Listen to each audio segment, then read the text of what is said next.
what, right? A good chunk of it was process of elimination by just naming names Pretty at first. Yeah, we go to the default mode and like, okay, we had to knock him out. More like a roll of the dice, right? Yeah. Yeah. Get it? Yeah, but Frank gave us a stipulation we couldn't use the internet to make a search, so Yeah. So we had to go to the top of our brains, which it's starting to smoke in here now. As soon as he gave the hint on the last one, I nailed it right away. Because then it just clicked. Mm. But one of them was Tom Flores, but we know we can say coaches too. So yeah. Tom Flores, Matt Millen, Romanowski, Lott, and who else? No, it was Lott, Romanowski, Matt Millen, Flores. So Romanowski. There's one left. Hey, Salute Rock. What's up, bro? Ronnie Lott, Flores. Oh, and Ted Hendricks. What's up, Rock? That's I was gonna say, it has to be somebody in that era because obviously that was our winning era. So you know, but they necessarily didn't win any with us, though. Oh, they didn't. Ronnie Lott's one of them, but he didn't win a single one with us. He won his all with San Fran, but he did play with us. Yeah. Romanowski didn't win any with us, but did play with us, but he won his with the Rams. I mean, the 49ers. 49ers, yeah. Yeah. But you right about that. You know, to be in that era because we wouldn't win anything. Maybe we won 3. So, Twuan, what you been up to, brother? I ain't seen you in a minute. Man, I've been working, you know what I'm saying, cooking behind scenes, man. I always got my little handy dandy notebook, got my next lives, trying to put them all together, you know what I'm saying? Trying to do it. So been staying busy, man. That's pretty much for the most part. But everything's been good. That's good. That's good. I thought you were on a little earlier too. I was trying to watch it and getting shit set up for tonight. Yeah, I was watching a little bit of it. Yeah, I wanted to break it down a little bit of there's still more on it, you know what I'm saying? There's a lot more that I didn't really talk about, but I did break down some things within the pressers that definitely stuck out to me in regards to our team. So things we're prepared for. So how do you feel about the upcoming season, about the team? How do you feel about the team? What they're doing? There's question marks. Oh, all over the roster. And I think, yes, it's exciting to have some excitement about your team. Yes, we should all be excited because it is a new season. Everybody is undefeated at this point. Right. There's definitely some question marks where, and when I say question marks, I'm talking about those situations where, okay, Max Crosby, right?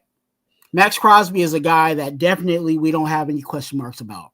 We know what Max Crosby brings to the table. We know what effort he's going to bring week to week. You know what I'm saying? Even if he's out there on a crutch, you know what I'm saying, and a wheelchair, he's still trying to rush the passer. You know what I'm saying?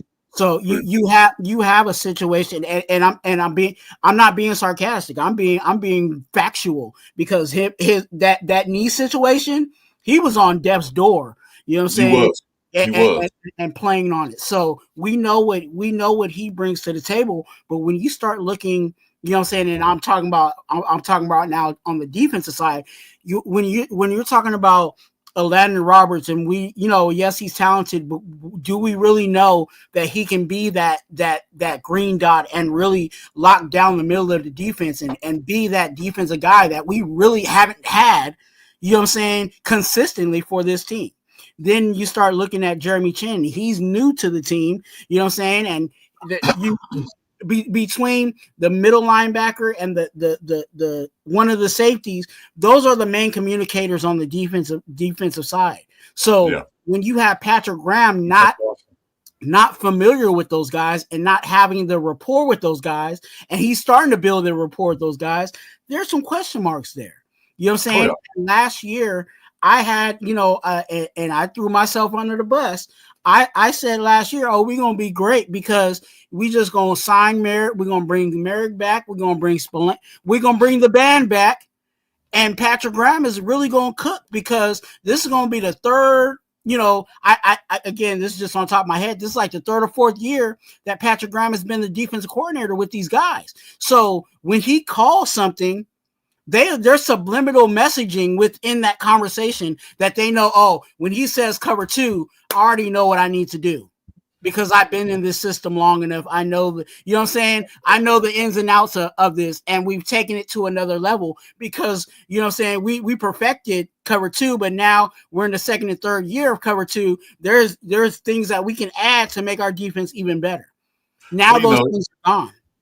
So it's always get new players in. It's always like that with any team, but they got to learn the verbiage, the signal callers, and everything else, the defense. But the good thing is that they already had players. They have players that are still there that know it. Like Paul Mall knows what's going on. He can help Chin. Like, hey, when he calls this is what we got to do. They can switch up. He still has to learn himself. Pat Graham got to figure out a new way to communicate with the new players at the Atlanta Roberts, Devin White, Chin, Stokes, all those new guys they brought in. Yeah, so it's going to be a learning curve. I would be on board with that, but when you're looking at, you know what I'm saying, and this is my thing with Powell Mal. I like Powell Mal. I like the progression. I'll say this clearly. I like the progression of Powell Mal, but Powell Mal is not the leader of that secondary room. No, he's not. If he was the leader of the secondary room, then I'd be like, okay, yeah, he's teaching everybody, but he's not. You know what I'm saying? And even the reports of camp so far, it's been that Jeremy Chin's been the vocal guy. So obviously it seems like, Powell Mal could say some things, but it's not like he's the leader. So there's a gap there. And I think, I wouldn't say he's I'm not saying he was a leader. I'm just saying that when Patrick Graham says something, he can interpret it to Chin what he's talking about. In case Chin exactly he's not going to be the leader of the defense. I think Chin will be the leader of the secondary. And I think Alan Roberts will be the leader of the front seven. I'm just saying though, Chin can relate to words like if Patrick Graham say this, and Chin kind of think about it. And Palo Alto, I was here last year. This is what you mean by saying that. I ain't gonna say you're gonna lead him or teach him. He's gonna make him understand the verbiage better. That's all I'm saying. He's not gonna be a leader. I think Chin's gonna be the straight out leader of defense on DBs. So that's all. No, and I get it, and that's why I feel like there's question marks there, and I just talked about the defense side. I didn't even talk about the offensive side of the ball. So there's things to.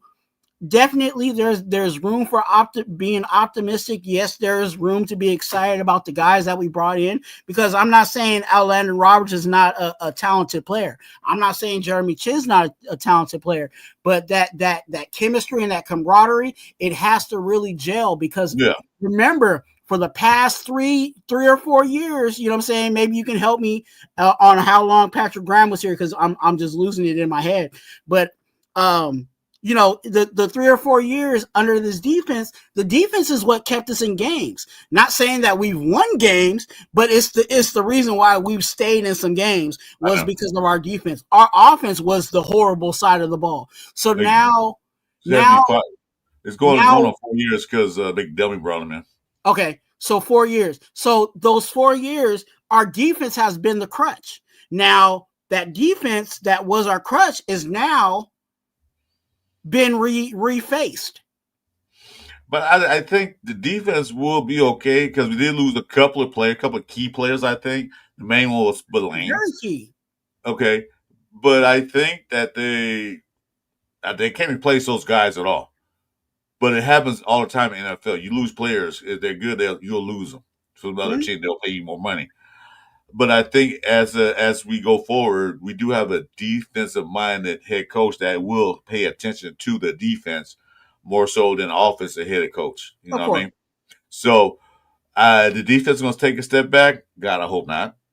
we got my question mark is I hope that what's his name, one that's came back, the defensive end. I hope he can perform like he did in the latter part of 2023. Kuntz. I hope he can step it up again like that to help Max Crosby out. And the middle, I'm kind of worried about that.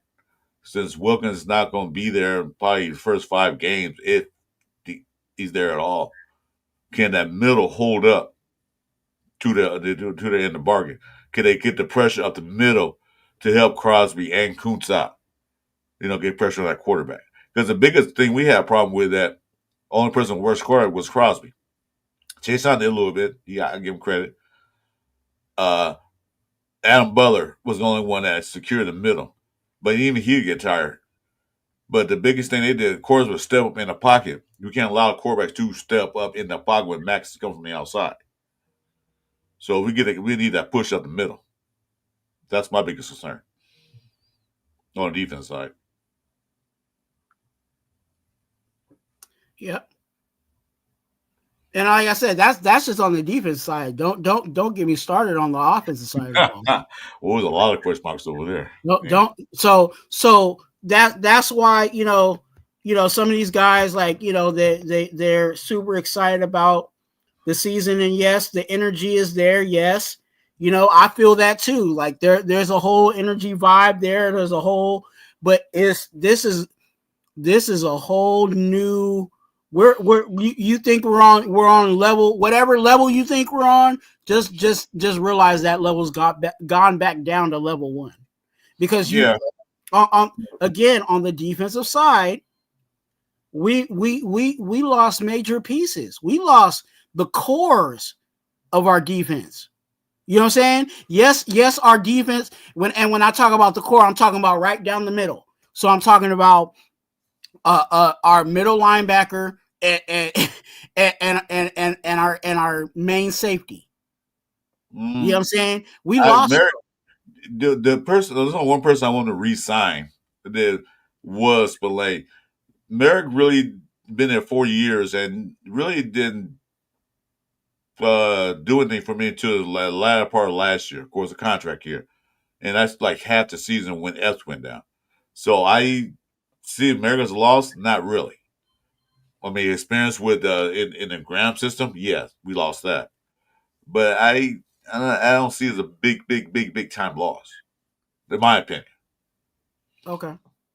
But Merrick wanted, he did well towards the end of the season. He went to, was it Carolina? I think Carolina, and got the bag. Good for him. Proud of him who's doing that.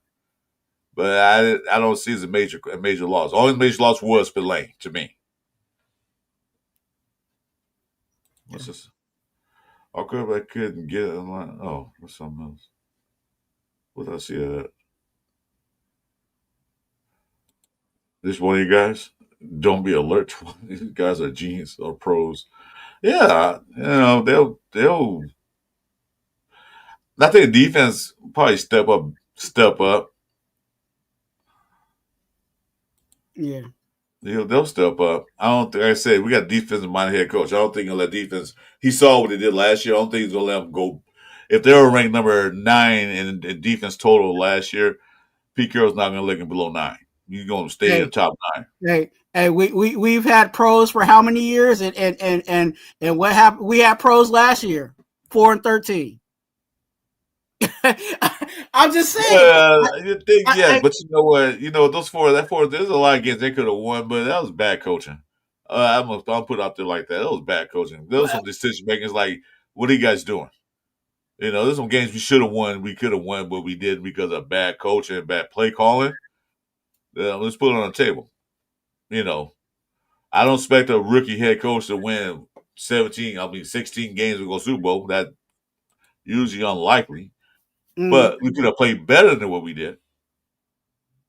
Because like I said, last year when AP got the job, I was excited. I was pumped up. I was jumping on my chair like, yeah. I was all pumped up. This year, I'm not feeling that.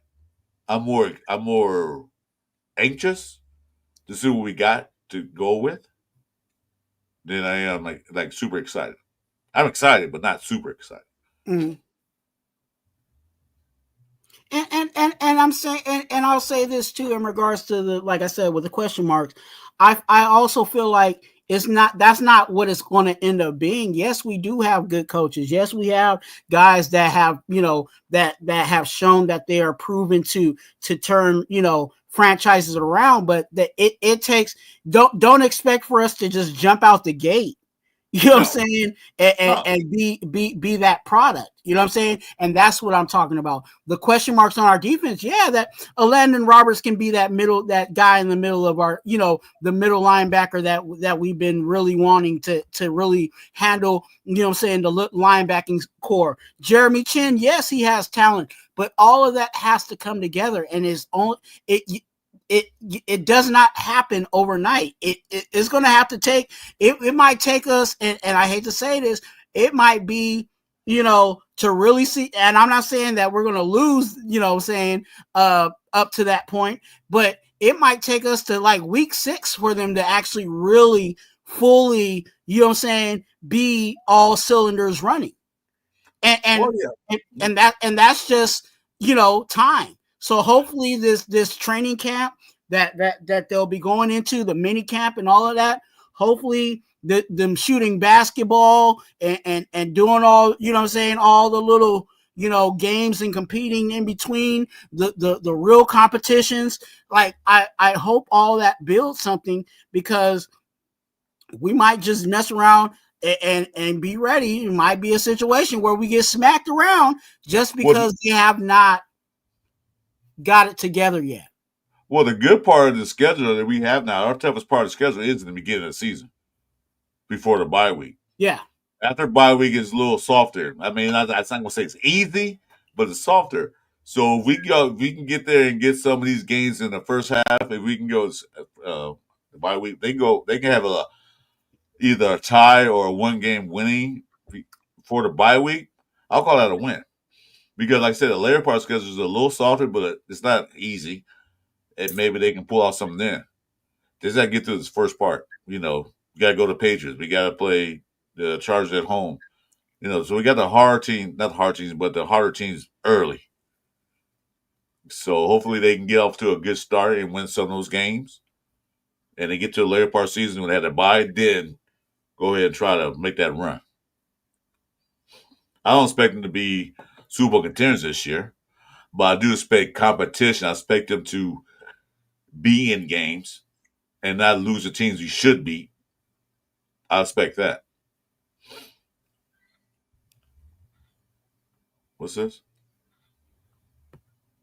Yeah, and like I said, I'm excited about the season, but I also am giving I'm giving this team some early grace, because it ain't gonna be. I just feel like it ain't gonna be. We're gonna start off, week 1 off the ground, ground running. And when I say ground and running, I'm talking about the entire team, and I'm not talking about our run game. I'm talking about just the whole team. Hey, we are what we are, and we about to handle business. I don't think we're going to be that early in the season. Well, like I said, if not, so be it. But the thing is, I said, at least compete. At least make it a game. Definitely. I don't want to see, because the dollar games we had last year, like we was up 17-3. I'm just saying an example. I can't remember exactly. We up 17 at halftime. We got this game won. Then we come back and we lose 30-17. That's the kind of games I don't want to see anymore. If we're up in halftime, put your foot on their throat and just keep going with it. Why are you slowing down? I don't want to see us halftime, they up 28, 20, 21-0, and we can't get past the 50-yard line. I don't want to see that crap no more. Let's make a game of it. If they beat us by a last-minute field goal, so be it. That happens. But let's be in a game and be in a game to win where we have multiple chances to win a game. That's all I want to see, a turnaround. Then after that, then we'll do another turnaround in the following year. Let's make that Super Bowl run. What's up, Mike? Hey, Sack. How's it going, Jeff, Chris, and Twuan? How you doing, guys? What's good with you, What's fam? up? I'm doing good, man. Jack's over here stuffing his face, so he can't come on right now. But thank God. these ribs are he gave me a piece of one of his ribs, and I'm like, oh, just melt in your mouth ribs, man. They're awesome. And why didn't you bring me a plate, man? I haven't even had a plate yet. you, I'm, you you you were supposed to email me a plate, man. was that's I? Jack. Yeah. That's Jack. He Okay. taking all the food up. I can take a picture of an email to you. That, Oh man. Oh that yeah, Jack. yeah.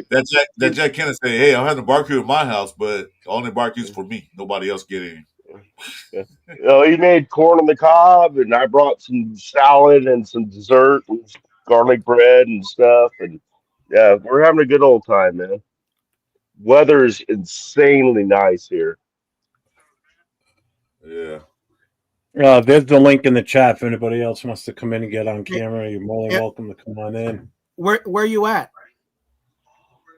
Who? You said it's nice. Oh, what is it? Is this Carmichael or You in Carmichael? Or what's that? I'm not sure. I'm asking Jack. Or is this Carmichael, Jack? Oh, it's Sacramento. Yeah, it's like it's in the Sacramento area. Sacramento Okay. area. I'll put it that way. Yeah. Juan, just It's so you got know, I put the link on your channel too in your chat. So if anybody there wants to pop on, they can. Okay. Yeah. Appreciate you, man. I know Chronicles is in there. I don't know if he wanted to pop on or not. So it gives him a chance to get in here if he wants. Alex says the FedEx the ribs. Yeah, FedEx and ribs. They want you to FedEx them the ribs. I love how you said that Jack gave you a piece of. He didn't even give you a whole rib. That's No, what I'm he saying. would have. He said, "Hey, food's ready. Go eat." And I'm like, I'm good right now." So he still tore a piece of the meat off the rib and handed it to me. It's fucking insane. Chronicles, I put it in Twan's chat because I saw you were in his chat on his channel. The link should be in there. There's a link right there. It's in the chat. You just click on it. Yeah, but if he's in Twan's channel, he won't see the messages from us. Oh, that's right. He's a Twuan. Okay. Yeah. Yeah, he might join up after he gets back. He wouldn't take his plate in, so maybe he'll What's he join gonna up. do? Do you want him to join up? I don't care. Okay. As long as he lets other people talk tonight, unlike last night. It's okay. He's not within. It's okay. Jack Kenneth Raider show. He's I not within. got a question. You know what I'm saying? I got a question. I got a question for you. Yeah. No, he's not within earshot right now. So. Are you on the tablet or are you still on your phone right now? I'm still on my phone. Yeah. His son didn't take off when I got here. His son was leaving as I got here. So I mean. Oh, go ahead. I'm sorry. Go ahead. So no, I didn't. I'm leaning my phone on the box right now for a stand. But yeah, it's freaking nice, man. Hey Jeff, put the link in the private chat, and then I might be able to do it because I think if you just put it in my chat, it doesn't give it. Show. Okay. Yeah, it shows, but it doesn't give the it doesn't let it release it. What's up, Robert? What's going on? I say cut all three. Zamil, Harvey, and Sincere. She is. But of course, they'll keep Zamir. Yeah, they'll keep him for one more year. What's up, Raider Knight? What's going on?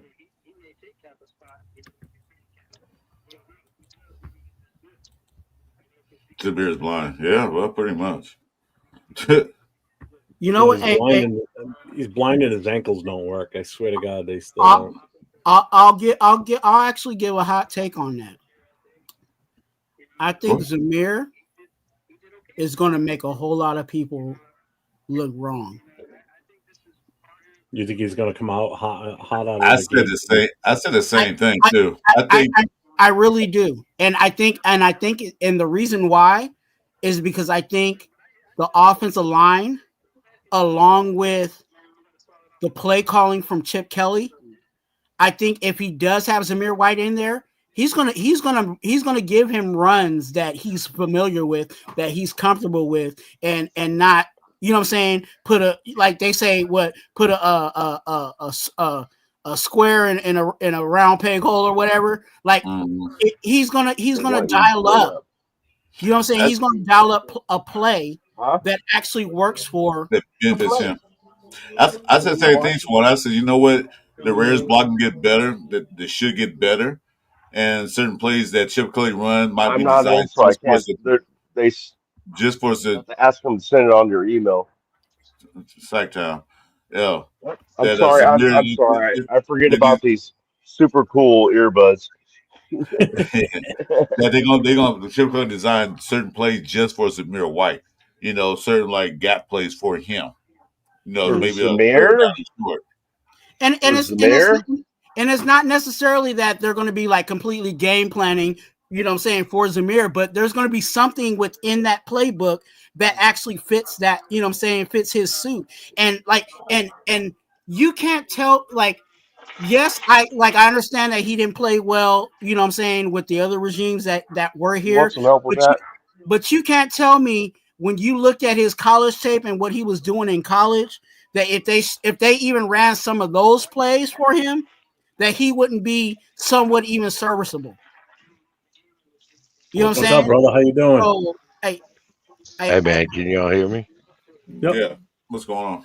Good, man. I think we're going to be better this year. I really do. Pete Carroll's not going to have us being a defensive embarrassment to him. Sorry, he's got a reputation. All right. Thank you. Also, our offensive weapons. Geno's never had an offense with this many weapons. Okay, and Pete knows how to get the best out of him.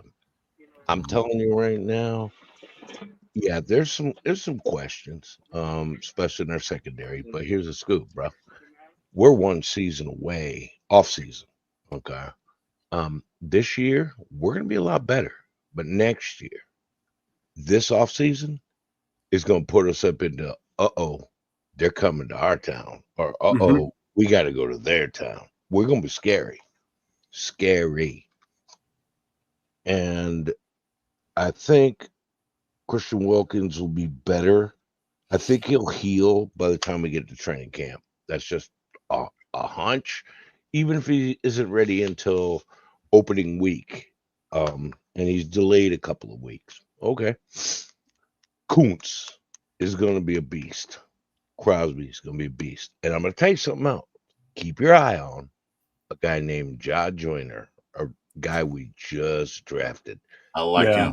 Hearing a lot of good things about him too. Yeah, I like him. Man. That's going to be a scary young man, especially when he's learning from Max Crosby. Yeah, I like him. He was a UDFA, right? Yeah, tell me that's not a dream come true from this kid. You leave, you get into a team, you're a UDFA, and you get to learn from Max Crosby about what you do. And Max is more than happy to teach young guys. He's going to turn him into a killer.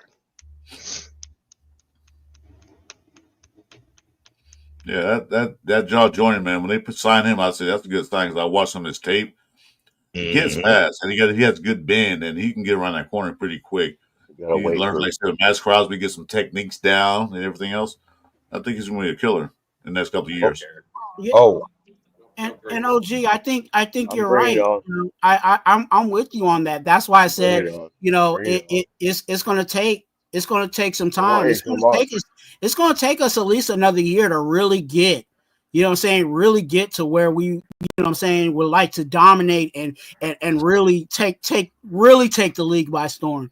You know, it's kind of tough for us to, it's kind of tough for Spy Tech and Pete Carroll to build out this team just in one off season. So I think it's going to take a whole nother, another round of draft, a good draft, and maybe another couple of guys in free agency. And I think we will be, you know what I'm saying, where, hey, be ready for real.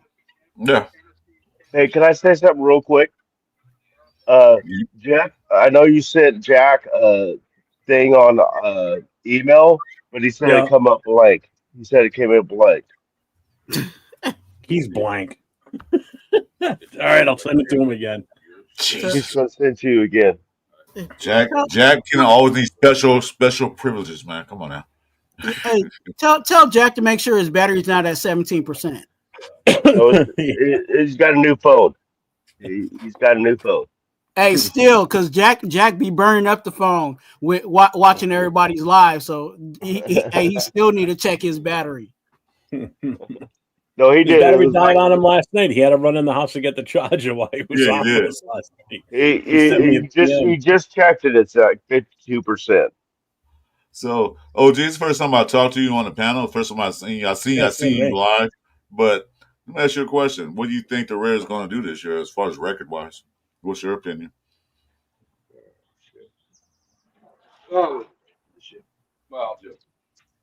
I think he's muted. Do you hear me?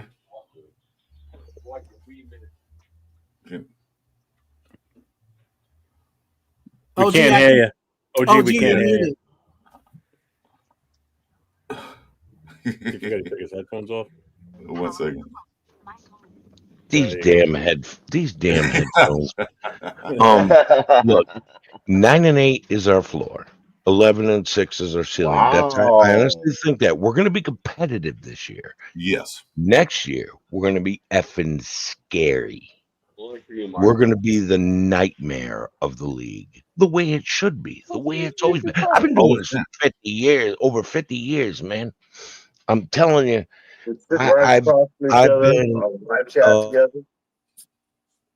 anybody on this show, don't they? Not like you're not used to it. Yeah, pretty much. What's up, Jack? We feel bad for him, so we let him in. Yeah, I feel sorry for him. He's our special little guy. You know what? You kind of hit the nail right on the head, because that's what I was putting at us with 8 to 9 wins, and like Chris and I did a few weeks ago, we did a show where I went through the schedule, giving it wins and losses, and I got us up to 11 wins this coming season. Chris was kind of in the same ballpark too when he did his choices.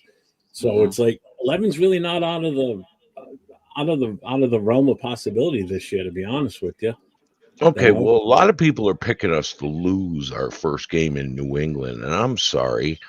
How did they improve? They got Josh McDumbass as an offensive coordinator. Okay, one. 2, do not think Tom Brady ain't going to be at that game. No, he's going to actually be at one of the other games doing. Yeah, because it's CBS doing. I looked that up too. It's CBS doing that game, so there's no chance of him. So he's not going to be there. Right. But I'm sure he wishes. I'm sure a lot of people on that team got that game circled for the reason of Josh McDumbass. Okay, I'm sure. They're not that much improved. I'm sorry. I think we're going to smoke those guys. I think they got better than last year, maybe, but I don't think they're that much improved. I don't. They got better, but not that better. I'm sorry, I'm putting them down as toast. The second week, we got the Chargers at home. We have to win that game. We just have to. Period. Okay? They've improved. We've improved. But we've always been right there with them. I think we'll win that game just because it's home. Are we going to win in L.A.? Nope. Probably not. Are we going to win in Kansas City? Yes. And then they're going to come to our house and beat our asses. See the past. See the past. OG, man. My brother. OG. Love you. One thing, excuse me. For one thing, I'm going to say this. Like me and Jeff talked about this a couple weeks ago. If Kansas City, the team like that they're going to have that number 1, number 2 seed. Unless they really, really won't beat the Raiders in the last game of the season, I don't think they're going to play their starters. Okay, but remember, Kansas City's got to play the Chargers, too, and early in the season. They don't do well against the Chargers. See history. Yeah, they don't. But I'm just saying that if they got that number 1, number 2 seed locked up like they did last year, they're not going to put their stars and make crybaby Holmes, whatever his name is, hurt. Muppet. Or need starters. So it could be a flip. Just show a little respect. You know, Patrick Mahomes was a childhood actor, right? You ever seen Fraggle Rock? I love that show. Was that inappropriate? Oh God, Fraggle Rock! I just love that show. Oh my God, I loved that show years ago. That was great. I love that show. That was awesome, man. Just like him. You're right. Yeah, I never even thought of that. Hey, Daniel. Oh, yeah, Daniel. Jack, what's up, brother? How you doing, brother? It's like, I miss you, man. It's like it's been a while, and it's like, dude, I got my eyesight back. I know. I was going to ask you that question. You got both eyes back? It took 3 surgeries. I finally got my eyesight back. I was blind for like 16 months, and now I have my eyesight back. My other medical conditions getting better because I've laid off like hard drinking all the time. I chilled. I cut it way back. I cut my smoking in half. I'm getting healthy this year. That's my goal. Nice, brother. I've got a plan. Okay. I'm going to start a new channel. Ain't got nothing to do with Raiders. I'm saving up. I'm trying to get a canoe, a carbon fiber canoe, paddles. I'm trying to get all the camping gear, hammock, tent hybrid, all that stuff. I want to go down here in South Carolina, get on the headwaters of the Congaree River and do a 5-day paddle down south till I hit the ocean. That's not this year. It's probably next year. But I'm going to be doing some cool stuff. And I got to get healthy to do it. Man, get healthy, brother. You know I love you, man. You boys on the panel right here. OG is actually the OG because, he's one of the OG, original Raider content creators. And we did a show together, Dos Pendeos, for a couple of years. Yeah. I miss this boy, man. I love this boy, man. I'm giving you a big hug, dude. I'm giving you a big hug. Dos Pendeos is coming back, you. bro. I've got to figure out how to rig this thing because here's what happened. I used to have a laptop. It fried. I went computer so I could see to do work with this big magnifier and all the lines expanded so I could continue to work when I was losing my eyesight.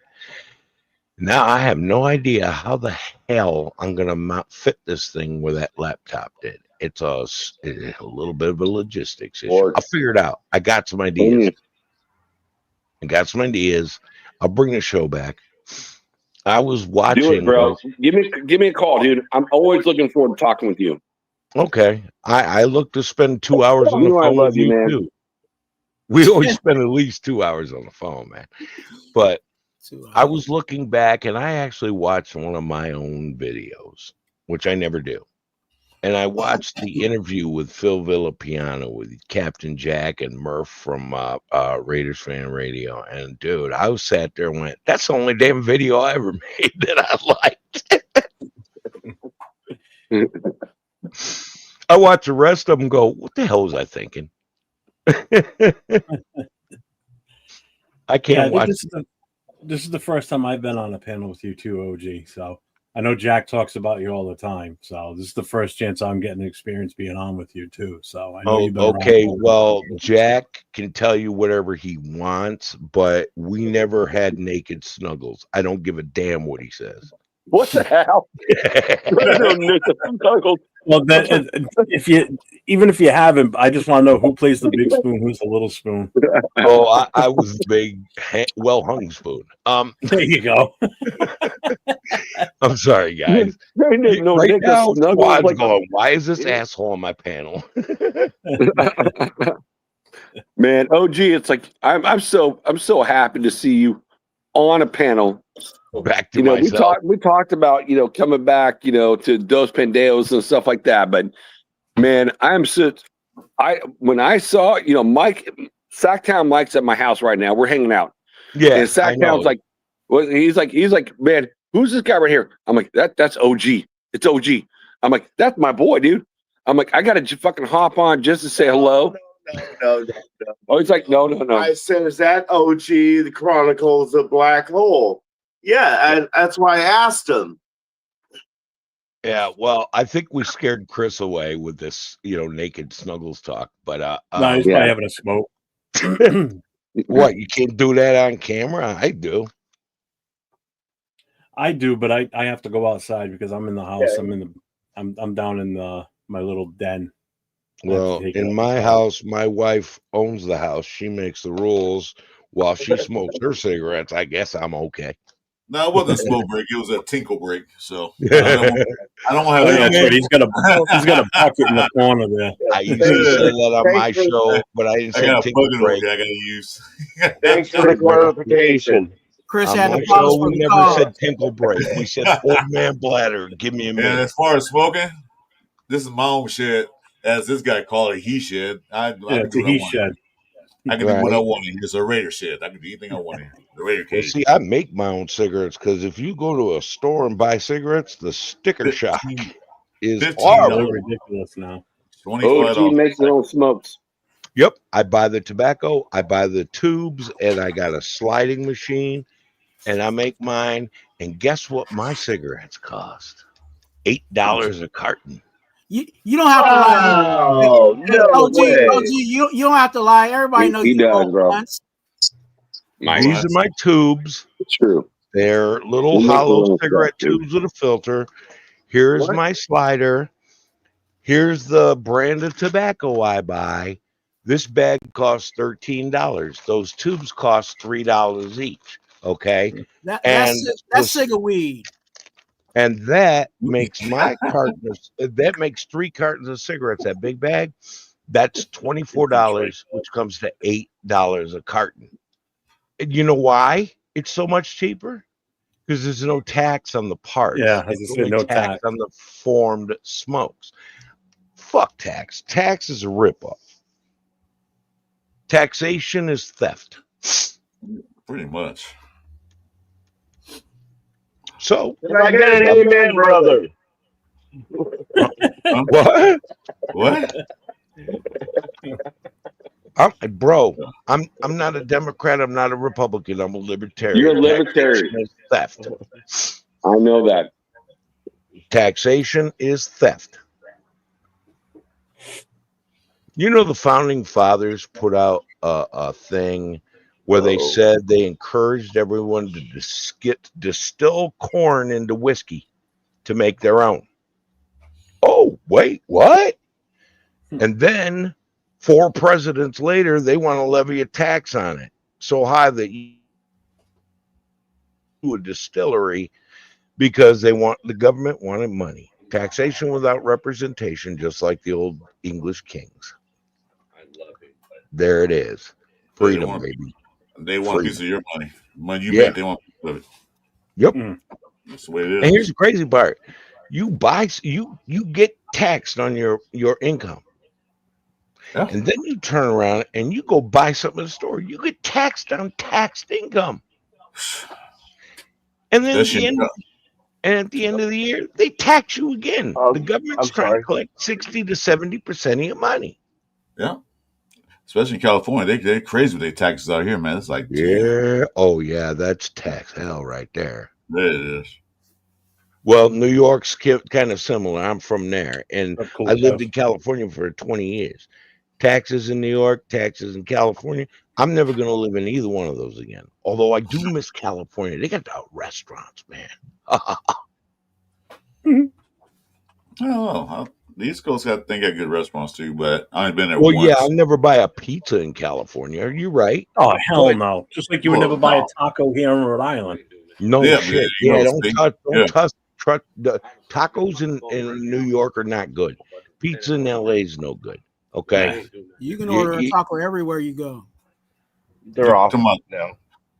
Now, if you want a seafood taco around here, okay, that's different. Yeah, well, you're in Rhode Island, though, and seafood is everything. Yeah, you're in Rhode Island. Crab cakes, lobster. Got one earplug on. I can hear you. Yeah, seafood out here is not the best of parts, so it's gonna cost you. You go down to Redondo Beach, the fish market is pretty good, and in San Francisco, it's decent. I'm in Southern California, so it's decent. I used to go to Redondo Beach and get it at the market. I hear better out of this here. Let me switch. It's sick. What the hell? They got a new technology, man, so all you are talking. He's doing like two little kids over there, Mike and they're going at it. But, hey, Gord Peterson, how you doing, man? Sorry, I'm looking at the comments. Gord's saying hi to all of us. What's up, Gord? When he was younger, was about a sailboat. Did the whole world, dude. Our favorite Canadian right there. I love that Who? boy. Yeah, he's been talking a while about Gord. Oh, Gord's Canadian? New trips and doing camping, along the way, and yeah, the Minio's like one of the best pizzas in LA. Yeah, but a site on that. It's just one. They got a couple of good pizza places, but it would not survive in Brooklyn. Yeah, it's not the best. I mean, it wouldn't survive in New Haven, Connecticut. That's for sure. You want really good pizza, you go to New Haven, Connecticut. Actually, it's Connecticut, New Jersey, New York. They all got some pretty good pizza. I do love that for that boy right there. But Rhode Island's got some good joints for sure. There's one pizza I would never eat. I tried it one time. I never go back to it. That's that Chicago style pizza. I don't know what that is. I would not. That's not pizza. If you got to eat it with a knife and a fork, it's not a pizza. It's not pizza. I'm not a fan of that one. No, I'm not a fan at all. It's a Chicago style pizza. New. Oh, that's a casserole. Too. It's like nothing but marinara sauce with stuff with meat and cheese. Yeah, it's a casserole. Yeah, pretty much. Exactly what it is. Good call. I mean, Obama once said, "You don't put ketchup on a hot dog." That's a Chicago thing. You don't. That's like forbidden. I think there's laws against it. I don't know. Right. Hey guys, I'm gonna check out of here, man. OG, it's nice seeing you. Twuan, nice seeing you again. Chris, my twin cane, my Raider Twuan brother. Twin cane going back for more ribs. Jeff, you're just the man. I mean, Sackdown's getting more of them ribs, aren't you, Sackdown? Yeah, I got to get some ribs. Hey, Jack said he wanted to introduce me to you. It was nice to meet you, man. Yeah, it's nice to meet you too, man. And he's talked a lot about you. Yeah. Well, Jack and I talk on the phone at least once a week for a couple of hours. We've been doing that for years, man. What's up, brother?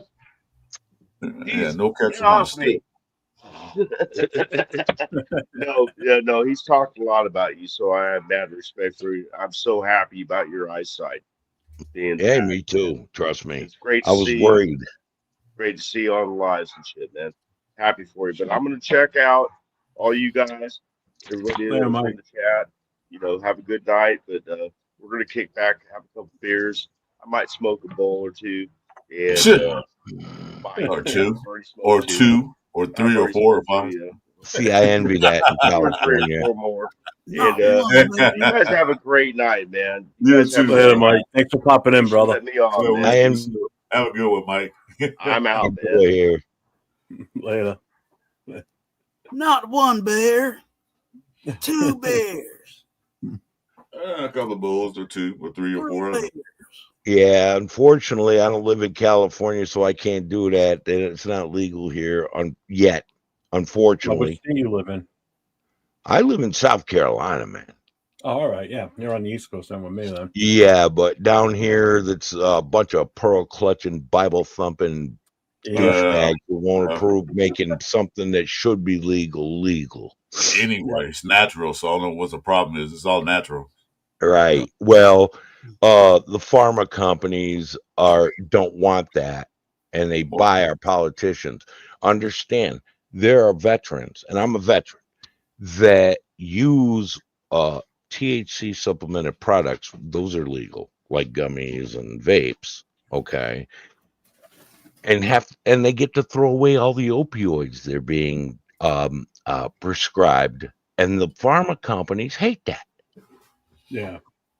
You use it. Trust me, I've used that stuff. I got a vape pen. Okay, it helps me sleep at night because I don't want to get on all the opioids the VA wants to prescribe me. I don't want to do that. No, those are addictive. You get hooked on things and you can't get off of those painkillers. Right. And who makes the money? They do. Yep. And the pharma companies. Pharmaceutical companies. They want you on that. And they've bought all our politicians, both sides. Opium is basically opium. That's what it is. That's basically what it is. Right, but the thing is, they've bought both parties, okay, which are corrupt parties, but they bought both parties with all their money, and they're gonna push opioids on Americans and not let us just have some cheap ass, easy to do natural weed that you can grow in your backyard. Right, or yeah, you can grow in your backyard or go to a. But the thing is, then you're gonna have to get raided. Even if you own private land, they'll take your home, your land, everything. Okay, so you got to go to a dispensary, which is cool because it ain't laced. Yeah, yeah, I'd pay dispensary. Yeah, money. true. I would pay dispensary money. They're sniffing Ajax out. Yeah, probably they're doing anything to get high with. So, yeah, surprise me. There's pluses and minuses to it. You know what I'm saying? You have a situation with, like, again, when you start having those pharmaceuticals and stuff like that, yeah, they're trying to crack down on this fentanyl stuff. So if they have a way that they can control it, in the sense of, okay, you get it from here and we know that fentanyl is not, laced in this situation. Dispensaries. Then dispensaries might be the best way to go about it. But if they can't, if Pablo on the street is still doing his thing, who knows? Yeah, but if you got dispensaries, Pablo's out of business. Yeah. You really want to, all these Republicans screaming about the cartels, put them out of business. Make the shit weed legal. They're done. They got no money coming in now. Ain't nobody gonna buy their bullshit, and they get lit weed.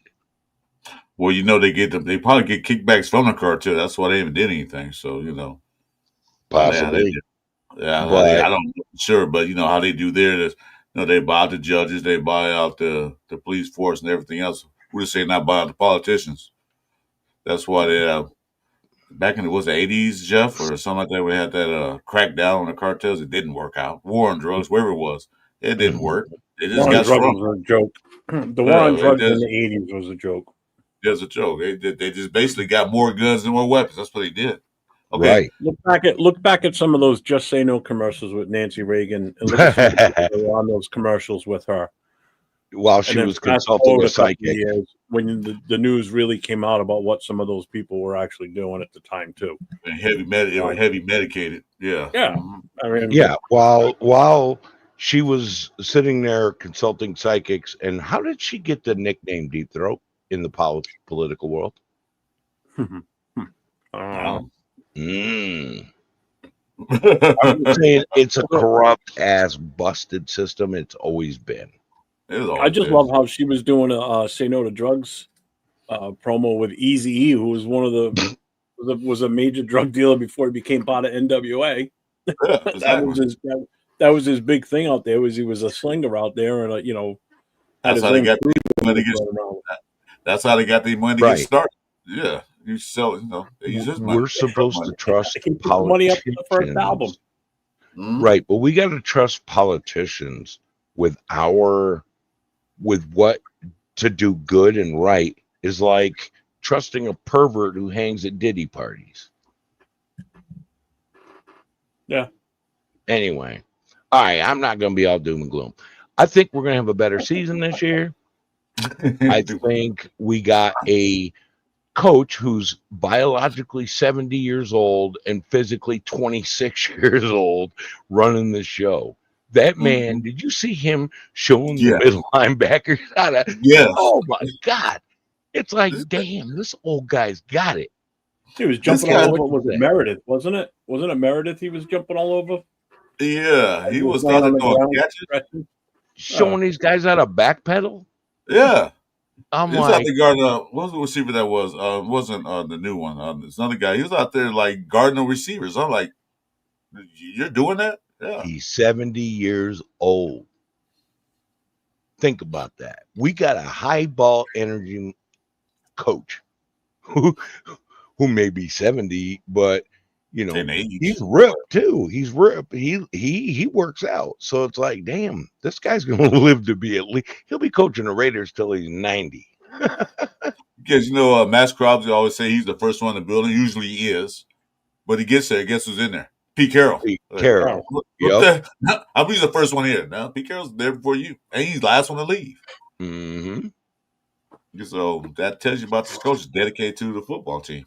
He's dedicated to football. Period. Yeah. That's all he lives is football. Oh, you know that 1 year away from not being a coach was eating at him. He couldn't wait to get back into coaching. It was driving him crazy. He's I can't even sit here. Yep. And I think there's another coach out there who's feeling the same way, but he's been away for longer, and that's Gruden. Yeah, I don't think you're going to see Gruden coach again in the NFL. I'll be shocked. I wouldn't be. I wouldn't be because, look, Pete Rose just got unbanned from the Hall of Fame. People are starting to become more forgiving about stuff. True. The shit that Gruden said, he didn't even say when he was coaching. He said it when he was with ESPN years ago. Yeah. Okay. People are going to start going, hey, man, this is BS. He'll probably get into a college team first. Well, he stepped down. I mean, he did what he needed to do to protect the Raiders, though, too. Right. Rather than having the team name and everything dragged through the mud because he was still the coach at the time, he kind of did the right thing by stepping down. It kept us out of the limelight because he's not going to court as the Raiders head coach at the moment. He's the former. So at that point, it takes the onus off of us. We're not in the spotlight as much. So I get that. That's what you call protecting the shield right there. Him doing what he did. Right. And the thing is, it's crazy. I read an article today that said that Henry Ruggs might be out of jail in 6 months. He ain't going to get back with the Raiders. No. Okay. No, that's not going to happen. He's not going to end up back with the Raiders. I know Josh Jacobs is behind him when he comes out to, hopefully get back in the NFL. Yeah, he can go to Green Bay, but I don't want him in Vegas. No. I don't think he'd be welcome in Vegas. No, but he's been allowed to train while he was in prison without injuries. He could still be a weapon for somebody else, but Mark won't take him back. Just like Mark Davis won't. Like everybody's talking about Tyreek Hill when he first got traded to the Dolphins. Everybody's like, "Oh, he's the Raiders." Mark Davis ain't gonna have that. Okay, and the reason being is, what's his name? Shit. Old receiver. His daughter was murdered by her boyfriend. Oh, Political. Right. Mark Davis ain't going to accept a child abuser, a wife abuser, or anybody who killed anybody. Nope. And that's the reason we ended up with Tyree. Damn, I'm getting senile. I'm 60 years old. Some bitch. Wilson. Yep. Tyree Wilson. Yeah, and we didn't take the other guy who was better, who plays for the Eagles, because he was involved in a road race incident where 2 people got killed. That would have been a horrible look. Mark Davis ain't going to have that. He's just not. We're fortunately, the last person we took who was a complete idiot was, well, that's a tie between Antonio Brown and Vontaze Burfict. Chandler Jones too. We don't deal with stupid no more. Chandler Jones was kind of losing his marbles too. Chandler, oh God, yeah, he's probably walking around in paper slippers somewhere right now. Is that too soon? No, not even. Yeah, like you're saying, I don't think Mark Davis want that kind of image on the Raiders, and I don't blame him. You don't need Look at that look on Twan's face. He's like, I am never letting this old man back into my jet again. Hey, I'm just letting you cook, man. Hey, you're welcome on our show anytime. Trust me. Yeah, it's been so long that I've been able to do this, dude. You have no idea how grateful I am. When I saw you in the chat.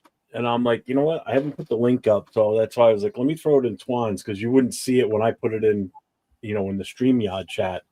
Right. So I'm like, let me throw it over there too, because I figured you probably wouldn't mind coming on. So it finally popped up, and I am grateful to be here, guys. I'm not gonna lie to you. I haven't been able to address Raider Nation or anyone else for a long, long time. I finally can see again. I can read the comments, and this is nice, man. I miss this. I miss talking to Raider Nation. You're always welcome to come in. You see us on the show, you're always welcome to come in. You got to open it. Well, I'm going to try to, I got this idea, but I got to order something. These stupid breakfast in bed tray to set this computer on and prop myself up with a green screen behind me to make this work with this big ass computer screen that I got. Well, how big of a monitor do you have? Oh, Jesus. Damn. This thing's longer wide across than finger to elbow and maybe 4 inches more. It's huge. Hey, it's probably like a 32-inch monitor then. It's great to watch movies on. I had to have it for work. I couldn't see, and I had to blow up all the lines in my lead list and use a big magnifier. It was pathetic. And then I ended up getting glasses after my first surgery failed. This one was a pop bottle bottom, and this one was just flat, and I couldn't see out of this eye. I could only use one eye. Dude, it's been a nightmare. It's finally over.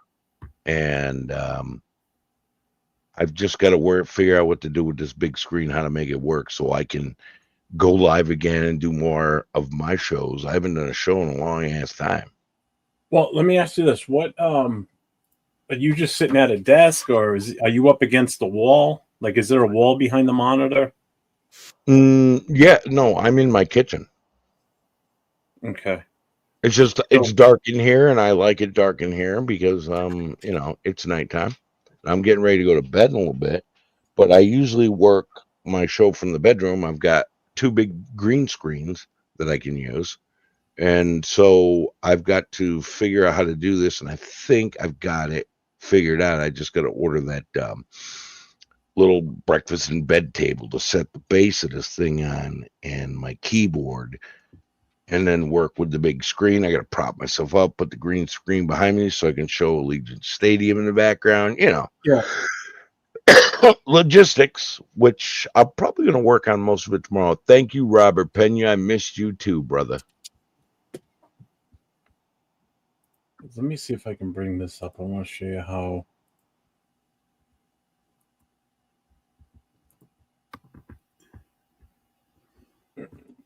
Just downloaded those 2. Let me present these.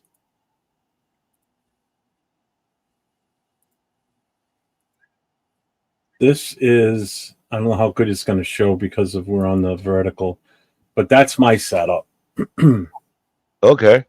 So you see 3 screens there. So I got the laptop. The laptop sits on a cooling deck, but I have a separate keyboard that I plug in. So I can, if I'm not using the camera on the laptop, I can close it, and that middle monitor is on a swing arm. So like if I bring it over, you can see it. If you look down below, you see my camera right now. See that it just blocks it.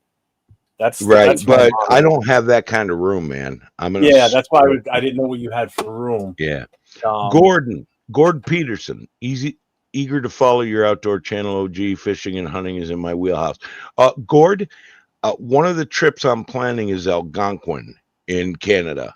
That's one of the paddling trips I plan on doing. So yeah, hell yeah. Thank you. All eyes on G. Thank you, brother. Good to see you too. Sorry, man. I'm getting a lot of love in the chats. No. By all means, man. So, because what I do is, if you look at the picture to the right is a TV monitor.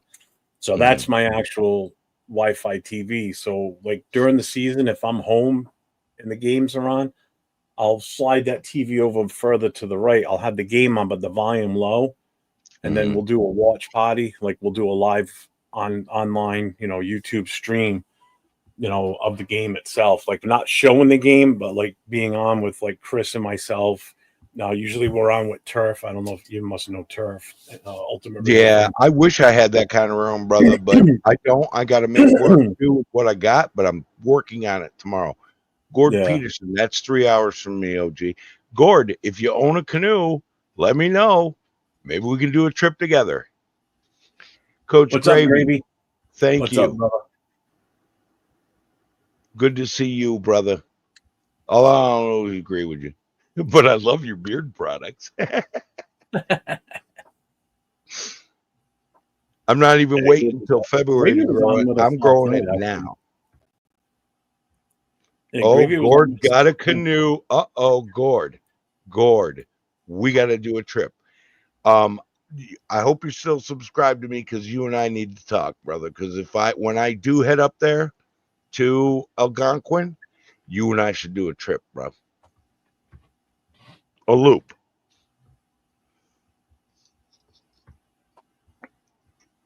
We'll follow in the land of Lost Lakes and Xander Budnick. How about that?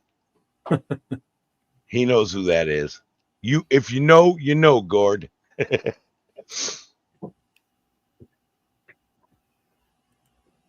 Yeah, up in Canada, they have amazing waterways. These places these different provincial parks where you can do loops between lakes, rivers, and also you can do what you have to do what they call a portage in Canada. In the US we call it a portage, where there's a 430-yard trail between this lake and this river you got to get to. So you got to carry all your gear and then go back and get your canoe and all that. I'm saving for a very expensive carbon fiber canoe that weighs only 28 pounds. Most canoes are between 60 and 70 pounds. Yeah. I can't do that. I'm old. My back would not handle it. My legs wouldn't handle it. But a 28-pound canoe, that's less than the weight of my dog's food. Yeah. You didn't mention OG TV tray, dinner tray. This is what I got. I don't know if you can see. It's kind of blurry. I just snapped a picture of it. That's a TV dinner tray. And it's kind of blurry. Sorry about the picture quality. TV dinner tray. Yeah, this is a tray you sit down on a couch or a chair. chair. Yeah, but the thing is, that would probably put the camera at the perfect angle, and it's cheaper than a breakfast in bed tray. Yeah, it's a special. It says Raiders, but I know it's kind of blurry stuff.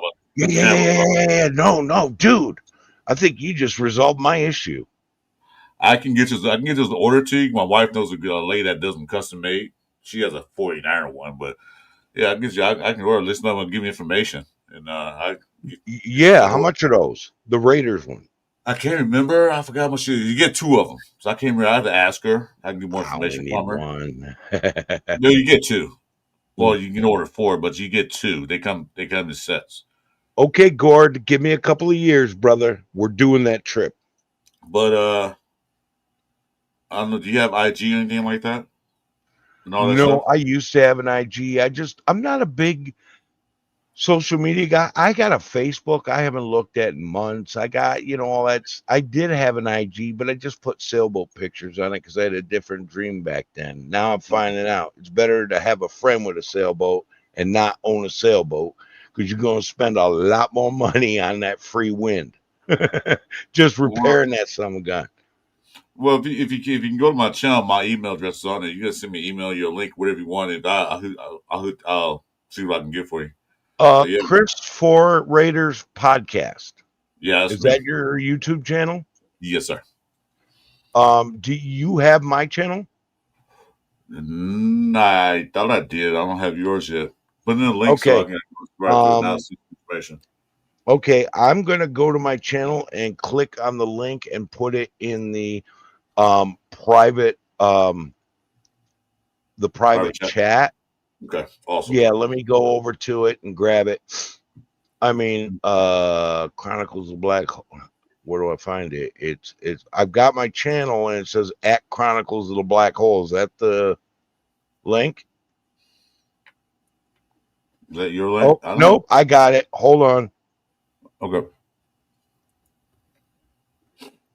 Control C X. Okay, I'm putting in a private chat. Control V. What? Wait. Is that it, RG? That's, I think all I is put up. Is that the one? Oh, why isn't this copy and pasting? Come on now. Oops, mama. There we go. Copy. Is there a way to copy this damn link? Yeah, all eyes probably got it, because all eyes is probably going to be quicker than OG pulling it up. Yeah, I'm an old man. I'm allergic to technology. All eyes. Pop it in there anywhere. He got it up there. Okay. That's my channel. There you go. That's my channel. You can go and just make a comment on something and I'll see it. Put yours in there. But yeah, I'd like to know about that tray because I think that's going to save me a lot of issues. Gotcha. No, it'll make it a lot easier for me to do this. I really believe it. Yeah, you said that. I just thought about it. Yeah, wife ordered one or two. Yeah, because I don't have room. I don't have a room like 401. So it's like if I've got something like that, oh, I can get playtime.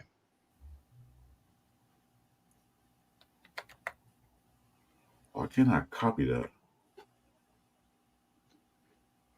Is that an OnlyFans page? What? You have to right click it. Yeah, that's my OnlyFans page. There will be nipples. You're gonna have to copy it. Detroit God just made my night.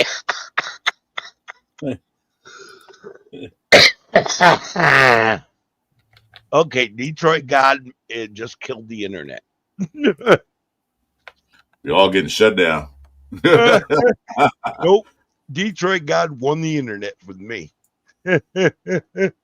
That's funny. Huh. Oh my God. I'm sorry, that's hilarious.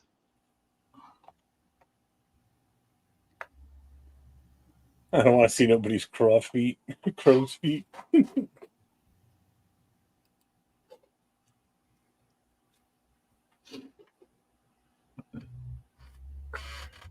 don't know why. Okay, so Gord Peterson and I are going to be doing a trip on my other channel once I get it going. It's going to be a couple of years, but I got to do my trip here first and a couple trips in the U.S., and then I would love to go up to Canada. There's a few places I'd like to hit up there. They got some great lands up there too. And then I'll move further west, Canadian and U.S. Rockies. My big trip is I want to start at Lake Itasca in Minnesota and then paddle down the Mississippi that's where it begins to New Orleans. That's a 70-day trip though. That's going to be my retirement party.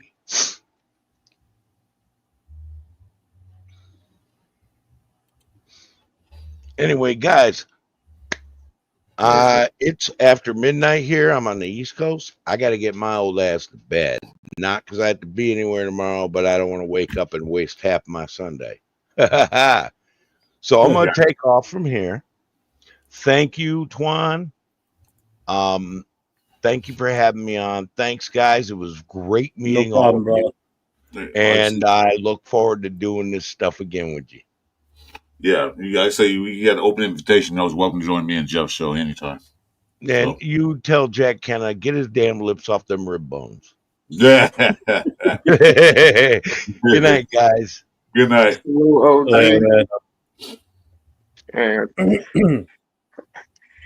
up, bro? What's up, Raider Pete? Oh man. Welcome. What's going on, man? I'm good. Can you guys hear me okay? Yeah. Oh, yeah. Good. Yep, you're good. I just had to do some workarounds just so I can get access to StreamYard because it was on my block list. But how y'all doing tonight, man? How you doing, Twuan? Thank y'all for letting me in. I was trying to catch OG before he left because I ain't seen him in so long. But how y'all doing, man? What y'all talking about tonight? Anything and everything. Yeah, anything and everything. Yeah. We just come on, we do a mic show. Whatever you want to talk about, let's do it. We talk about anything. Oh, okay. Yeah, because I've been trying to keep up, but Twan knows how I am and how I've been. So I'm look just want to look for the optimism, how everything's going. I do hear the things and everything that's going on, but how do y'all feel about the stability of the coaching staff? Are y'all I'm comfortable excited. with it? You're excited. I'm excited for it. I'm extremely excited and comfortable with it. I think we finally, like we always say, got adults in the room. Mm-hmm. You know, we finally have that. We ain't had that in a long time, so I'm good with it. Because I've seen Pete Carroll out. The USC fans saw what Pete Carroll did to the Trojans. The USC, how he turned them around. Saw what he did to Seattle, how he got them going. So hopefully he had that same way of doing for the Raiders. That's what I'm hoping for. Okay. You want to chip in, Twan, or you want? No, go ahead. But no, I mean, I definitely see that, and I agree with that. There are more adults in the room. I mean, personally, I'm still hesitant because I still don't know if they're committed to complete the job that needs to be done for us to win a Super Bowl. That's what I mean by committed. Committed to win a Super Bowl, not just committed to just do a job. You know what I mean? We've had guys who've been committed just to complete the job, but their job and what their goals are not what they are for me. You know, I just don't want guys to come in here and just be like, okay, hey man, I got the job done. I improved the team. No, I'm not looking for improvement. I'm looking for more than just improvement. I'm looking for development. I got you. So you don't want a coach? You want guys coming in just for a paycheck? I just want a coach to make my resume look good, and I'm gone. That's what you're talking about. It's like Absolutely. Yeah, that's what we used to do with players. We used to give players their final contract. I don't want to give coaches their final contract on their way out. I mean, I mean, you see how it went with the players. Now, but my whole thing though too is I don't want a coach that's going to come in here and preach, we're going to build a contender. I don't want a contender. I want to build a championship. I want to, I don't want to just contend to make the AFC championship and make this. No, I want us to be able to build this team to where we can win a Super Bowl and sustain that. Not saying we have to win one every year, but if it takes us, we win one year, then we have an off year type of thing, or we almost make it, whatever. I want to be in the Super Bowl and winning it. That's the ultimate goal out of all this. Like for Chris and I, it's been 40 plus years since we've seen a Super Bowl win. I can't wait another 40 years. I'll be in my 90s. I ain't living to 95, 96. That's not going to happen in my life. I don't see it. I love it, but I don't want to wait another 40 years. 40 years for Chris, he's going to be 100. So, yeah, 101. 101. I'll be 95. I'm not. No, can't do it, man. No, I'm with you on that, and I am going to be sounding a little bit contradicting, but in order to be a contender, in order to be in the running to win, you have to develop something and build a contender. That's part of the process. Mm-hmm. And in order to win and consistently win, consistently be, a top 3, top 4 team, someone who's in the running to be like, hey, sometimes you can have a down year and you could be a dark horse, but I consistently want to be a top tier team. You have to build a contender. You have to build the whole organization. And I hate to say there still isn't an aspect outside of PR where the position is complete, where that department is complete. Outside of special teams. Outside of special teams, the Raiders organization is, in the bottom tier of the NFL in every aspect of an organization. And I'm not just talking we about haven't players. proven anything with this. Yeah, this regime hasn't proven anything until the season starts. Until we actually stop playing football games, I agree with you. Yeah. You know, right now we're still living off of what we did last year, and that's what we're being compared to still. You know, until we get out there and see what we can do and how we've improved, then we can start considering ourselves for moving up in the rankings and and changing things. You know, yeah, we got to see I the definitely product. get where you're coming from. It's not finished probably by the long shot. We know we got to see it first. Then we can see, well, okay, we need to improve on that. And that's what they'll probably end up doing. But right now we're speculating from the history of the Raiders, what Pete Carroll done, what Chip Kelly done, what Patrick Graham done. We're speculating what they can do until they get on that field and show us what they got. We don't know yet. I just have high hopes that we can at least be not contenders, but at least compete in most all these games and not lose on a bad coaching decision. That's what I'm looking at. I mean, I hear that and I understand that, but competing can be anything. I mean, you can compete and be losing by 20, losing by 3 touchdowns. The score isn't conducive of how the game was played because the Raiders have played hard consistently in our worst years. You say that about a lot of players, but I'm saying compete. I ain't saying like compete like do your job. I'm saying like be competitive in the game and not be like you said down 21-0, and you guys can't get to the what's it called the red zone. Can't even get there, and once you're there, you don't do anything. That's what I'm talking about. Finish up the drive, do stuff. Mm-hmm. Yeah, because that's one thing we failed, and we get to if you do get the red zone, we come up with a field goal, which is not bad, get points, but it could be a touchdown when you're on a ball first and go to 2-yard line. Teams do stop you now and then, but not consistently. We shouldn't get stopped consistently at the 2-yard line. No, yeah, I hear what you're saying. It's saying the Raiders have a 20 to they have in between the Raiders have from 20 to 20. They have a decent offense, but the 20 to end zone is terrible. They don't have a red zone offense, and that typically happens when you don't have star or number one wide receivers or players. You know what I'm saying? You can move the ball from 20 to 20 with backups and second string guys. That's not a problem. There's so much field to cover. But when you condense that field, when you get into the red zone, the Raiders really didn't have star players. And as y'all can see, they call me Mr. Controversy. I mean, I hate to say we don't really compare our teams to the teams of last year. We compare the team to the team that most recently went to the playoffs. A lot of the times,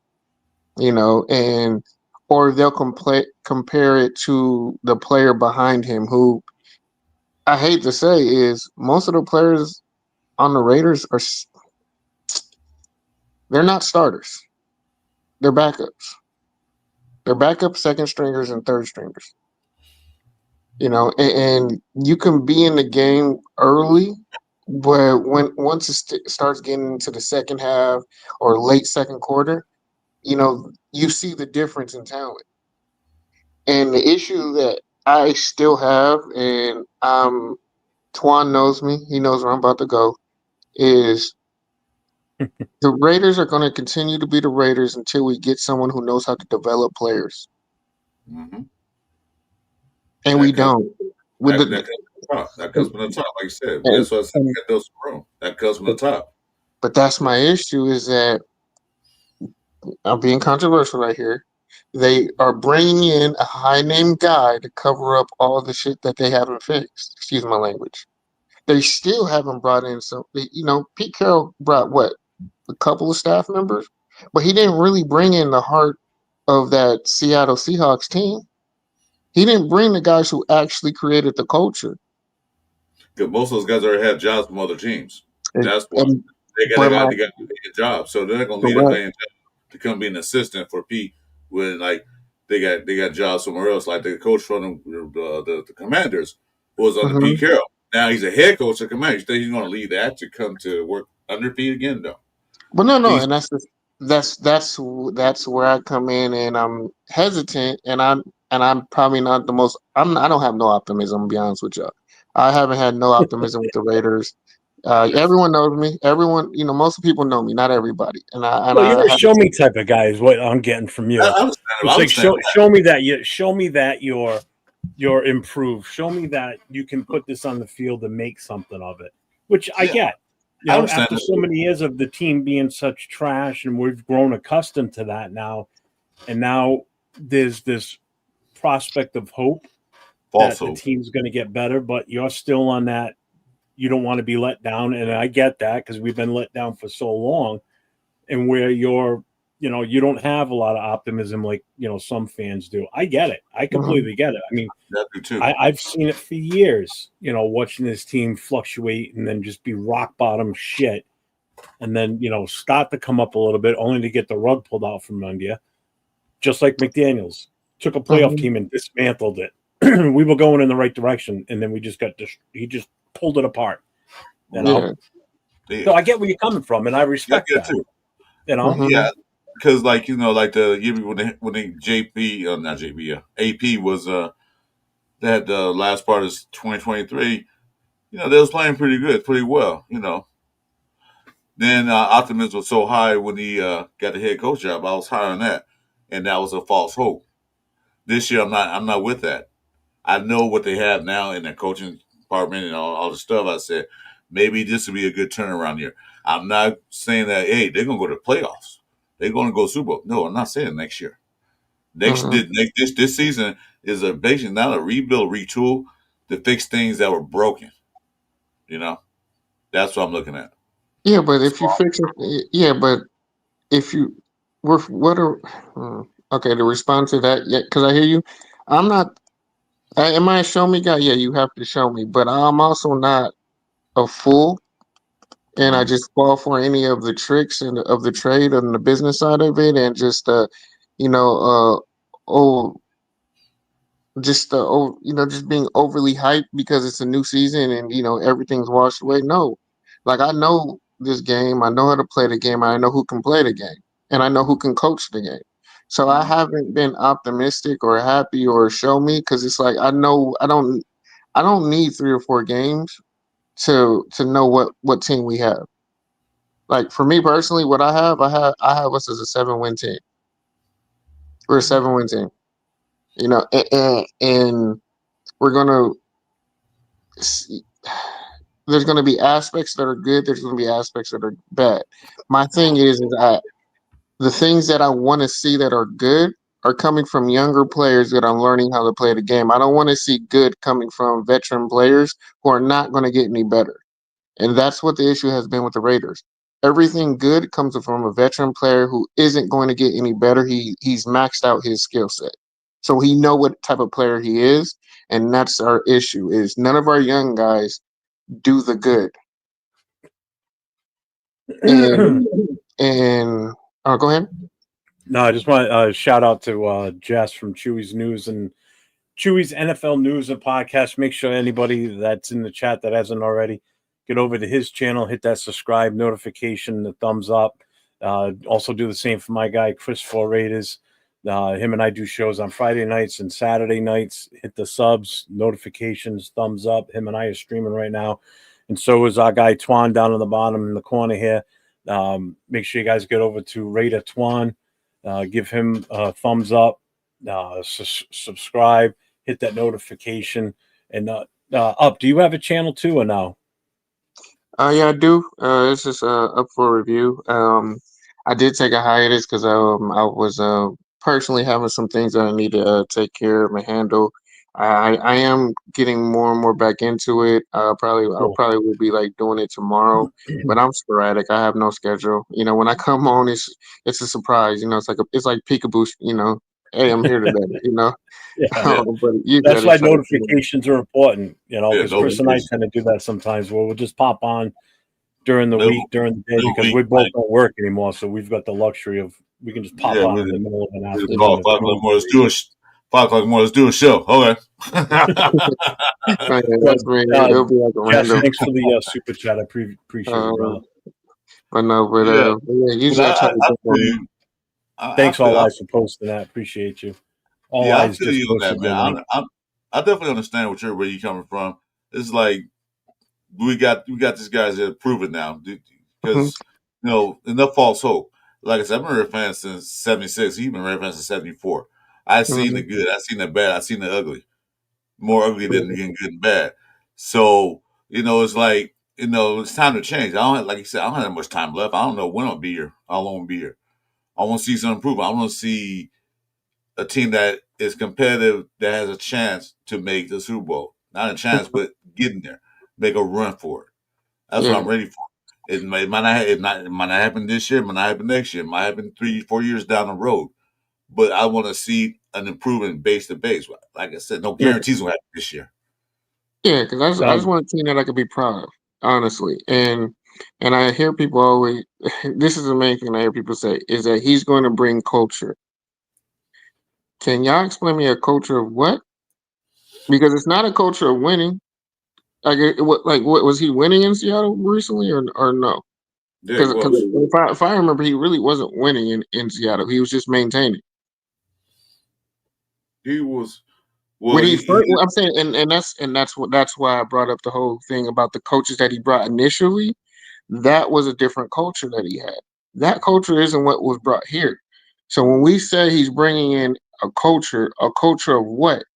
Because the culture that he had that he left was a losing culture. A guy who couldn't get along with his star player who wanted to leave. A guy that they wouldn't surround their quarterback with actual. I mean, they got him things, but they didn't really do enough to put them over the top. A guy who was just maintaining. And they started struggling to maintain, and the frustration started coming. So what culture is he bringing here? Because everyone's only talking about the culture that you have at SC, and there were struggles at SC. I was recruited by Coach O. I went to camps. I know what was going on there. Now, when he was winning, and when he had like when there was like the Lakers over there, absolutely, you can't deny what that he did. But there also is the other side that a lot of people don't know outside of the Pac-12, and some people don't even know that was outside of SC. Like it wasn't. Oh, it wasn't as glam as what everyone was saying it was.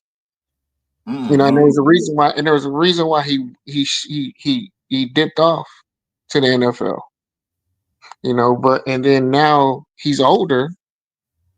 He wasn't winning where he was at, because if he was, he would still be there. He would still be giving that culture to Seattle. So what is really coming here is my thing, because everyone's hung up on what he could. I'm not on that what he could, like you said, the show me part. Because what he has shown me is that he can hold and maintain a team, but he ain't pushing the team forward. DK Metcalf really haven't got that much better.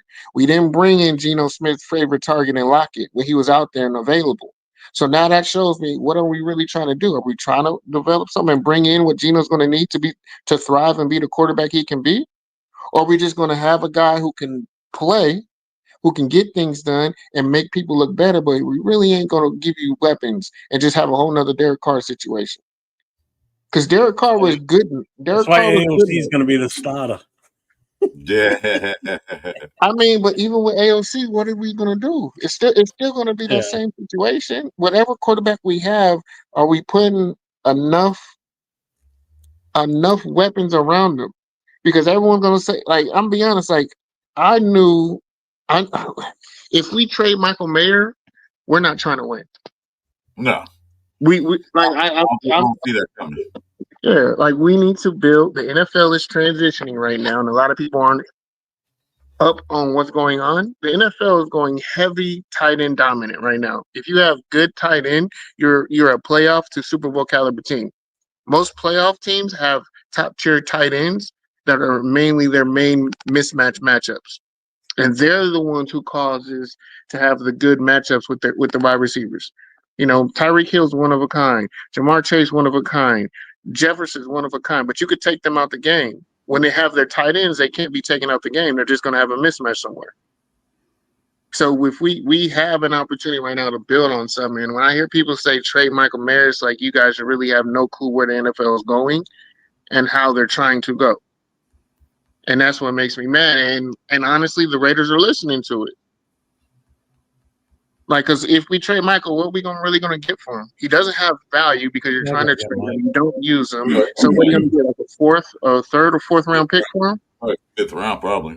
I mean, a lot of times if you hear us say it, we're doing it because we're busting Jack Kenner's balls because he gets pissed anytime somebody says we need to trade Mayer because he's a huge Notre Dame fan and he loves the guy. I know realistically we're not going to get anything for him, and it doesn't make sense to get rid of him. It really doesn't. But he's a top tier tight end. He's developing better as a blocker. He has possibly the second best hands on the team as a pass catcher. He catches the ball away from his body. He's only. I wish we had a true player development coach, but we don't. Who's going to make him get better and maybe slim down, but put on a little bit more muscle? You know, like. Yes, he's not the fastest guy, and a lot of people want the quicker tight ends. You know, like Travis Kelce's, like, you know, he's almost a one-of type of guy.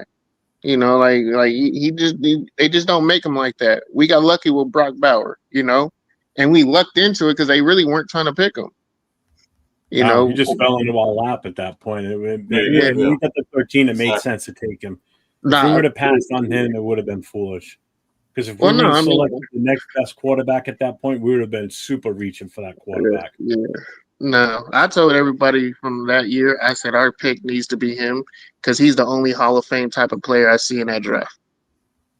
I agree. He's a Hall of Fame. He's the only Hall of Fame caliber that you see.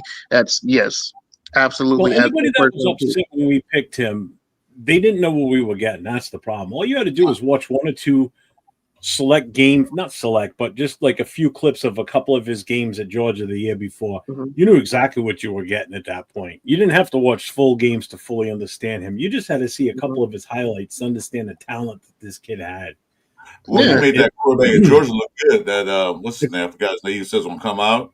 You talking about Stetson?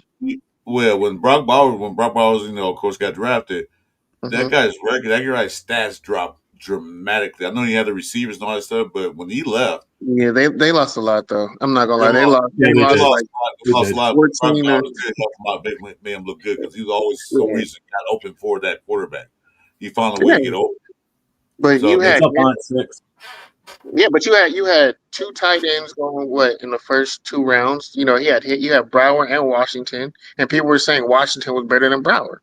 And I was like, I don't know what they're looking at, but you can see it because of the potential. He was 6'7", 6'8", you know, and a big 6'7", 6'8". So, you know, I mean, you had 4 offensive linemen, you had the receivers go, you had the running back go. So I mean that Georgia team was stacked. So and pretty much most of their defenses in Philadelphia. I mean, Philadelphia's got most of Georgia's main defensive guys. I was just saying how you made that quarterback look good because he got open a lot. Man, I can't get over how well they drafted, man. Billy's I like guys. And plus, he's supposed to in the pre-draft that year, he's supposed to go in the top 5. He's supposed to go in the top 5, supposedly. Will be in the top 5, but that draft. Well, there were too many teams that were quarterback needy, so that changed that whole early first round. That swapped that all around, man. That was a mess that year. Yeah, it was. Players were taking out a spot. Yeah, but I'm going to go off for a cigarette, but just to let you know, Jay, I wasn't subbed to your channel already, but I did already. I did. Thank you, man. I promise there's going to be a lot more content. Honestly, I hope I throw out some topics that you guys can talk about. That's going to just cause just a lot of talking points, man. And I just honestly, my goal is really just to educate our fan base. I feel like, these years of losing has diluted our intelligence as a football fan base. I'm like, crazy. Yeah, it's driving a lot of us crazy, and we're honestly sounding more delusional than a Cowboys fan. And there should be nobody more delusional than a Cowboys fan, and the fact our fan base is competing with them is a problem. Not wrong. You're not wrong about that. You gotta understand, we lost losing so much and losing badly that we're tired of it. That we want to see something, so we live on that thing called hopium. That bad drug. Yeah, you talking? That Obama plan of hope. I was like, nah, I hate that. I hate that hope. Crap. No, make it happen. Especially when you have the opportunity to make it happen and you pass on it because of certain things. But no, I definitely just want to chop it up. I seen Twuan. I ain't seen my brother in a minute. Just letting everybody know I'm still here, still around, and I just seen you guys talking. I've seen you guys a couple of times on have people on. When I saw OG, I was like, okay, I gotta try and join just to say what's up to Where's your link for your channel? Because I'll put mine up there. Oh, here it is. I got it. Right. Yeah. It's on Twuan. You guys post it again on my channel or Jeff's channel so I can hit it, or I'll go to Twuan's channel real quick. Yeah, man, and I'll put mine up just so we can all get together. I don't mind talking Raider talk. It's I like to hear people tell the truth. Don't sugarcoat crap. Don't put it. Well, tell me how you really feel, like you just did. Some guys won't go in there and sugarcoat it.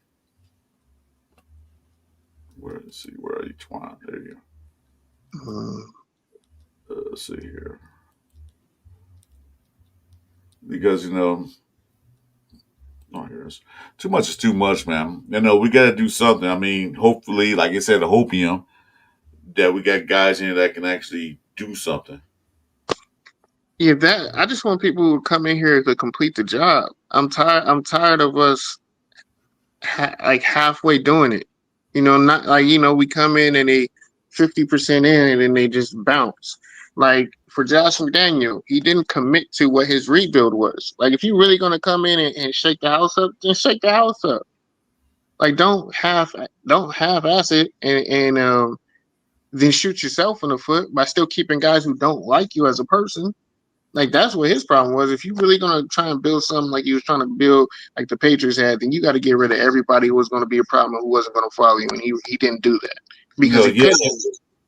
Basically, had to wipe the whole team clean. Like I said, like Joe said, he took a playoff team and annihilated it because he wanted to be like the Patriots were.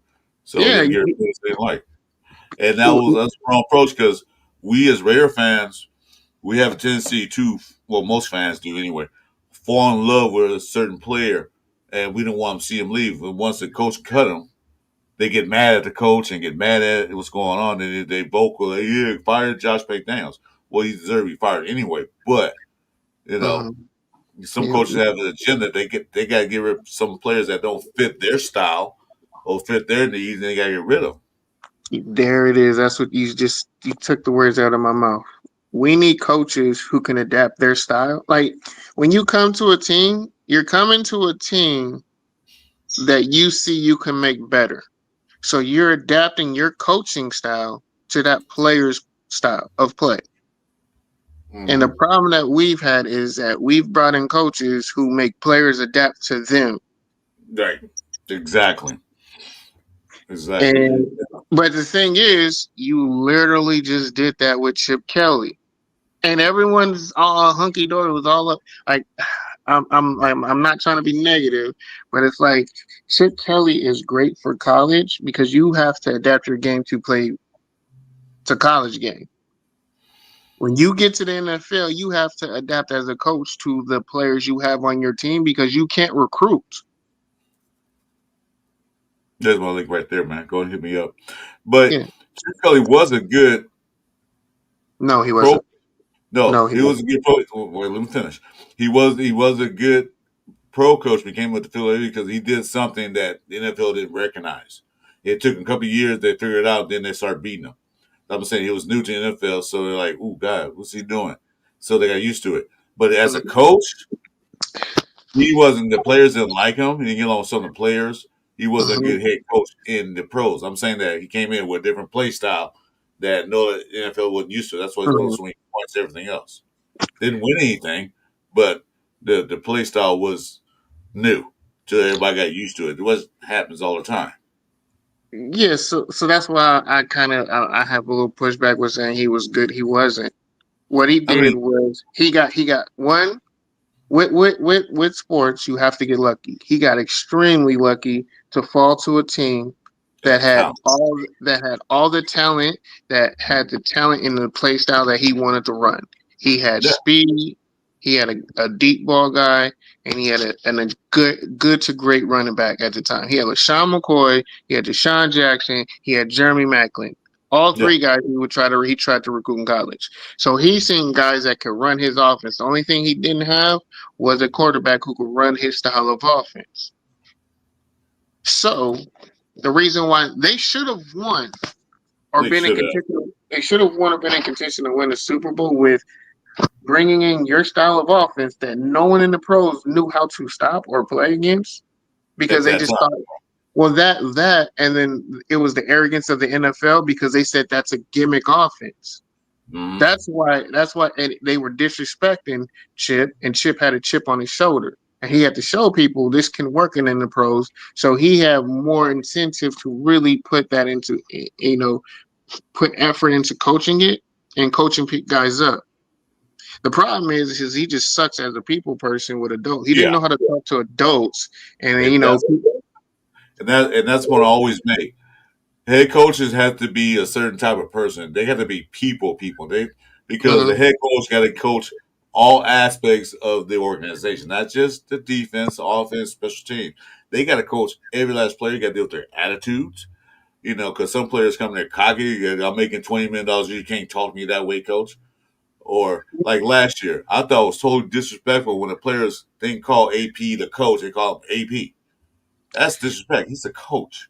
Yeah, no, but the thing is, yes, I understand that, but I'll say this: that's the old way of thinking. With these new guys, it's a whole different type of relationship. But one thing that AP had was their respect. No, he did. But the thing is that they don't call Pete Carroll Pete. They call him Coach Carroll. Yeah, but the thing is, AP has always been AP. Even as a player, even when he had even rookies. But the thing is, he came from a player to coach. So when he had rooks under him, they still would call him AP. So it was just a gradual thing where he didn't look at it like that. Pete Carroll was only a coach. Pete Carroll has always been Coach Carroll. He played football. A long time ago. Yeah, a long time ago. It's been a while. Yeah, it was DB. It was a decent back. But also, it's a respect thing. I'm not just gonna call an old 80-year-old dude Pete. Yeah, you know what I'm saying? Like, so yeah, but still, to me, I mean, my old school. Maybe you guys don't see what I'm saying. Maybe because I was saying that I still see that's disrespectful. I don't care how old you are. You can be 80, you can be 40, you can be 20 years old. You still, like, if you're the head of a program, call by your title. Okay? So my thing is this. To me, that shows a lot of respect for AP. Although, they were buddy, they all that stuff, that's fine. But when the organization, who are you? You're the head coach. So call me coach. Unless AP specifies, just call me AP. That's fine. But to me, that's all I'm saying. Yeah, and that's what I'm saying. I'm like, it's definitely generational because he still commanded and demanded the respect, and he got the respect. In fact, AP is what got the respect back in the locker room right after Josh McDaniels. People respected him. None of the players. Yeah, and because even with Josh, it was still Josh. It wasn't Coach McDaniels. It wasn't none of that. Even with Bill Belichick, they don't call him Coach Belichick. They call him Bill. Mm. So, like I said, it just depends on, because, like I said, it depends on really the coach and that style of coaching. Because it's understandable, like, you have an older mentality where it's like, yo, I'm not going to disrespect because titles mean something. The titles titles don't mean anything to these young kids now. When they hear that, like a lot of, I hate to say it, to be honest with you, when they hear titles or things like that, they check out on you. They mentally are gone, So I definitely hear it, and like I said, I do want that though. I want that attitude or respect. But the thing is, it's like we have to get older. We had a very young team. After when Josh got there, he got rid of all of our veterans. We had a very, like, that playoff team that Carr was on, everyone. He got rid of all the veterans who had a voice. So once that happened, we became a very, very young team, and then Max had to be a young vet. And he wasn't ready for it. He's still learning now. He's not the best. I'm gonna be honest with you. He's not the best mentor, because he can't teach his play style. If you don't have his mentality, he can't teach it. And that's why a lot of guys aren't able to pick up on his like play. But he's learning and he's going to get better. But he was thrown to the fire because of bad decision making by upper management, by getting rid of vets who, like, honestly, a lot of people didn't understand why Will Compton was in the league for so long. Is because he's an amazing vet who knows how to play the game and knows how to teach the game. Perryman was another one. It's like we had guys who were great vets. Jonathan Hankins was another one on the defense that guys really leaned on to understand how to play the game, understand the game, understand locker room culture or having a locker room culture where guys mentally were a lot of our young guys just check out mentally in the middle of the game. You see it when they're just checked out. They're like, what the hell is he doing? It's because they're mentally checked out because they're overwhelmed. And you need those vets that can calm a guy down and bring them back in, because sometimes the coaches is just the coach. He has a job to do and he's getting paid because he can get fired from game to game. He could be there this week and be gone. He could be there Monday, Tuesday, and then be gone Friday. So a lot of times they can be coaching under duress, and we had a lot of guys on our team that were coaching under duress. Nobody had job security, and in a sense, it's kind of still, I feel it's the same way. We don't have guys that really have job security as a coach. I truly hate. I despise the Chip Kelly contract. Giving him $6 million, that tells me that, okay, if Pete leaves after a year or 2 years, he's going to be the guy that you're going to slide in because you're paying him the money, not because he's the best guy, but because he makes the most money. That's his contract told me a lot more than what people actually saw. You don't pay an offensive coordinator of his status $6 million right from college. You don't. That tells me he has a lot more authority and power than he should have.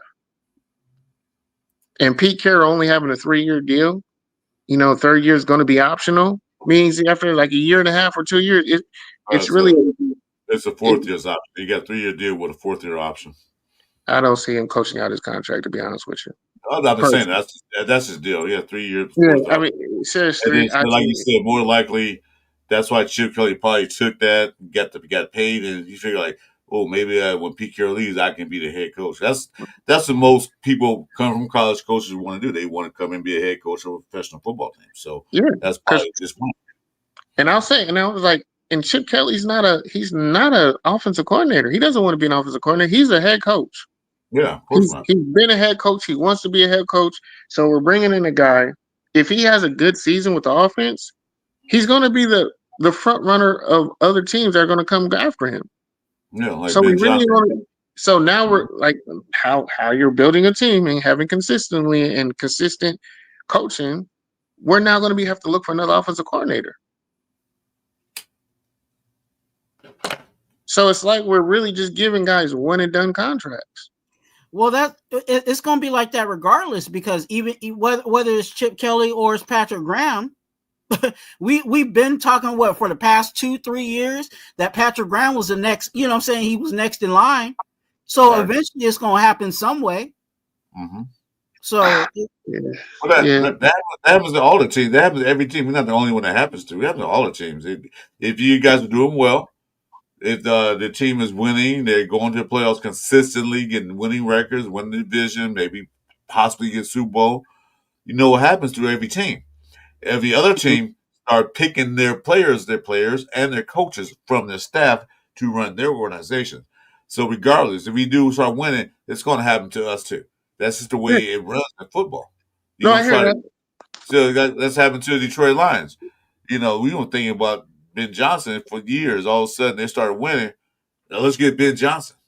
I mean, they probably thought Ben Johnson a while back, but now look at Ben Johnson. Now he's the head coach of the Chicago Bears.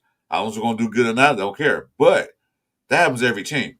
Don't expect because you guys are winning, you become players on the coach that's going to stay there. Unless that team give him so much money, the other teams can't match it, then he's still there. Yes, that's part of the game. But the thing is you have a staff that's deep enough that can replace them. You have someone that's been he's been mentoring 3 guys. Like look at the Green Bay Packers. When it was Mike Holmgren, he had 3 offensive coordinators that could really take over if he left. Mm-hmm. We don't have that. We don't have that leverage or leeway right now for any guy to leave. Like these guys are. Are you sure we don't? Who can? If we have a good season, who's going to come in and replace his offensive coordinator? We have to pick somebody up off the street. We don't have nobody in our locker room. Well, we might. We don't know that. We don't know who. We don't know who took his mentor. We don't know that. I looked at their list. They got people there, but they're not big names. No, we don't. Guys. We have no one who's been prepared to call offensive plays. No one. But even beyond that, like the reason why we don't is because that person, we don't have people that have been here long enough to say, oh, that person's the next man up. With all these other organizations, when you know what I'm saying, when their offensive coordinator leaves, they already know who the backup is going to be. They already know who the next man in line is. All they got to do is eventually give them that fake interview. You know what I'm saying? Let them sit there for a couple of minutes and say, "Oh yeah, you're gonna take over for the offense," because Correct. They already know that Joe Blow has been my assistant and he's the next guy in line when I leave. We don't have that here. Yeah, and that's what I'm saying is, so we don't have we don't have a way to protect our guys. Like I said, but that's my thing. But other teams do. Like all the teams that contend have that. Hey, for offensive coordinator to go, we have someone that can fill in. With Kansas City, they have that. With at Detroit, they had that with Ben Johnson. At the Cowboys, they had that. The Eagles, they have that. Like the teams that contend have coaching staffs that are ready to have those that guys that are going to be ready to step up, that are prepared. Like now, the thing is, when Chip Kelly leaves. We didn't have that. We didn't have it in the past. Of course not. We didn't have the past. I don't know about this year. I don't know. They got some new coaching staff. They finally got a bunch of new guys. I don't know what we had there yet until we see what's going on. We can't say that. You can say that now because in the past, yeah, we didn't have none of that. If somebody leave, who's going to replace them? We didn't have that.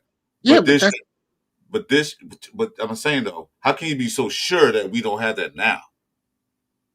Because of you could look at your staff because you have no one who ran Chip Kelly style of offense. As an organization, I have to be prepared for that. You have to look into the future. You can't just look at we're only doing it for this year. No, you don't know what someone's game plan is. If we knew that we're bringing in a guy who is a head coach, a guy who wants to be a head coach, you have to know what his plan is. You have to know where you have to look ahead and be prepared.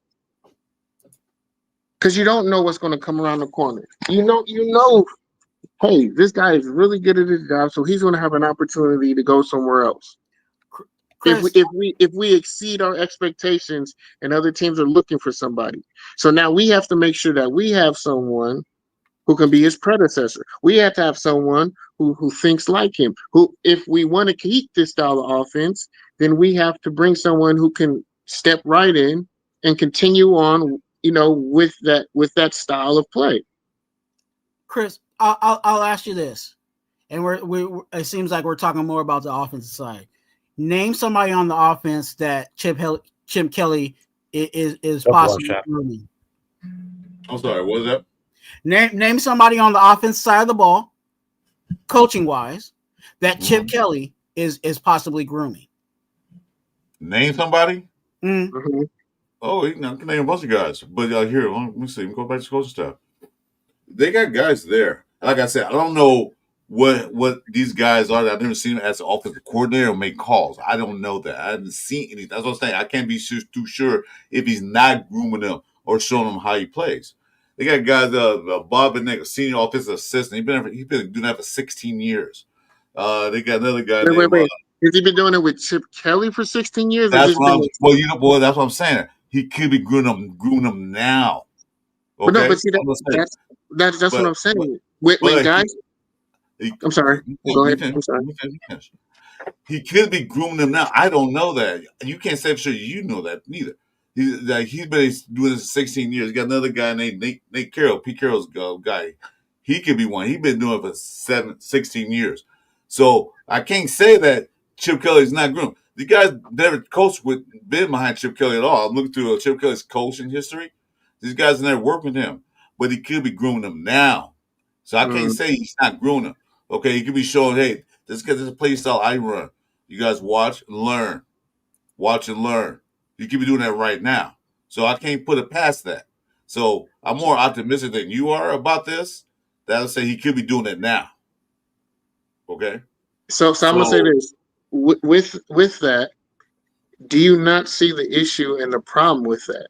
Is that this guy has 16 years of experience coaching this style. He now is going to get 1 year, a year of mentorship in running a whole different style of offense with him. Now, if he leaves, do you think that 1 year is going to change the 16 years of experience of him coaching that way? Or is he going to go and coach the way that he wants to coach? Could be 2 years. No. I need to ask. No, tell it. I don't understand your question. What you're asking me? No, I'm saying okay. Well, you know what? Any offensive coordinator come, they're going to change it. They're going to do exactly what that last offensive coordinator did. You know what? That's not good. That's for every team. No matter. You get a new offensive coordinator. Wait a minute. You get a new offensive coordinator or a new defensive coordinator. Any new coordinator is going to come change their style of play. They always change it, no matter how you look at it. I mean, she's going to show him a year, like you said. This is the way I'll run it. Okay. He might say, yeah, I like the way you run it, but I'm going to add a few things to it or take a few things out of it. You know what I'm saying? He's not going to run exactly what Chip Kelly ran. He's going to run certain things that Chip Kelly did, but he's also going to put his footprint on it to make him look different. Because nobody will be exactly the same person as anybody else is. Everybody's different. So I'm saying, though, he could be growing. This is my play style. This is what I like. This is why I like speed outside. And I like toughness inside. Okay, I'll take that. But then I like to have this. But if I become offensive coordinator, I'm gonna use your style a little bit, but I'm gonna put my footprint on it. Did I answer your question, or did I go around the bush? You gave an answer, but not really answer my question. This is what I'm saying. So I'm gonna give. Let me give some more clarity. Is that because I'm trying to ask the question without just giving the answer? Because in a sense, Chip Kelly is building an offense for his style that he coaches. Now, he didn't bring no one from Ohio State or Oregon or any previous NFL teams on the offensive end. Pete Carroll did. So now they have their own style. They all got overlooked for Chip Kelly. He now comes in. How many of them are going to really be conducive of listening to Chip Kelly? Because let's be honest, how many people have been successful coaching that style of offense in the NFL? That's one. There's still stigma of running that offense and winning in that style of offense. No one has done it. Two, y'all know the stigma is it's the copycat league. Not if we can't copy it, I'm not going to try and coach like that. So he can be mentoring me and telling me things and try and educate me on it. If I don't understand, remember, and Chip Kelly is a very knowledgeable guy within his style of offense. He's an offensive guru. Yes, he absolutely is. So he can actually try and coach something to somebody. They're just not smart enough to grasp it. That could be another thing. There's a lot of guys who won't be able to grasp his offense because they just don't have the thought process. Like Josh McDaniels is not an idiot as an offensive coordinator. He's not. He's very intelligent. He's an amazing offensive mind. The problem is that when he talks and tries to educate people, they're too stupid to understand the way he's coaching or teaching. For him, they're not stupid people. It's just to him, the fact that they can't grasp it the way I'm teaching, he looks at them as the problem. No, I understand what you're saying. I'm not disagreeing with you about the fact that I'm just saying, I'm just looking at he could be and he could not be. Like you're saying, like somebody coming, like these guys got passed over for offensive coordinator. There may be a reason for that. I don't know. I'm not in our front office. Only thing I'm saying is that I don't know what he's doing. I don't know what he's doing. In the offensive room, I don't know what he's teaching them, what he's showing them. This is how I play. I can't say anything, so I can't be positive about that. If he leaves, okay, so then we got to go back to the drawing board, get an offensive coordinator, or they can hire within if they like the guy that their assistant stuff. I don't know what happened. All I'm saying is that can't be too sure what he's not doing in the building. Okay. I don't see him grooming anybody. And the reason why is because when you look at the coaching staff, you have people that are babies in the offensive game, which means that they're barely learning things and trying to figure things out on their own by themselves. And then you also have guys that are veterans. The next person really in line offensively that would be okay calling plays if it wasn't Chip Kelly would be Greg Olsen, who's the quarterback's coach. Now, when you look at that situation, there is no way that Greg Olsen is going to sit under Chip Kelly and be like, "Oh, coach, teach me all that you know." Coach. That ain't gonna happen. And even further, that's something I don't know anything about personalities, what they feel inside. I mean, I can't call it. You could be right, you could be wrong. I don't know. I'm just saying though. You said the question: is he mentoring somebody? I don't know. I didn't say he was. I said he possibly could be mentoring somebody, possibly not. That's all I'm saying. I'm not saying he isn't doing it. That's all I'm telling you. Yeah, and even further than that, Greg Olsen believes that he's an offensive coordinator himself. You know what I'm saying? He was offensive coordinator. Yes, exactly. So he's trying to fight himself to be an offensive coordinator. So he's definitely not going to be trying to suck up to Chip Kelly and learn everything from Chip Kelly because he believes that he can run an offense himself. Yeah, even further, let me go further. Even further than that, I don't think Chip Kelly's teaching anybody because he's focused on being a head coach. I didn't say he was. I didn't say he was. I was saying, though, you said the question, is he mentoring somebody? We don't know that. I don't know that. You don't know that. Nobody should know that. The answer would be no. You can't be sure about that. We can't be sure about that. So we can't. It's speculation. Saying, he could be. He could not be. Maybe these guys don't want to learn on Chip Kelly. Maybe not. Because Chip Kelly's agenda is to be a head coach. Yes, but this is my problem. After everything we said, everything that we know and what we've seen and what we have, none of that is conducive to winning and being an organization that's going and improving. Everything we're talking about is an organization that has turmoil, that's going to have issues, it has underlying issues, and has no continuity. Everything we're talking about that we are unsure of is a losing organization. And we already have that right now, and we have even made it through OTAs, and there's already these issues. That's my problem.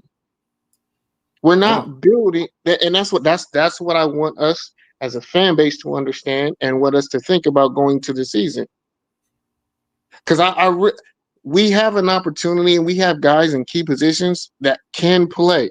Geno Smith can be a Super Bowl caliber quarterback, but we need to surround him with the right style of coach and players that are going to benefit him, that make other players stand out. Because he has.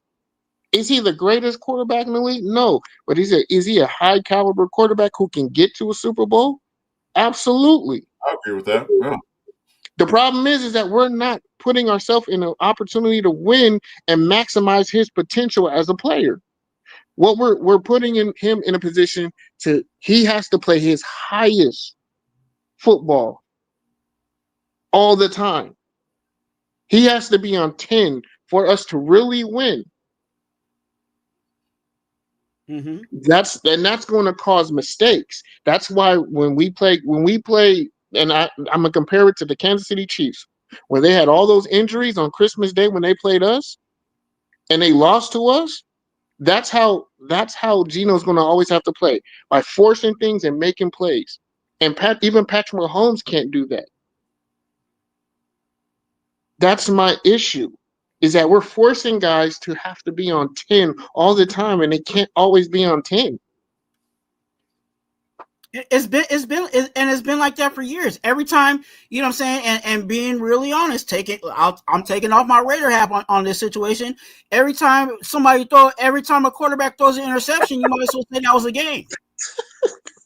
One turnover. We can be hopeful and say we're gonna win that game, but everybody knows deep down in their heart when that quarterback threw that interception in the game, it was a done deal because the team wasn't, you know what I'm saying? And that's where, again, people hated Derek Carr and people bashed Derek Carr all his career, but that was the same thing that we were expecting for Derek Carr to do, pull magic out of his hat. Shoot the play in the Cincinnati game. We had one guy who can actually catch the ball to win the game. There was one player in the end zone, and he threw it there, and everyone was like, why did he throw it there? And that's where we are now, is that we can't afford to really lose coaches right now. We can't afford to have Chip Kelly leave. We can't afford – I don't even like Patrick Graham. Twuan knows this. I don't, but we can't afford to lose him. We're not in position to be able to replace guys right now when we're trying to develop and change something. That's the issue. When you're trying to establish culture, when you're trying to build culture, you can't lose the culture and think the culture is going to stay there. So honestly, I love the idea of giving John Gruden that 10-year contract. That told me, oh, you're for real about this culture thing. Did I like the dynamic of it? No, but I like the idea, what they were thinking to like, yo, we really got to commit to this. Well, John Gruden would probably still been there for the email stuff. John Gruden stepped down. They didn't fire him. People say John Gruden fired. No, he stepped down. No, they got the NFL had to step in because they weren't going to let that whole off the field, because there was going to be more off the field issues than actual on the field, because anyone in the building, they didn't care. I can tell you that for a fact, and I know this. The players didn't care. The players didn't see like that. The coaches didn't see like that. Not even what's his name? I forgot who he was talking about. Even Gene didn't even see it like that. It was a joke. The NFL and then the people who are really going to make all the headlines and the media, that was that. I know. I can tell you that for a fact. I know that's it. The NFL did that. The Raiders didn't want to do that. Even other organizations, the NFL did that to say that he's like, yeah, you got to go. But my big thing is, I'm tired of losing because we are failing to commit to something. We're not committing. Like, what is our motto? A commitment to what? Excellence, right? The first word is commit. You're not committing to players. You're not committing to staff. You're not committing to the organization. No one's committed to anything.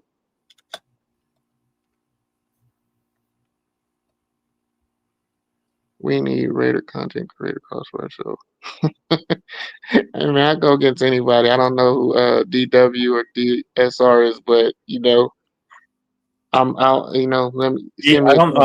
DW. Who's DW? DSR is Death Star Report. DW. Who the hell's DW? Yeah. That's what I'm trying to think. Who was that? I was looking for help from you guys. But no. Yeah, but yeah. Like I said, Dustin White. Who's Dustin White? Dustin White. That's DSR. That's why it's DSR. Okay. But DW, who was that? Oh, is it the same person? DW is DSR? They're the same people. Yeah, DW of DSR. Oh, DW of DSR. I read it wrong too. Okay. Yeah, me too. I thought it was an R. I read it wrong. But no, I will. I got no problem. If you want to see that, set it up. I'm always here. Twuan got my number. But I just like to come here, just to shake things up a little bit, Hey, you did. You accomplished that. I gotta get. I tell you what. I love debate because like I said, I'm a person I'm a Raider fan for too many years of just losing and bullshit. I like people to come in and talk about the Raiders and not sugarcoat it. You know, I don't believe in that drug opium. Man, I'm all about. You want to talk real? Let's talk real talk about them. That's why I like what you just said. So while you guys were going back and forth, I put a poll up on my channel. It said feelings and how we do in 2025. Possible answers were positive, negative, or still wait and see. So right now there's 50% say positive, negative is 10%, still waiting to see is 40%. That's 11 votes. Oh, it just swapped. So positive 45, wait and see 45, negative is at 9% now on 11 votes. Yeah, let's wait and see. What's up, Pit Boy? I ask questions because I don't have all the answers. Because I'm trying to have that optimism, y'all. I'm really trying to have someone come in here and give me the optimism that I'm missing, that I don't see that you guys have. Because I could be wrong. Like I said, some of the stuff is my opinion. A lot of not a lot. A large majority of the stuff that I have or information I get is from inside information, intel. And I'm just aware of things because I can see and I understand and I know it. I just know the game, and the way we're doing it is not. It's when you look at the organizations that are consistently winning, consistently good, our organization, our players, our staff, even our concessions don't mimic it. It doesn't look the same. Not even close. Not even close. Like I said, maybe they're trying to get there. Maybe not. There's no telling. So we need to get there because for too long, for the past how many years? 10, 15 years? The ship's been sinking. And Mark Davis did nothing. Mark Davis did really not anything really to fix it. To me.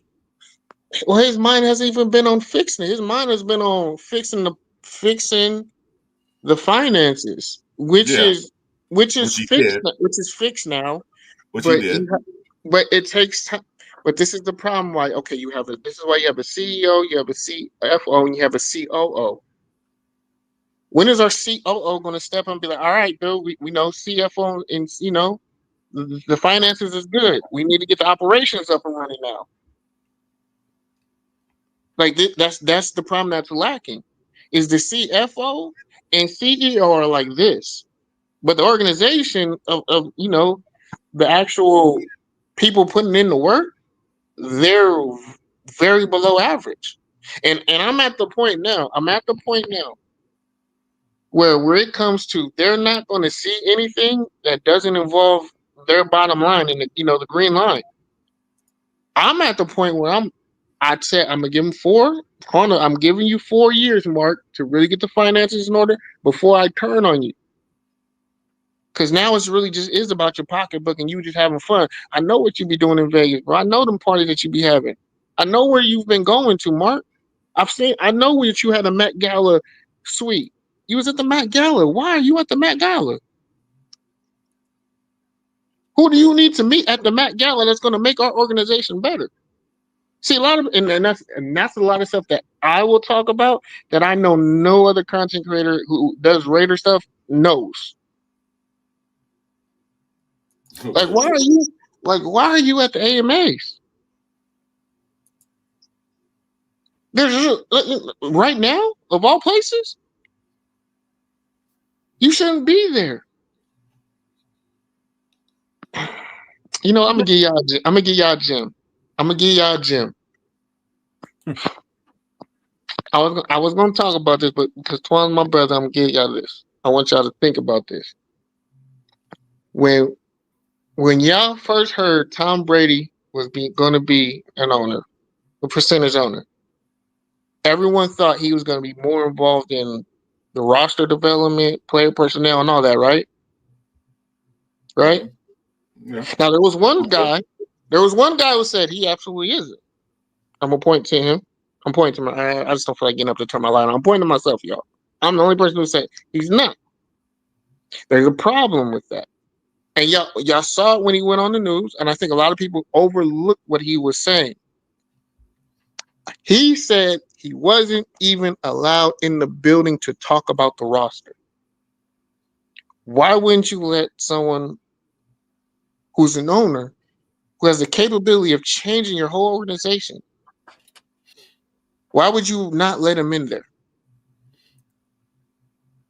Why would you not let him be the face of your organization when you're not the most popular person right now in the organization?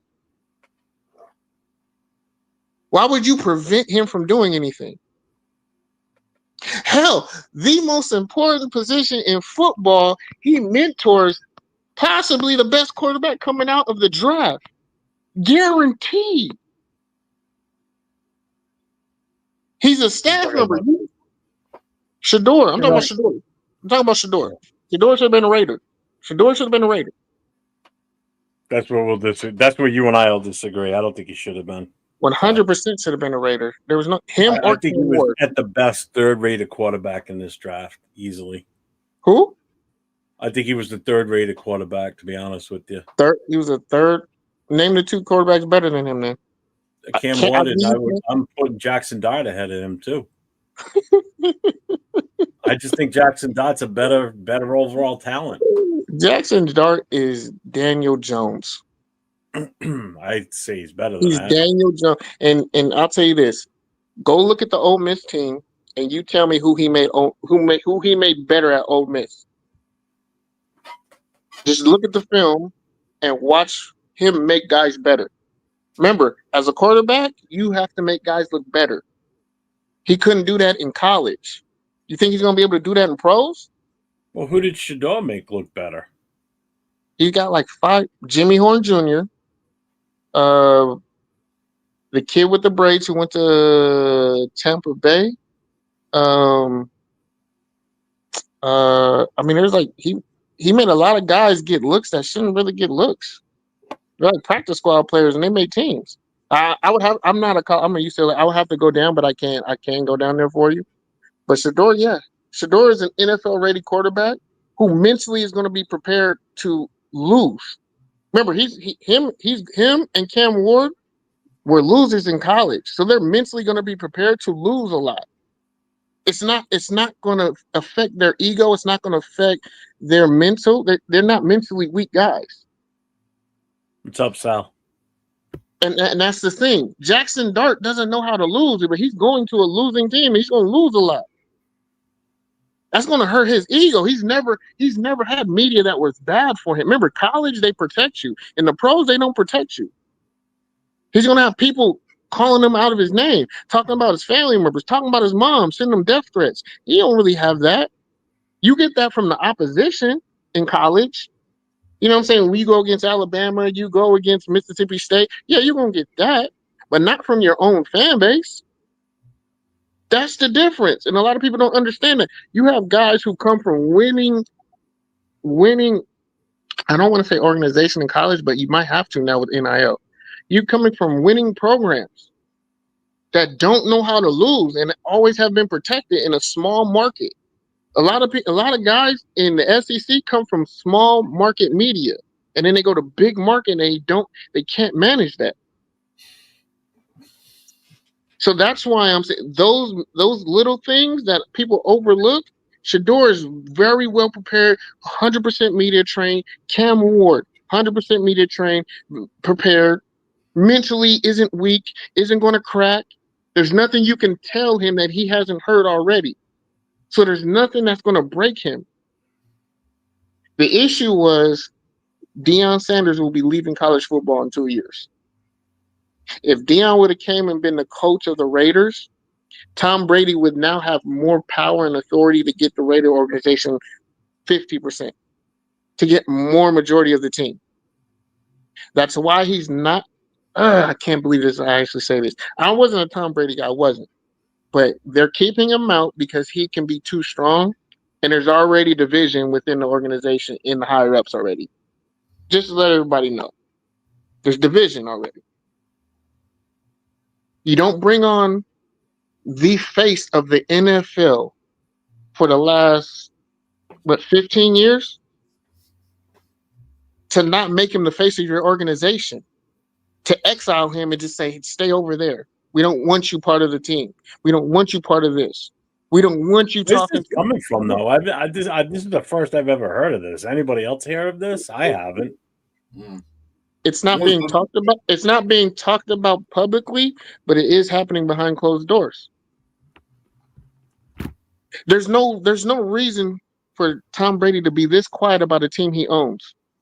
He's not quiet about anything that he owns, but he rarely talks about the Raiders unless he has to do a sit-down interview. He's not quiet. He's not a quiet person. But how did you hear about this? That's what I mean. I don't get this. Again, I thought I knew people too, but this is the first I've heard of this. Having people actually in the doors behind there, not just some people that were there, some people that are still there. I know players, I know staff, I have people in the league, in the front office league. There's a lot of things that aren't said about a lot of organizations, but the fact that you brought the guy on to be the face of your team and you want nothing to do with him, you really exile. Like, you're telling me all the kids know him as, they call him the GOAT. He literally does trainings, and you're not going to listen to him talk about guys? He has firsthand experience. But this is supposedly also the same guy that told them not to take Shador. He said that for the camera. Y'all can't believe that. Why would he say that? But I don't get what you're saying. He's not allowed to partake or do anything with the team. I mean, first of all, he's limited because of the TV contract, and it's a conflict of interest. He can't. Well, I know he can't go and talk to the players prior to the game that he's supposed to be covering. Yeah, but that has nothing to do with the team you own. That has nothing to do with the team you own. That has nothing to do with the players that you own. It has nothing to do with the aspects of you running an organization and doing everything that you need to do. He's still part owner, so he can show up to the combine. He could have shown up as a commentator or as an owner. He could have shown up either way. He wasn't. Why? It doesn't make sense.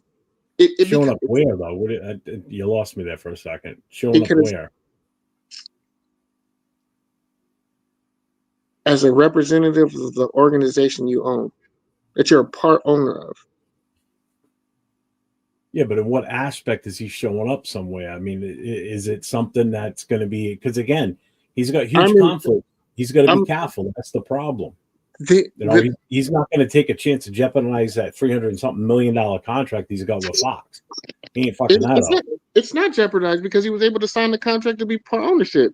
That was all talked about before it even was signed. Once that's signed, they know the conflict of interest that can happen. So the things that I'm still obligated to do to run a team or organization, I'm still obligated to do. I should be allowed to do it.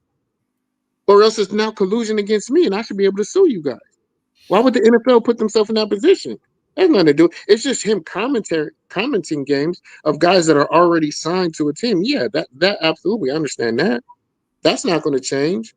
But kids in college, that has nothing to do with the NFL. These are still college kids until they're drafted by a team. Then that's when the rule kicks in. All right, so you're saying why wasn't he at some of these pro days and such? Is that what you're saying? Or you have 40 people in the front office that are at these events holding interviews. What ownership? All of them are there. You're the key face of a new. You're a new owner. Everyone's been talking about it. Everyone knows that. Everyone's waiting to see you. They want to interview you, yet you don't show up. You're not there. You're not in the draft room. You're not allowed in the draft board. He said that I found out that from him in the interview he did, where he says I wasn't allowed to.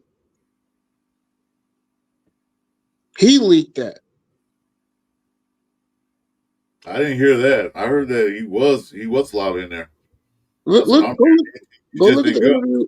He had. What was it? Okay, they wanted no insight or no input from me on players that would go to his camp, would go to his quarterback when he's at UCLA.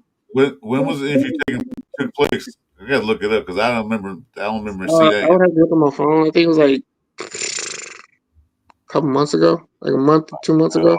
I'm saying that. I'll find it. I'll send it to Swan. Have him send it to you when I find it.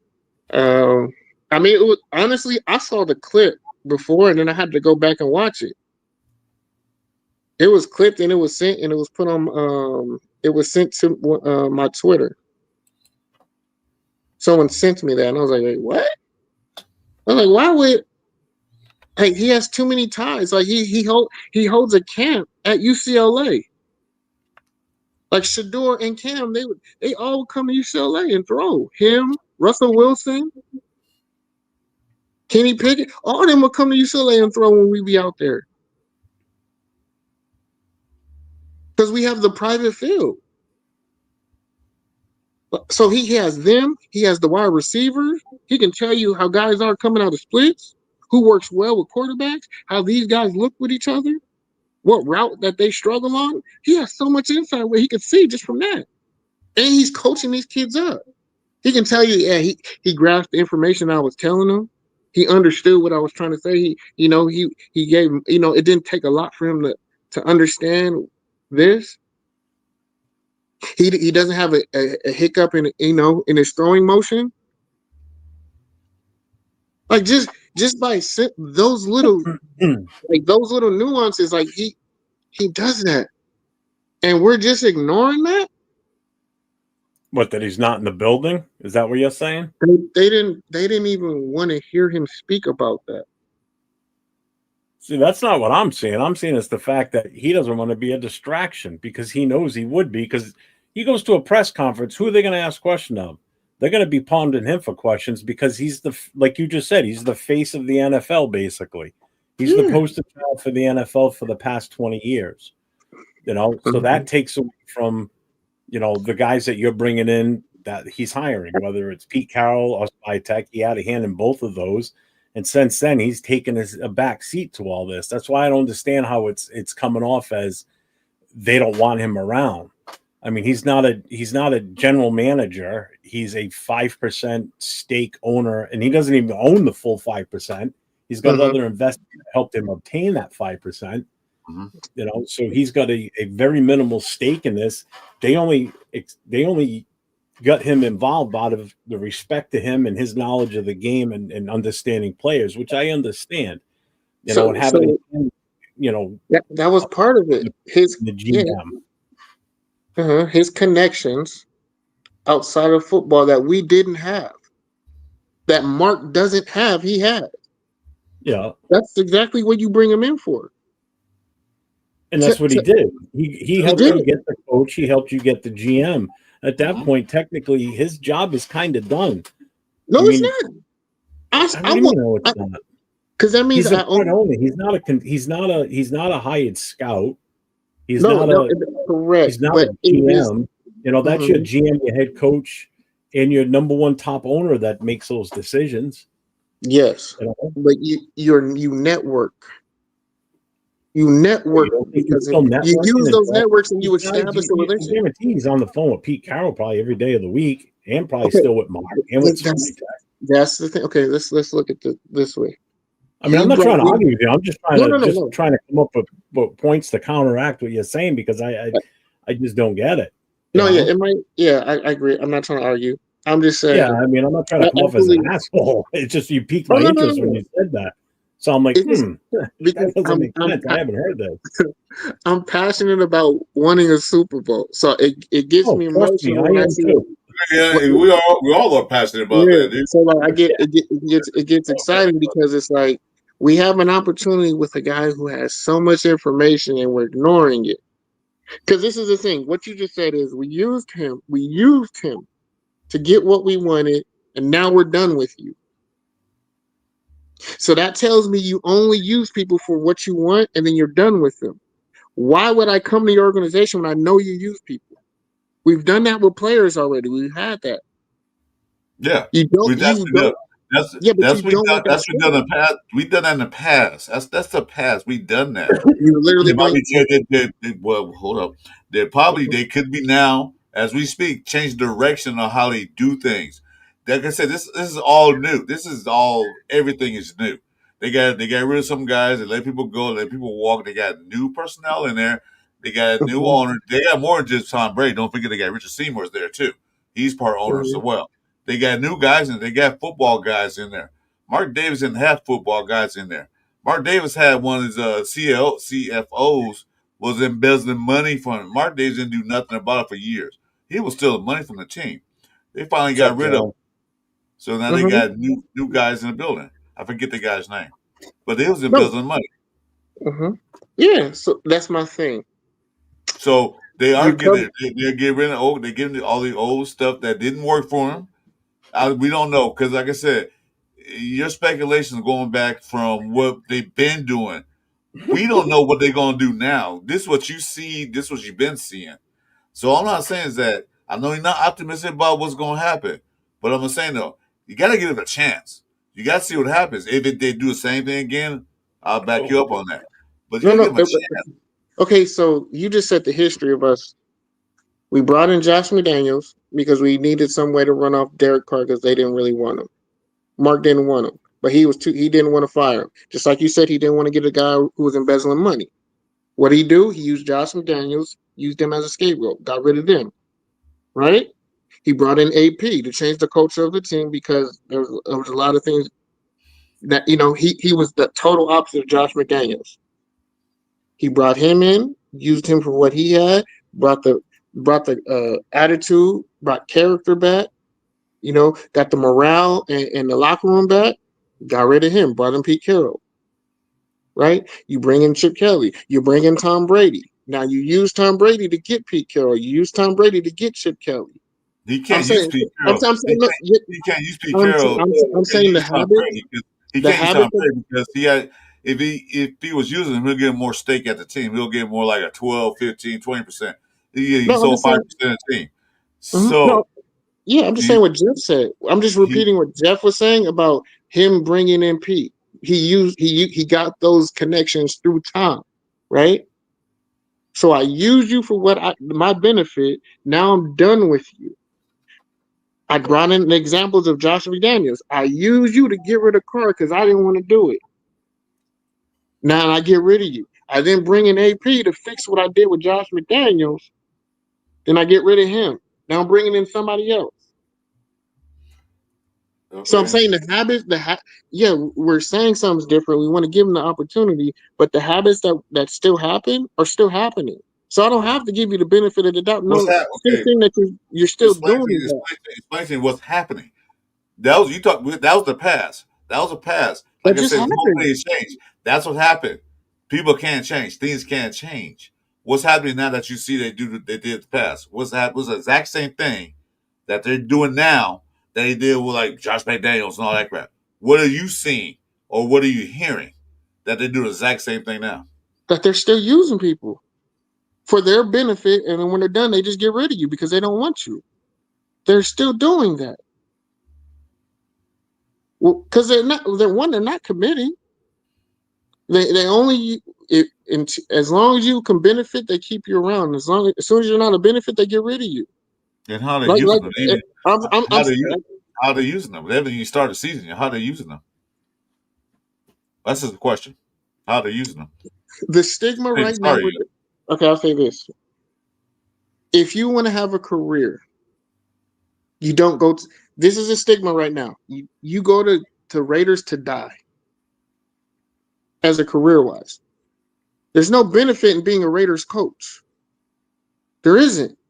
Because they didn't hire no coaches. They had no good coaches for a long time. Cool. That John Gruden thing was that. That John Gruden thing happened. We talked about that earlier before he came on. John Gruden, Josh McDaniels, AP. Who was the guy that took over? Who took over and went to the Green Bay Packers, a special team coach? Bisaccia. None of them are going to get an opportunity to be a head coach again. AP's going to want to. No, but But you can't say Pisaccia really didn't get hired. He just was thrown into it. And then you see him doing successful as the Raiders. He really ain't really getting no praises for it of holding that team and that organization together. With the most turmoil that has happened in the last 15 years of an organization, you helping to hold the team together, getting a team to the playoffs. He doesn't get credit for it. Like as an organization, if I'm a young coach, the Raiders are an opportunity that I can go to. Why would I go there? Well, you know what? You can say all this, but you get that. That's Mark Davis' fault completely. Mark Davis even said it to him. He said it in the interview. I'm not a football guy like my dad. Mark Davis is a businessman. What he did, he took Raider out of depth. He took away all that stuff. That's what he does. So what he does? Okay, wait. Let me say this. What do? Mm-hmm. He brings in football-minded guys because he didn't have that for a while. He had people like you said. He was doing this for a business aspect. So he brings in Tom Brady. No, hold up. He brings Tom Brady, a football mind. Richard Seymour, football mind. They know how the football organization should run. Mark Davis don't know all that. He's just the owner. He's just the owner of businessman. Mm-hmm. He even said it. So that's why the team was failing because he was making snap decisions. Oh, I bring Josh Allen because I want to do the Patriot way. Oh, I bring in this guy because I want to do this thing. Oh, I don't like Versace. I will bring in Josh McDaniels. So that's what he did. He didn't make decisions based on football. He made decisions based on whatever he based it on. But it wasn't football. So are all these business decisions or football decisions? No, I'm talking about getting the Raiders. The Raiders in depth and it was in Oakland. They had no money. Absolutely none. Which is why it was a great move. Now they do. And that's why I gave Mark 4 years of this. I can't kill you for making business decisions. Because I know what you're working with. I know what you're trying to do. I know you're trying to build a nest egg and have more money in your pocket. We know what your dad left you with. But now it's like, okay, you've recouped everything that you've lost. You've recouped that, and now you're trying to get more, but you're not trying to put a product that's actually worth cheering for. That's something that's worth backing. You're not giving us anything really to cheer for. So like I said, for the past few years, yeah, he hasn't. But like I said, though, you haven't gave the Raiders like one chance in hell to see what they got on the field this coming season. I know what you're saying. You're used to what they've been doing. Like I said, I'm not jumping up in chair like we're going to win Super Bowl tonight. I'm not saying all that. I'm gonna say, let's see what they got. Let's see this year what they bring to the table. Might not be a playoff team. It might not be a 10 win. They got. I hope they win more than 4 games. But I'm saying though, I'm gonna give them a chance. Maybe they turn it around. Since Brady became the official owner, things have been shooken up. Mm-hmm. Yeah. See, no, I agree there. But this is my thing. Is this conducive of winning down the line then? So we know we're not winning this year and possibly next year, right? No, I don't know that. I don't know that. Huh? I don't know if we're not gonna win this year. You don't know what. Come on. You can't predict the future, man. Come on, JT. Come on, JT. This is where I lose the optimism. Come on, man. You can't sit here and tell me you see a Super Bowl caliber team. I didn't say no. So see, nope. Don't do not put words in my mouth. I said that they might not be a Super Bowl team. I can't predict. They can win 4 games. They can win 1 game. They can win 16 games. That's what I'm saying. I don't know yet until I see what's going on. All that I know is I see things are differently. It's run differently now than it has been in the past. That's what I said. Don't put words on my mouth saying that they're going to Super Bowl. I didn't say that. I said that. I'll be celebrating. They do, but I'm just saying though, they can't get worse than what they've been. All right. Well, if you don't predict them to go to the Super Bowl, you can't celebrate if they do. Yes, for me, yes, I can. Expectations. No, this is my thing. Is okay. There is no way we get to the AFC Championship. There is a way. Let me take that back. Let me take a step back. There is a way we can get to the AFC Championship game if cards fall our way. Do I see that happening? No. I don't. Nobody saw that happening with Washington last year. Nobody picked them to even make the playoffs, let alone the NFC Championship game. They were a couple plays away from being in the Super Bowl with a rookie quarterback. I'm not saying we're the same caliber right now, but anything's possible.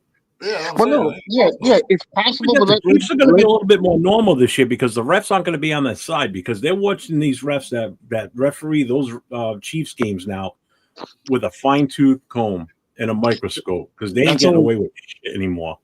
That's only 2 games that we play them. I'm not talking about when they play us. I'm talking about every other game they play against everybody else. The others, 15, 15, whatever. The Chiefs are going to be the Chiefs. They still have Andy Reid. They still have Patrick Mahomes. They don't have the refs. That's the big thing. And it's been proven. They didn't need the refs, and when they had the refs, they still got their ass kicked. So I'm not. I'm not. The refs in the Super Bowl, and they got their fucking ass their shit pushed. Yeah, but they still can play. They didn't win games just because the refs only. I mean, they didn't win all their games like that. So I'm not going to hang my head on, well, the refs aren't going to be with them. Okay, they're going to be with another team then. It's not going to be us. We know that for a fact. The refs are not, even though their colors look a little bit like ours, they're not on our side. Mm-mm. My thing is this. I know. Mine's is AFC Championship, Super Bowl. I'm over we just need to be better. No, in order to be better like that, you have to build for the future. The Raiders have not built for the future. So that means that if you're in a win now mode, where your team is not quite complete, but you can finish it off and be better with free agency. Can I ask you this? How do you think they're not building for the future when everybody they just got in the draft, they're all rookies, they're young kids, a good chunk of them are all going to make the roster. Doesn't mean they're going to start all of them, but we got a chance to top the 3 starters that we had in last year's draft with possibly 4, maybe even 5 of these guys that we just drafted as possible starters. How's that not growing for the future? I don't get that. You don't commit all the money to the quarterback. You don't bring in a veteran quarterback. If you're building for, you don't bring in a veteran quarterback and only give him 3 years. But why not? Yeah, I don't know. Why not bring a vet? We don't have anybody that's a veteran quarterback on this team prior to. Trust me, I am one of the biggest AOC supporters around. Okay, I want to see the kid be the starter. I'm all for AOC being groomed to be the potential for the future. Geno Smith, but is Geno Smith somebody in front of him to learn a little? Look what he had in front of him in the 2 years that he's been on this team. He's had absolute garbage in front of him. He had Jimmy Garoppolo and then Booger Minshew. Okay, he had a guy that was only good because when he was on San Fran, the defense was phenomenal and they won him games there. When he was in New England, he barely saw the field because Brady was there. Yeah, he learned the system, and that's why dumbass brought him in here thinking, all right, he's going to be able to run that same system, and Jimmy can run it. Didn't happen because Jimmy sucked, McDaniel sucked, plain done. Then last year, they spent money to bring in Minshew when AP already wanted to start AOC because as soon as he took over as interim coach in the 23 season, he put him in as the starter because his exact words were, I'm putting my guy in there. Well, Aiden O'Connell was his guy. So off-season comes to the start of 2024. We spend the money. The dumbasses bring in Minshew.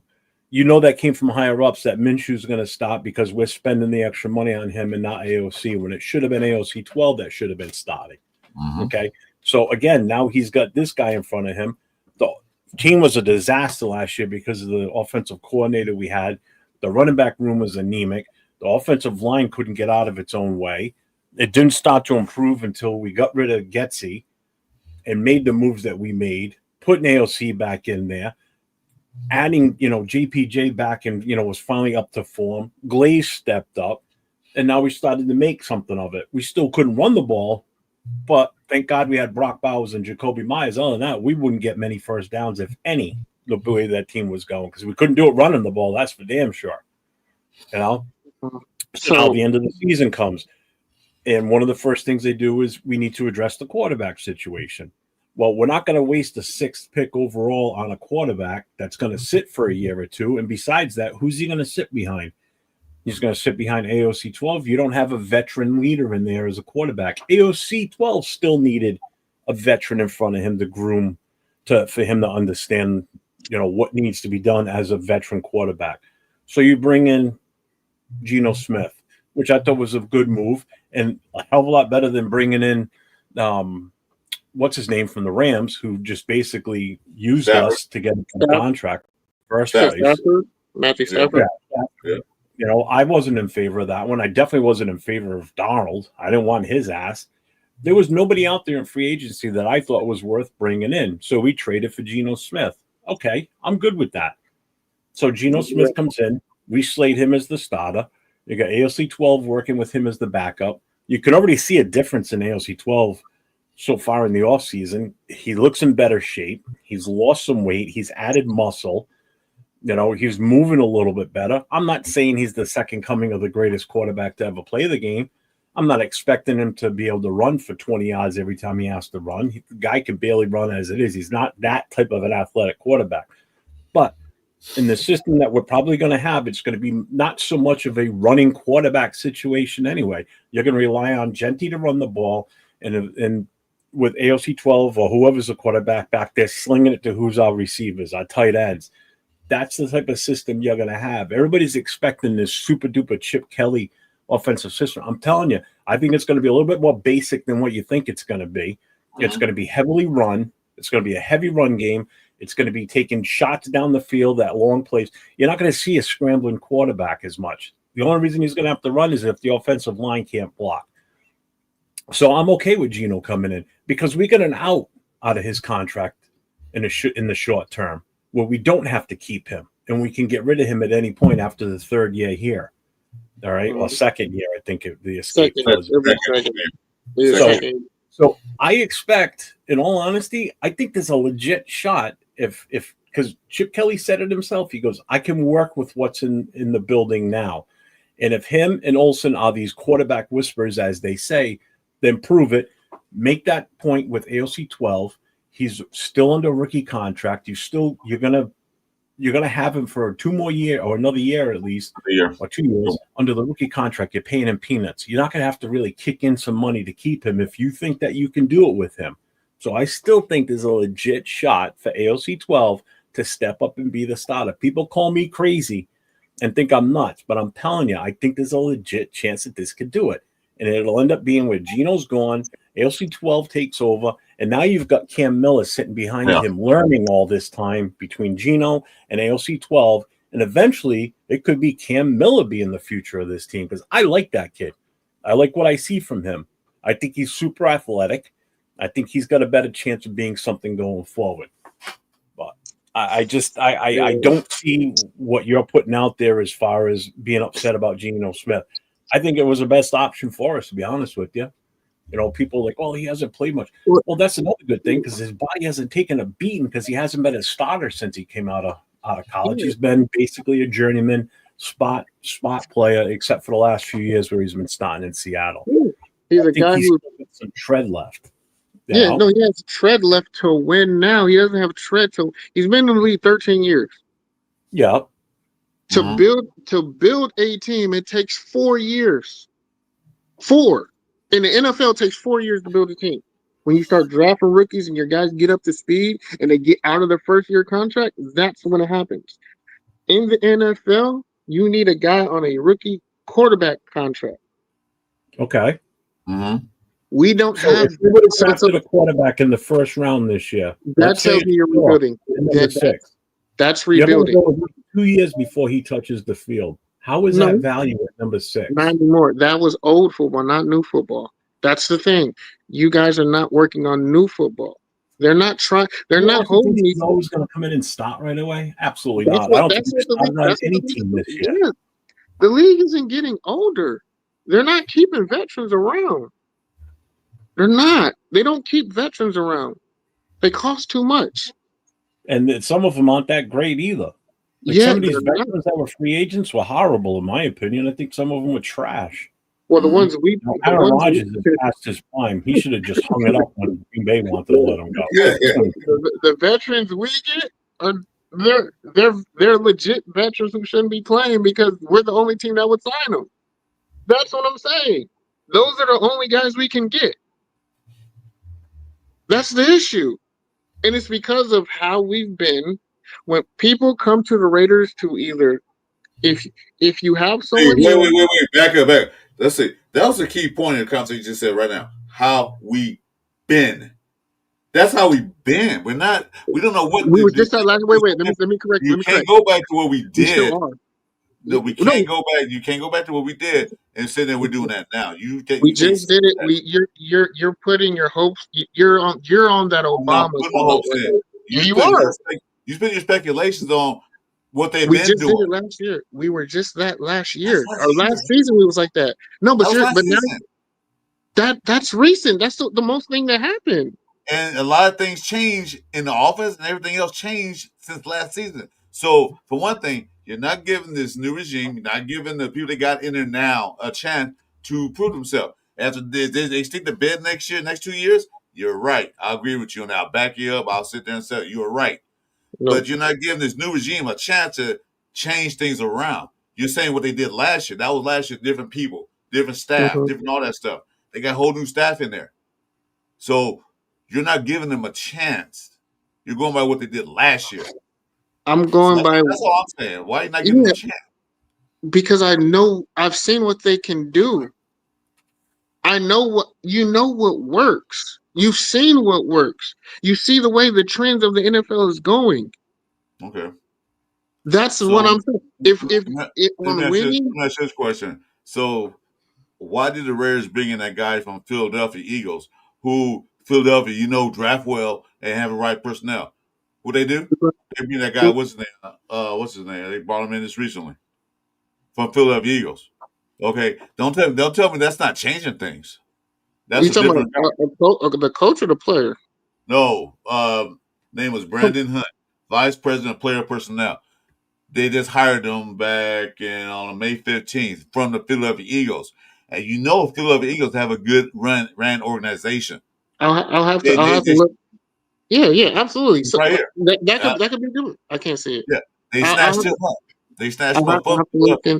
I'll have to look into him and find out more about him. I'm not too up to date on them. Okay, but you tell me they're doing the same thing, but apparently they're not. They went and got somebody who's a head. Wait, hold up. They went and got somebody who was a director of personnel for the scouting for Philadelphia Eagles.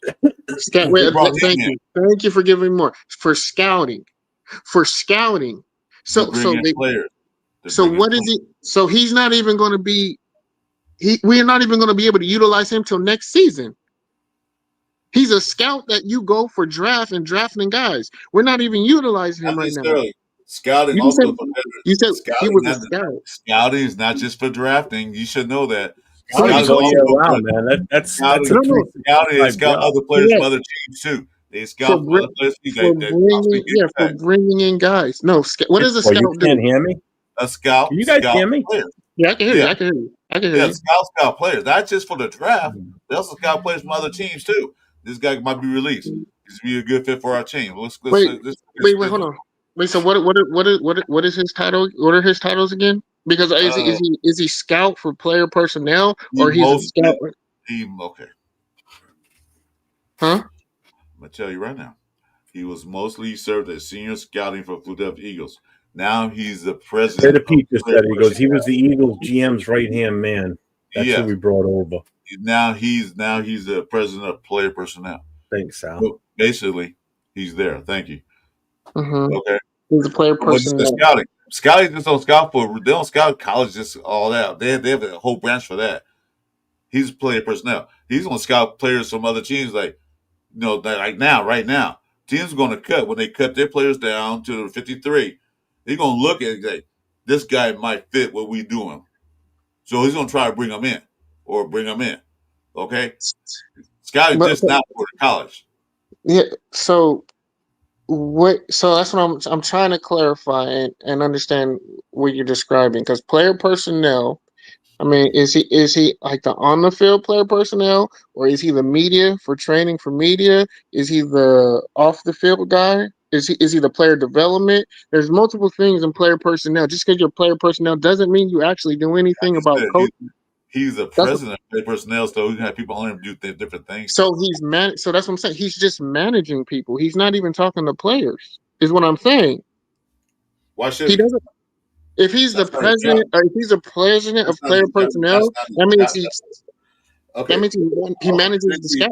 I like him if you look it up, player personnel yourself, and see what they do.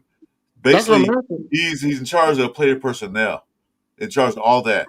You know, he has a team under him to go do the college scouting. He has some guys under him go do the pro scouting. He has all that under him. He's the president of that. He was the right-hand man GM to the Philadelphia Eagles, and you know how well they drafted. So we're going to bring his expertise. Okay. So that's what I'm saying. Did we bring him on before? Did we hire him before the draft or after the draft? That's what I'm asking. Because if we brought him after the draft, they brought him May 15th, just recently. So that's what I'm saying. So he had. But the point I'm trying to make to you is what's his impact going to be? The point that I'm making to you is that you keep going back what they used to do. The Raiders are bringing in people to help the organization out. They wouldn't have brought this guy in last year or 2 years ago. 3 years ago. So we have to wait and see.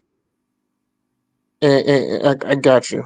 But right now, so we have to wait to see him next year during the draft. That's when we'll get to see what he can do. No, not necessarily, because you're going to have free agents, players that get dropped. They're going to be part of that scouting process to make sure these guys are worth bringing in. Now, college, everybody. Forget, there's still undrafted free agents out there that they'll be looking at too. Right? Yeah, there's plenty of players. There's plenty of stuff for the scouting. The scouting team is not just for the draft. I mean, that's a year-round job. These guys are hustling. Mm-hmm. Is anybody we sign in free agency going to be impactful enough for us to do anything? Are the guys that are not signed right now, are they going to be that impactful that they're going to improve our team that much? No.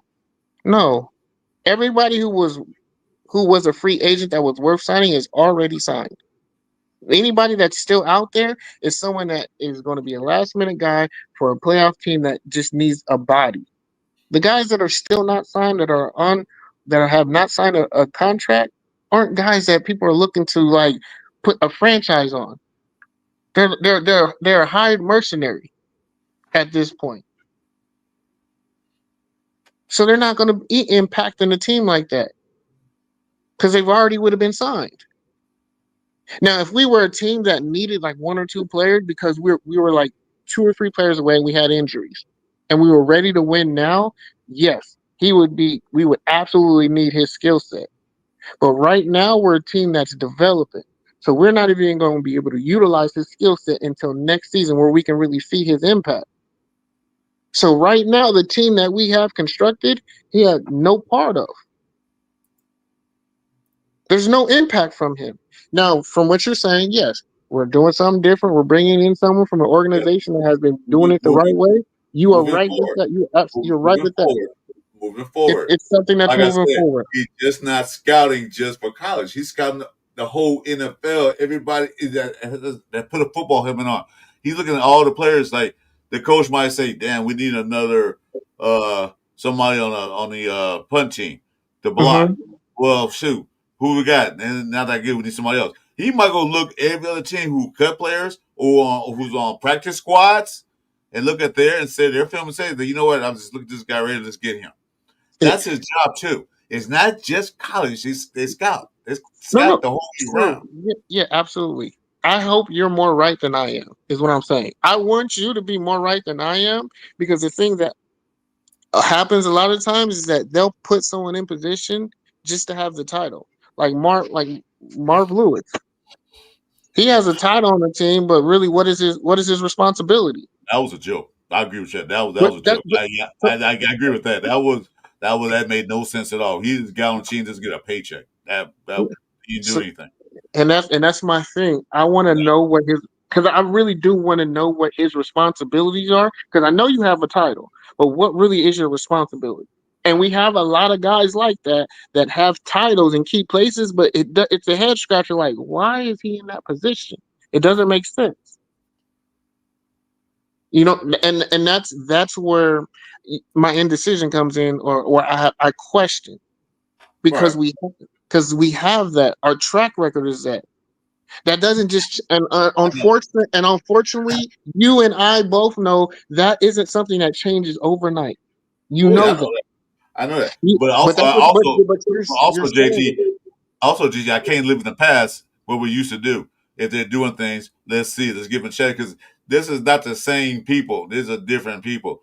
Okay, like I said, if they fail, they fall flat on their face. Yeah, okay, JT was right. I agree with you. Mhm. You're right.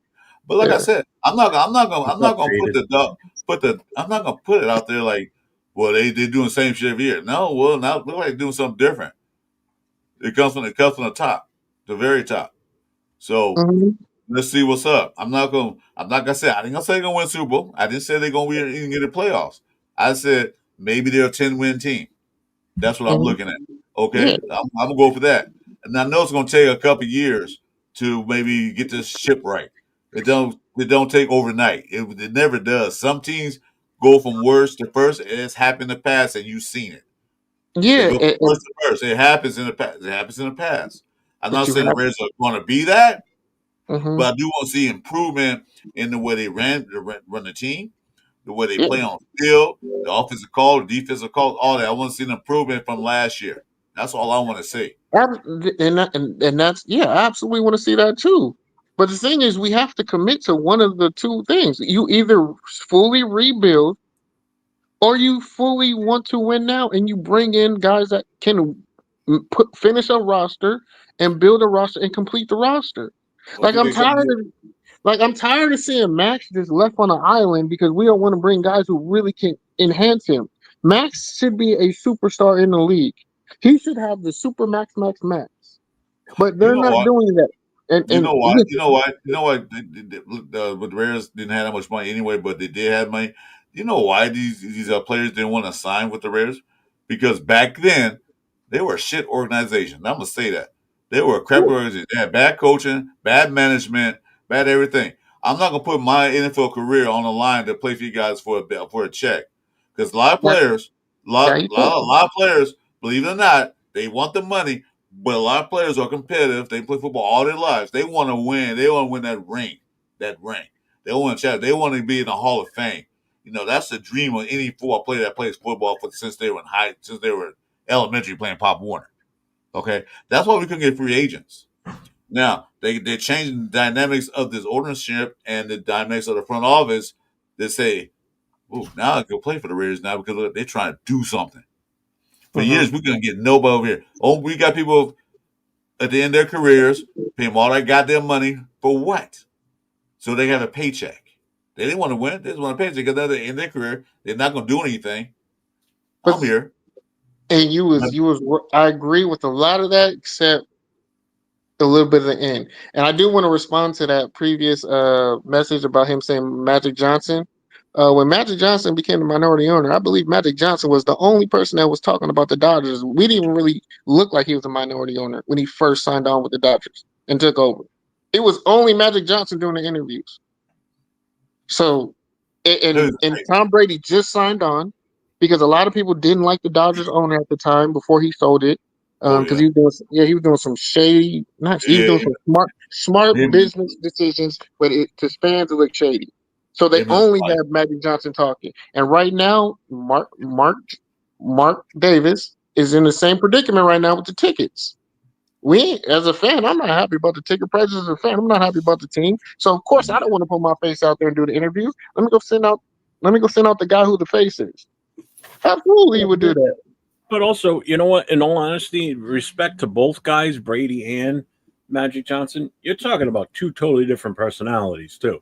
Magic No, Johnson loves the limelight. He's going to get out there and he can talk it up with the best of them. Brady's not that type of guy. Never has been. Never will be. So you're he's not not. going to He's not see him Magic. come out He's not. and be that open guy and do the talking. So it makes sense if he's not. Magic Johnson, yeah, I'd rather have him out in front of the mic representing the team because he's got that He's a bubble. personality where Yeah. he can change the momentum of a press conference. Even if the press conference is going bad, he can swing it to his favor Because all you got to do is make a couple different comments, and people will be like, ha, start laughing, and next thing you know, everything's forgotten about, and they move on to other questions. Yeah, He's got that personality. Brady doesn't have that. Brady's all serious.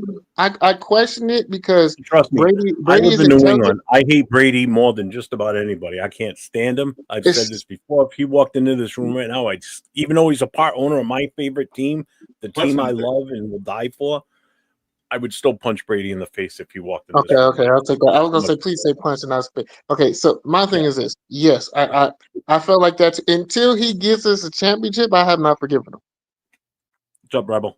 Until he gives us a Lombardi, I have not forgiven him. I don't care if he signed with us. Yeah, okay. Right? I'm fine with that too. That's one. Two is the optic of him standing on the podium compared to Mark Davis is 100% better look. Because he can talk football and he can still swindle fans who don't want to see Mark, who knows he doesn't know football. You can't say that about Tom. Tom also is going to get respect from the reporters, where they're not going to ask him that chippy question that can make him look stupid or look bad, and he's going to be able to narrate all that. Mark can't do that yet, and Mark doesn't really care to have to do that, and he doesn't even have to want to do that because he's a billionaire. He don't have to care about that. Tom still does. So that's where the optics come in. He says, yeah, but the biggest thing is Magic Johnson was a basketball player who brought a baseball team. Tom is a Hall of Famer, 7-time Super Bowl champ.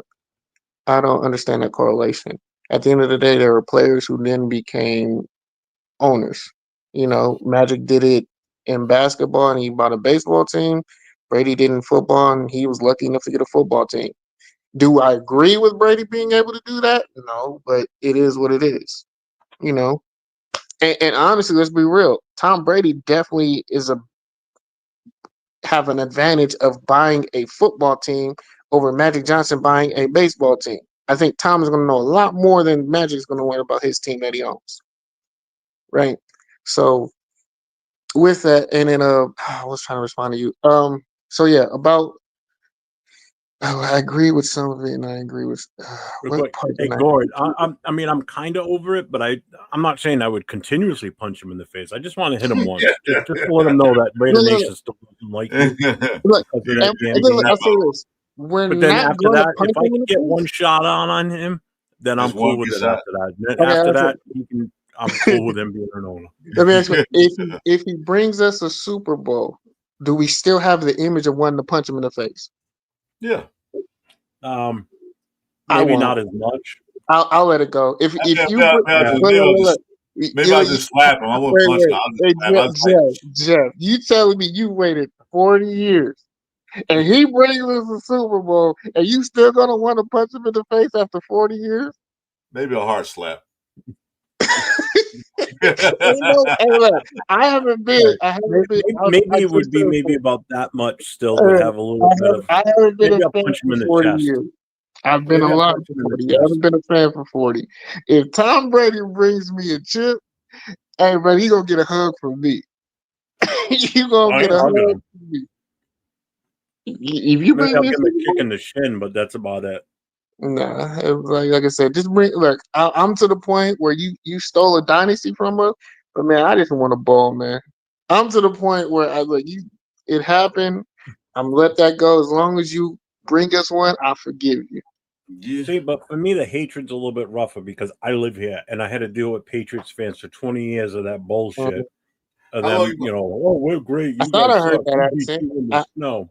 That's why it still stings for me because I still live in this territory. Sorry. And I still have to hear it from them. As much as the Patriots have sucked in the last 4 years, 5 years, still here. I'm not gonna lie. I wish I was there when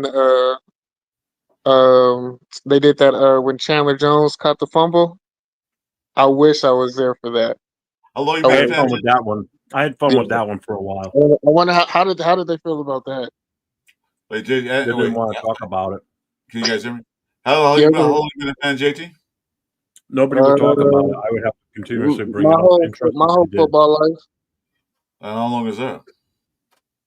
I've been around for 40. I'll say I've been because I started in college first. I fell in love with college ball before pro, but I would say probably about 30 years when I was 10. 30 years. Yeah, because I was baseball. I was baseball before football. Then I got into football.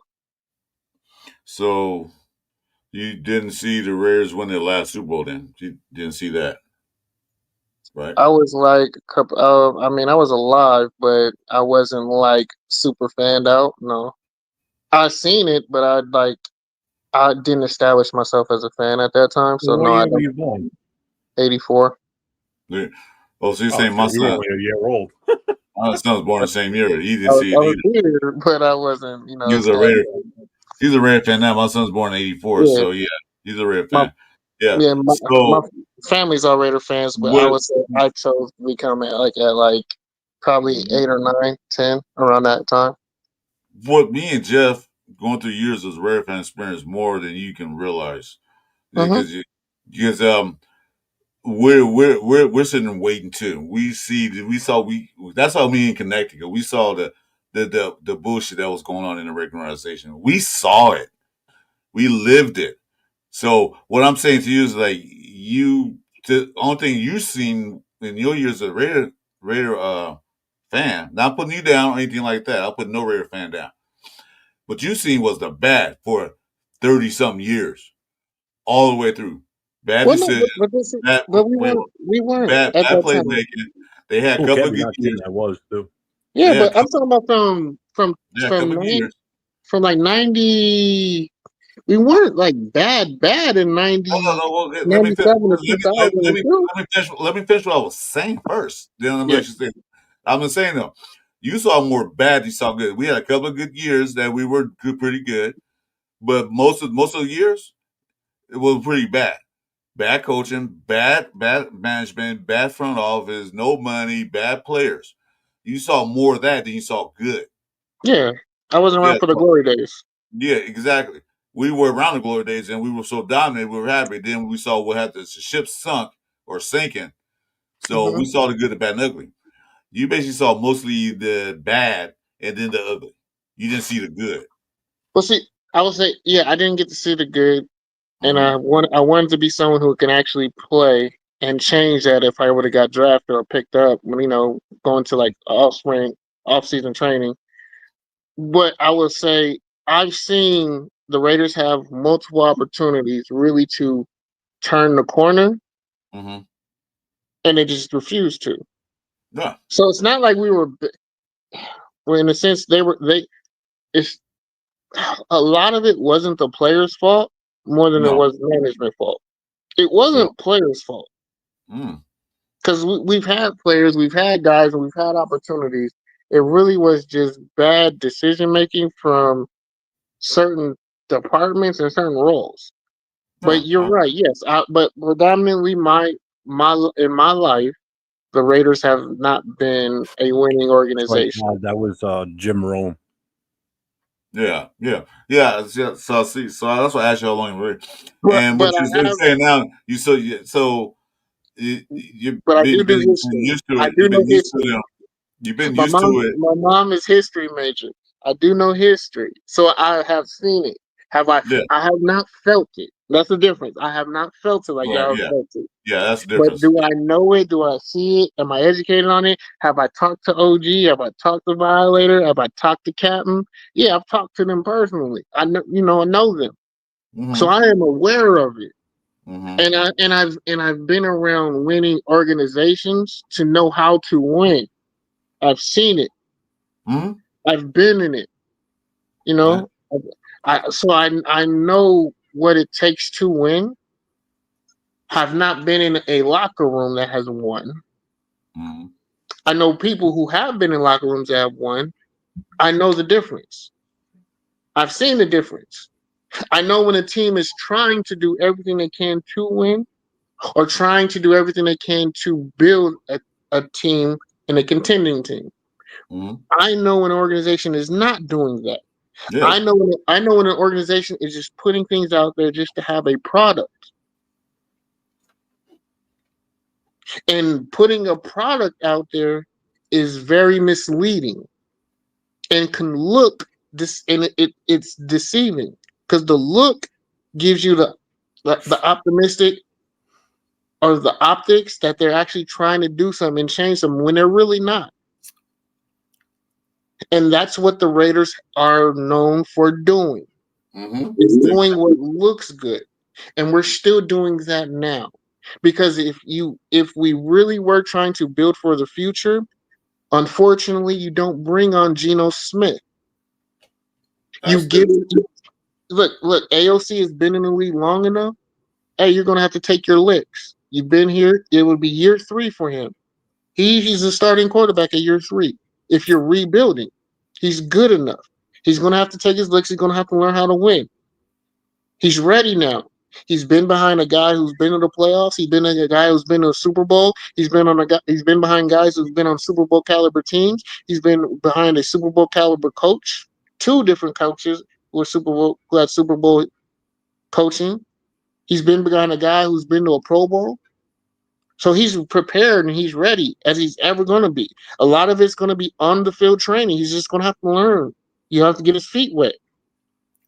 He's ready now. Year 1 and year 2, he wasn't ready. Year 3, he's ready. I agree with that because LT never got a chance to do anything, but that last regime just totally screwed him over. He didn't get a chance to do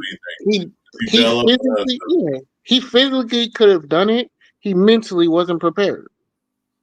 Well, like Just said, they brought Geno Smith. They need a veteran quarterback to help guide this team. Maybe help AOC and help the new Cam Miller. Well, but like I said, if they're not happy with Geno Smith, that's out. They can get rid of him. No, but that's my thing. You bring in Geno Smith when you're ready to win now as a veteran quarterback. They must be. They ain't said they're ready to win now. It's not about that. We are ready for them to win now, but absolutely, they're not saying that. But that's my problem. They're not saying Super Bowl bust. They're not saying that. Yeah, but every team will go Super Bowl. But yeah, then we invested our money wrong. We could have invested it in players who are free agents that we could have signed. Like who? Players, give me an example because there wouldn't be that much free agents out there. I'll be honest with you. If we were ready to win now, what I would have done, I would have signed Myles Garrett. I would have signed Myles Garrett and had the best defensive line. Now you can't run on us. Yeah, Myles Garrett on the right, you have Max on the left. Now you have 2 guys that are going to have 15 sacks each apiece. And then when it gets 3rd and long, you still have Malcolm Kuch. You still can even bring in Tyree Wilson and put him in the middle. Okay. So they can't just do a little screen and dump it off in the middle. Like that's what I'm saying. Like little things like they were not. That's one free agent. What's the next free agent? Let me get. I'll have to find my list. I'm just gonna take a time out here for a second. Just want to do a PSA to everybody that's in the chat. Make sure you hit all 4 of us up here that's on the panel right now. You got myself, then you got Chris 4 Raiders, then you got Raider Twuan down below, and then you got up for review JT. Make sure you guys get to all 4 of our channels. If you haven't already, hit that subscribe, hit the notification, hit the thumbs up. I know myself, Chris, and Twuan are all streaming right now, so make sure you bounce around through the channels, especially to Chris and Twuan. Help get the numbers up. We got to help our brothers out here and get them to that next level. There was a question. I'm going to pop the question up. I'm going to answer real quick, and then I'm going to go out for a smoke. Rock asked, who has the better running back room, Genty or Mostert for us, or Najee and O'Marion for the Chargers? I'm going to answer it quick. I'm going to go with the Chargers right now, to be honest with you. I don't know because I haven't seen anything on field yet. I don't know who got the best running back room. Out of the 2, I'm going to have to go with that one because Najee's got more of a veteran presence. He's not just a speedy back like Mostert. I think Mostert's kind of like a one-trick pony. Marion's going to be a different type of player. So it's going to be interesting to see how that backfield works together in LA with the Chargers. I'm going to have to go with that one. So talk amongst yourself. I'll be right back. I don't know. But it looks like that. It would one you would have to go with the Chargers because one person on that list is not proven, and already he's being coached to change a bad habit that one of his coaches feel. So you would go with the Chargers. Also, they have a coach who is better, who is a heavy run coach. You know, Jim Harbaugh. Yeah, Now, I will say Chip Kelly is a good. He's a good coach for running backs. You're going to look good as a running back, and I think Zamir White is probably going to be our number 2. Or you know what? I'm not even going to say that because I don't trust him. I know he's going to look a lot better. That's exactly what you said earlier. That's exactly what I said earlier. I said this Zamir White can look a lot better than last year because Kelly's gonna put him in position to run better, give him certain plays to run that fits his style of running. So I think he'll be a better run back this year than last year. Not saying he's going to break the 1,000 yards, but definitely he'll get probably better than 2.8 yards a carry. Well, yeah, no, he's going to look a lot better. One, because Chip Kelly is going to help him visually see the field. Yeah.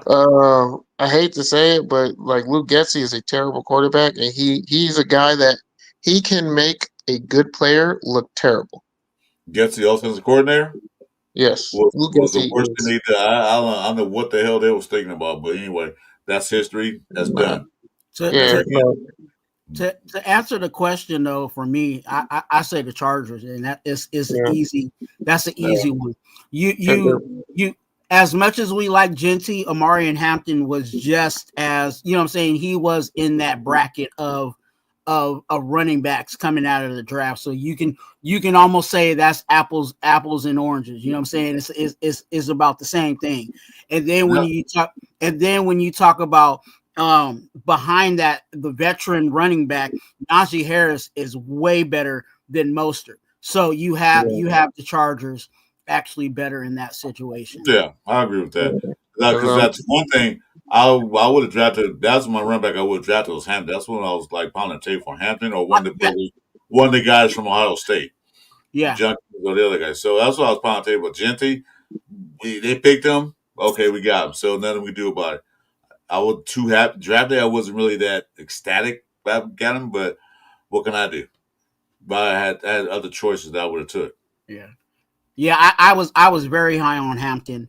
Actually very, very high in the sense of he was right in that bracket of guys that I would have drafted, you know what I'm saying, at running back. It was him, Amari and Hampton. It was obviously Genty was on that list, but Amari and Hampton was one, and then Travion Henderson was my other guy that I was really high on. At that high in the draft, especially drafting that high in value. There is a lot of guys, and you guys heard me talk about this a lot about the running backs. There was plenty of guys that could have been either rotational guys or, saying starters in the later rounds, because the running back class of this draft was very deep. The biggest I've seen in all my years of watching the draft, that was the biggest running back class I've seen ever. Yeah. Ever. This year, yeah, I don't think it was as deep. It was deep for college, but I didn't see that much NFL talent. Personally, it was deep because usually the running back class leaning that big because you get running backs later in the draft and everything. But this class was pretty deep with getting a running back class. There's a lot of running backs in there. Not saying they're gonna be starters day one, but it still was deep. Like you said, rotational back and forth. I haven't seen it this deep in a while. And even further, the Chargers, unfortunately, their room is even better because the other guy that I like, they got him. I believe they got him as a UDFA, and that was Raheem Sanders from South Carolina. I loved watching his tape and was hoping that he could, eventually be a piece to our room, but they ended up adding him. So you have Najee Harris, you have Amari Hampton, and Raheem Sanders. So their running back room is better than ours, in my opinion. I agree. I agree with that. Because we got Genty, then the assistant McCormick, I thought would be a star running last year, but for some reason he wasn't. And then when he comes in, he does well and gets hurt. He was hurt on the practice squad, so I'm like, you're not good to us if you're gonna be hurt all the time. So let's see if he's gonna get better this year or is he gonna be out. So that's another guy that I'm looking out for to see if he can get on the field and stay on the field. Yeah. I can't argue with that. I know, you made a lot of good points. I totally, I see what you're saying, where you're going at. I just, not old, but I see different changes of what they've been doing in the front office. Because, like I said, the team's not successful unless you got somebody on the top floor making decisions that makes the team better. And I think that they probably are getting some guys better. I don't know for sure, but the proof's in the pudding. Let's see how they do this upcoming season. Like I said, if they go 4-13 again, and then the following year they go 3-6, 3-15 or whatever, yeah, you are right. They're doing the same shit they've been doing for the past 40-something years. No, not 3-14. I didn't say that. I said we got 7 wins coming from my side. 7. Not 3-14. If they were to go that, I'll just say, if they were to go that, they look like crap on the field. Yeah, but nah. Even 7 wins for a team that's trying to build up whatever they're trying to build to, all right, that's not acceptable to me, but I'll take it better than 4-13 any day. As long as we don't get swept in the AFC West, everybody just sweeping us again. No, I can't put that in. Sorry, fellas, that can happen. They can't have that. I'm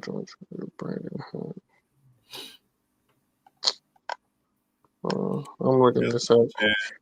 Okay, so I'm bringing up the free agent list on my list that I had. So I would say this is if we were building to win now, right? Mm-hmm. Who I would have brought in, right? At certain positions, because there's a lot of positions that we could have improved on. My main one, if I was to win now, like to win now, playoff, to make a playoff team. The team I see right now, I don't see it as a playoff team. To make a playoff team, what I would have done, I have to pick a side of the ball, really, that I'm going to focus on. Right? I'm gonna pick a side of the ball. If I'm gonna pick a side of the ball, I'm going to pick the defensive side of the ball. You know, I'm going to work with that more than I'm going to try and make something with the offense. I know I have a little bit there. I have more pieces to work with on defense. I have a solidified grade A guy who is a Hall of Famer on my defensive line. I have an opportunity to bring in another Hall of Famer with Myles Garrett. I could have brought in Von Miller. I could have brought in Jadeveon Clowney. Now I would have went for Myles Garrett. If I didn't get him, I probably would have got 2. I would have either got from these 3, Jadeveon Clowney, Von Miller, or Shaquille Barrett. I would have tried to get 2 of those 3 on my defensive line. Then I would have went from that. Those are just the edge rushers. If I'd have went defensive, I mean, sure, you could even. I wouldn't have did it, but you could have also brought Khalil Mack back. You know what? If they were okay. So you're saying Garrett now. If you know that everyone got Garrett and then signed Max Crosby to that contract and signed Garrett, you know how much money they would have left to do anything with? We would have a lot of money still left because Max would have renegotiated because he sees, oh, you're for real. He already signed. Well, I'm saying, he already signed it. Max would have restructured it. I know. Because this is the thing. Before we even gave Max that money, if we were moving like that, like, hey, yo, Miles is there, I would have went to Max before it even got to the point I'm going to restructure. Hey, how do you feel if we went after Miles? Would you restructure even more? He probably would. You do that for rip. That's what I'm saying. As an organization, you do that before you even talk to Max. That's gonna be my bargaining piece with Max. Like, hey, you have an opportunity. How do we know we didn't go after Garrett? We could have talked to him tonight. I'm sorry. How do you know we didn't go after Garrett? Nobody said we didn't. We didn't. We didn't. How do you know? Because we weren't committed to giving him the money he was asking for. We didn't even get past calling the free. We called his agent. We called the agent. The agent told us the price. We said, "Have a good day." That's exactly how the conversation went. Okay. We called.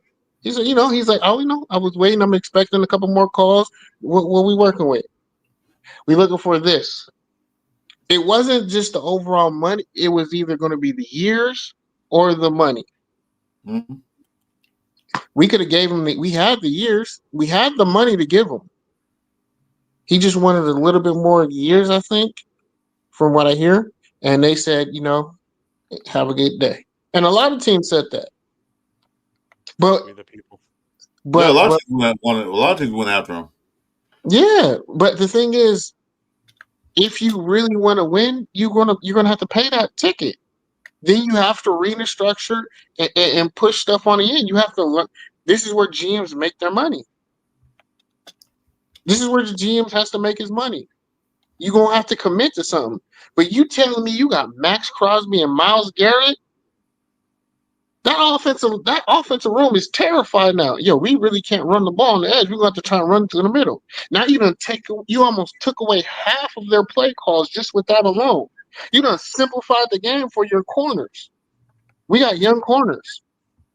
Okay. Right? We got young corners that really get lost when they have to cover somebody. You ain't got to worry about having to cover that long when you got the two best defensive ends in the league. Oh yeah, okay. So they offered the money, he didn't want it, moved on. Who else would you sign? Who else?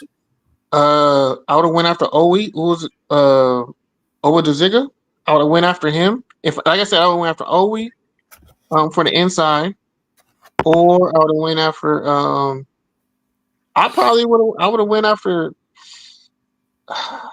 I know people might not like this. I probably would have went after Solomon Thomas back as the defensive tackle. Solid defensive tackle, holds up well, good against the run, moves the line. He would have taught our younger guys. Yeah, it's a fun thing about free agency. It's like you can go after if you want to. It's up to them whether they want to come here or not. And like I said, it's very been a trash organization for the past few years. Some players didn't want to come here. I don't care because some players they took less money to go somewhere else. They'd rather go somewhere else than come here. So that's the key to that. It's not like, well, we could have went after them. Okay, we probably did. Probably often the same amount of money the other team did. But they said, why would I play for you and ruin my career? So you gotta look at that aspect too. And that's the thing. When you have a bad history, you don't get the benefit of the doubt. And that's what I'm saying. When you and if you really change, if the Raiders really are trying to turn that corner and change the tune, players will start coming here. They won't take less to go somewhere else. Because right now, players are not taught to take less. Like, this is what I want to tell you. Because you said most people right now are playing to get that ring and get in the Hall of Fame. They're not. Most guys right now are playing to get that contract. They want the most money and the maximum money the fastest. They're not playing for the Hall of Fame. They're not playing for the ring. I didn't say you put words. I said it's a lot. I said a lot of these players do play just more than contract. They want to play the Hall of Fame. They do want to be a Super Bowl champ. They do not care about the Hall of Fame no more. They don't. Guys do not care about the Hall. They do not care about the Hall of Fame. And sucks to say, a lot of people. You know this how? How do you know this? Because I work with kids. You talk to every player in the NFL. No, not to every player in the NFL. Okay, then you can't say that. Then you can't say that. So you can say some players do, some players do. I'm just saying though, you can't. I'm saying that. Yeah, I can, because I talk to majority of the kids who come up. I know majority of the kids who are in college. None of them care about the Hall of Fame because it doesn't do anything for them financially. These kids are not taught about. None of these kids don't even know history. A lot of these kids don't even know. They can't memorize 50 plays. These kids don't know football like that. They don't understand history like that.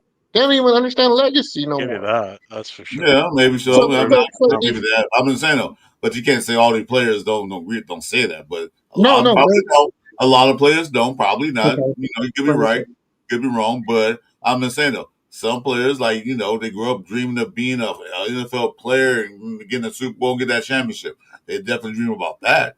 You can't tell players go through all their life playing football and everything just to go make a paycheck. Of course they do. Who don't want to make a paycheck? I would love to be a football player, man, making $20 million. I love to be a football player, be a third string football player, make $200,000 a year.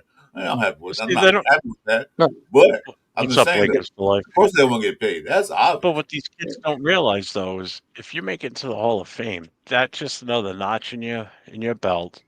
It's another way to market you to make more money in the future too, because you add that title, that puts you in another bracket right there. You know what I'm saying?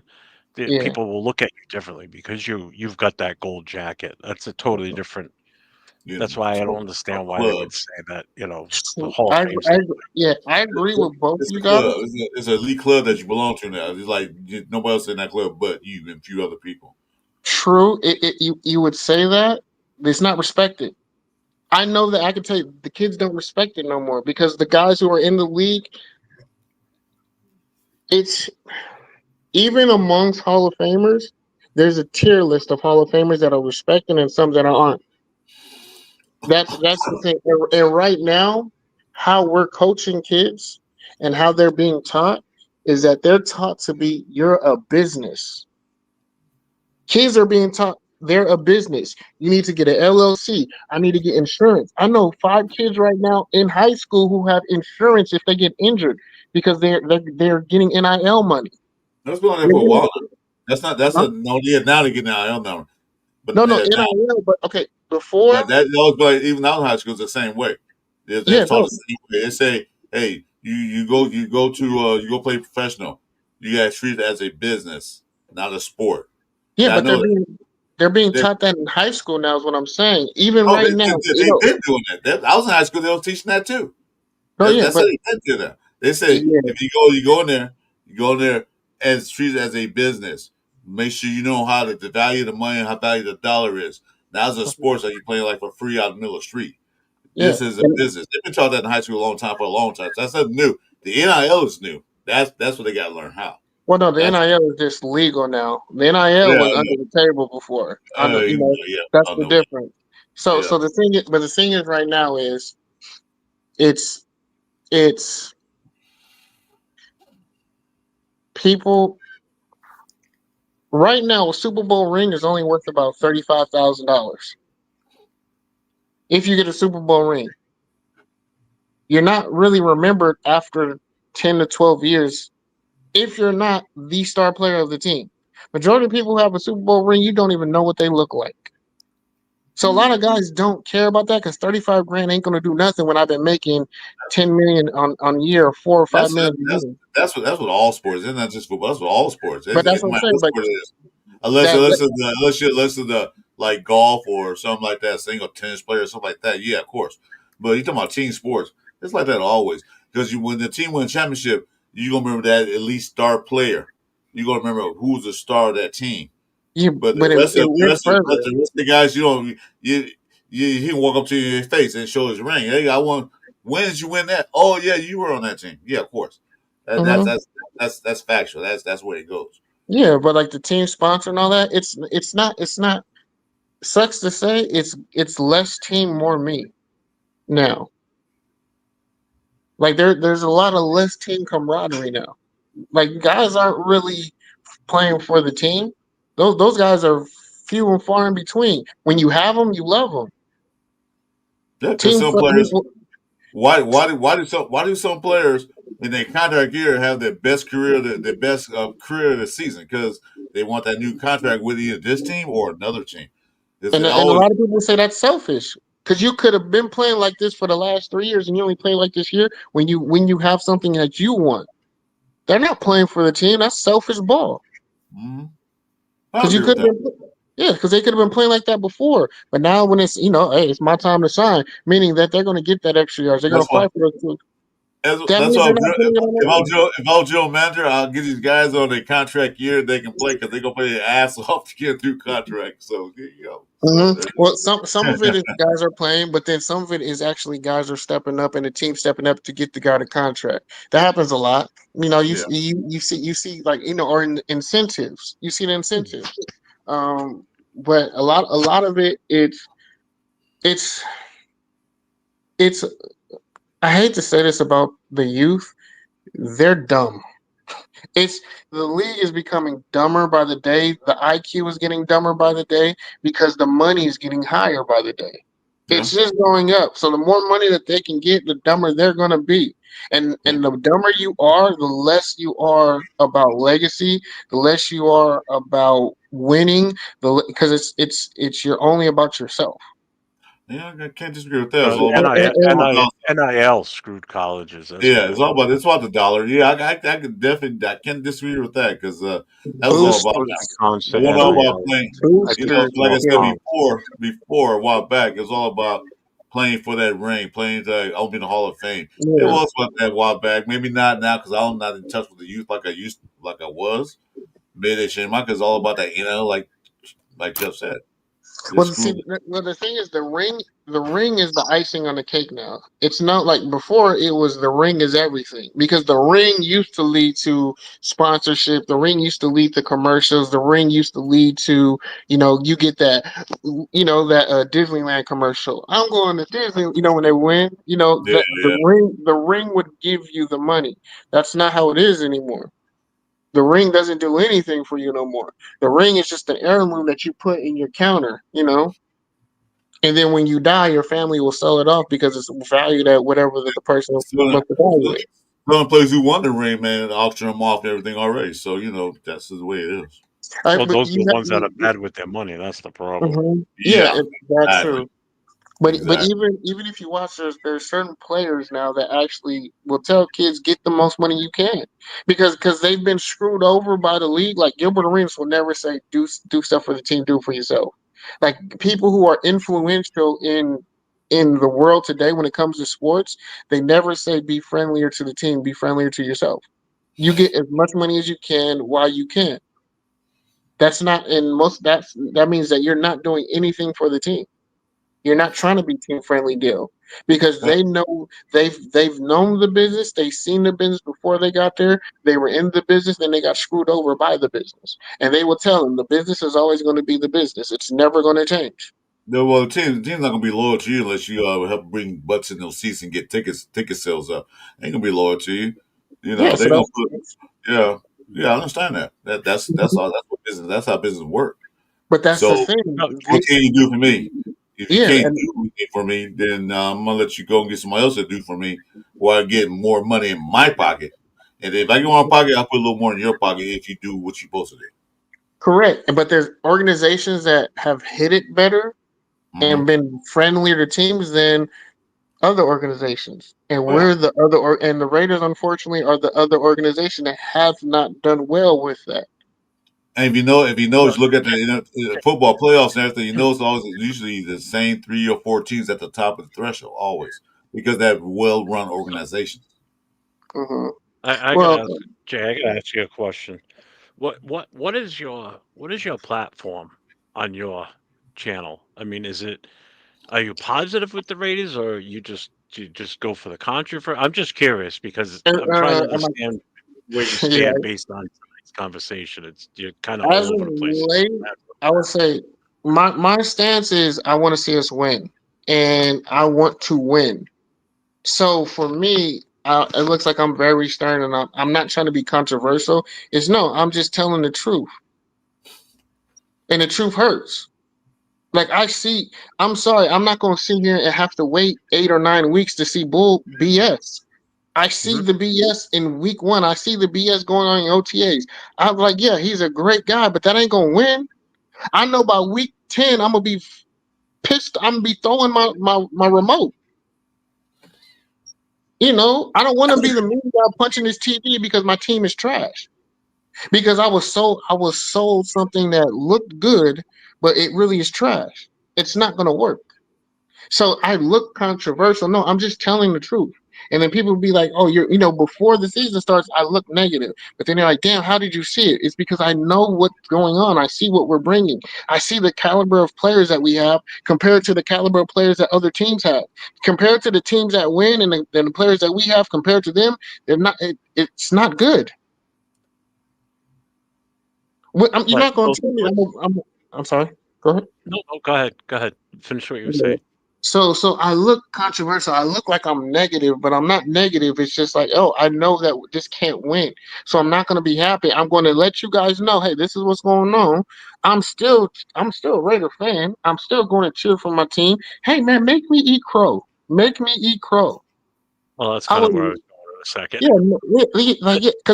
because I'm harsh. Because guess what? I'm like you said. You guys have been. I'm not trying to wait 40 freaking years. I can't wait 40 years. Look, I'm over My clock's ticking, brother. I yeah, Yeah, mine's too. I yeah. can't wait another 40 years for another one. So, So yeah. so I'll say this. I'm the harsh.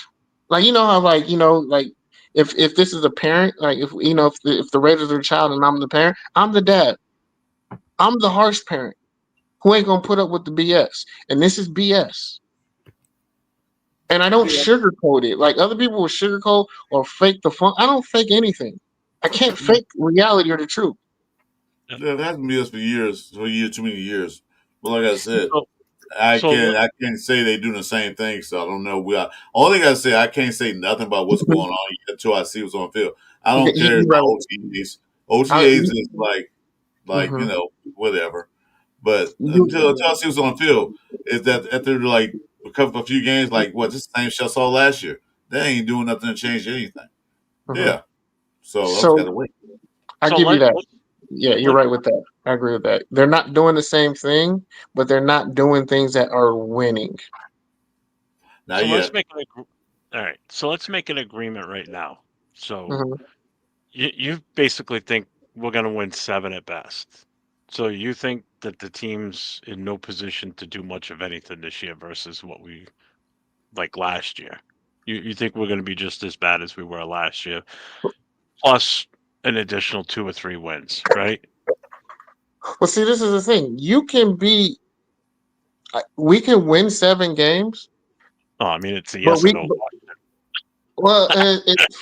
for me, it's not because guess what? If we can win 5 games, but still be a better team and going into the season next year, better. You know what I mean? Like we can have a young team that yes, we win less games, but next year that team is developed. They're going to be better mentally. They're going to be prepared a lot better. They've got a season under their belt. You know what I'm saying? The rookies stepped up. I We're played getting older. Yeah, so Yeah, like you can have a team that wins less, but they did better than what they did the previous season. okay. So, Because we have a lot of young guys that are going to be stepping into key roles that they might not be ready this season, but next year they're going to be they'll be ready. okay. They can play, and that but comes with the but develop and comes that comes with next year development. after next year's draft class, you're going to say the same thing though, like we need to wait and see maybe next year, but not this year. I mean, what's the difference? So we bring in new Okay, players every year. gotcha. So what's the difference? This year we had to fill.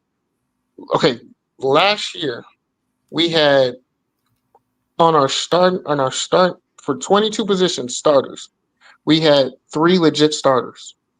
3 players that were legit starters, and the rest were backups, second stringers, and third stringers that were playing key positions. Okay. So how many out of this draft we just had this year do you think are going to be starters out That of are that? draft for sure one, which is the running back. You don't think Uh, anybody else is going to be a starter? I'm sorry, you were breaking up. Say it again. You don't think anybody else is going to be a starter out of that group that we just drafted? Starter week one. Mm, possibly the kid from the receiver Beck because the receivers aren't really that good. Okay. So that's what I'm saying. Like we have a lot of guys that, yeah, they can start, but are they really starters? What about So then, Porter? sorry, What about Porter? Porter. Damian Porter.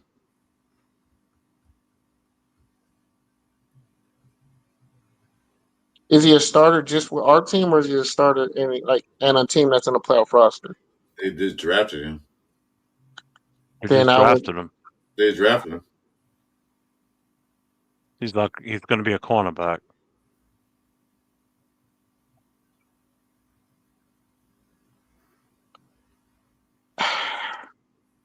That's a good question. I would say he's potential. So he's a guy who can play and has the opportunity, but I would say you're not going to, for us, he's a starter, but for like a playoff contending team, I don't see him as a starter. Well, But he's definitely we're talking about the Raiders. We're talking about starting the Raiders teams from this current draft. now. Yeah. Well, that's So what I'm saying. you just quoted that 3 players from the 2023 draft became starters and were contributors to this team. So now we just had the 2025 draft, and I'm just trying to get a feel from you how many you think could possibly be potential starters that's going to have an impact this year. Yeah, but my thing is because we had no. You didn't even know that Darren Porter was the guy that we drafted. That's what I'm getting. Well, because I'm comparing him to playoff teams. So I said when we had guys on our team, we had. All right, now I'm confused. Why would you compare him to a playoff team when we they're had talking about the team, man. We're talking about the Raiders now, not talking about playoff team. Because if we have guys that are not starters here, then is he a genuine starter somewhere else where a team that contends? I don't care about other teams. I'm talking about our team. Do you think he's going to be a starter for our team? I could give a shit if he's on another team. We drafted him. He's ours. So on our team at corner, we know he probably could be the opposite of Bennett, because Bennett is our best corner. I mean, Darnay was brought in. He's a UCLA guy. I know he might get the nod because he has seniority. I mean, but Porter will definitely have an opportunity because we're a little bit lacking in corner. Like I said, we really only have Bennett, and Bennett has to prove he can stay healthy and consistent out there. So is he going to have? Go ahead. What about Dante Thornton? What about Thornton, the wide receiver from Tennessee? I would say, yeah, I said he has an opportunity because my receiver's weak. I'm saying, like, if we take our receivers and put them on other teams, they're really not starters. So that's other teams, though. That's what I'm saying. I'm saying. What we got? We're talking about the Raiders teams. We can put anybody on other teams. They won't be starters. The Raider team was trash. Like that's what I'm saying. If we're talking about last year's roster, right, and we're bringing on guys now, rookies really shouldn't start unless they're like the best rookie. You shouldn't have a second, third. You shouldn't have a fourth, third on shouldn't be coming in week 1 to start on your team. That means you have a bad team. So for us to sit here and say we have guys that we drafted in the 4th, 5th, and 6th round, they were bad. You had a bad roster. So if you have rookies, like I said, there are rookies that if they're first round draft picks, yes, they could come in and they can contend. But a 4th ring guy shouldn't be coming in and contending week 1 on your team. He shouldn't. He's a development guy. Guys from the. But if he's talented enough to beat out guys that are already on the roster that are already NFL caliber players, how's that a bad thing? He wouldn't have been a 3rd or 4th round draft pick. That player is that talented to beat them. Why not? But it's not a bad thing. But when you're looking at the totality of the roster, if you're saying a 4th round person is beating the person that was your starter last year, that lets you know where your roster was from the beginning. Yeah, but that means we're also getting better based on that too, because we're replacing that person with somebody that's a rookie that's even better. So that's why it's going to be on the outs because a guy like Thornton is probably going to take his spot more than likely. Now, this is the thing. This is why I say you have to now compare that to a team that's contending.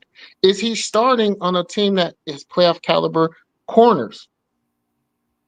That's the difference. You're talking about a grade A player, and then you're comparing him to a grade C player, and that you have a kid who's coming in from college. You're trying to say if he's better than a C player, he should be the caliber of an A, but he's not.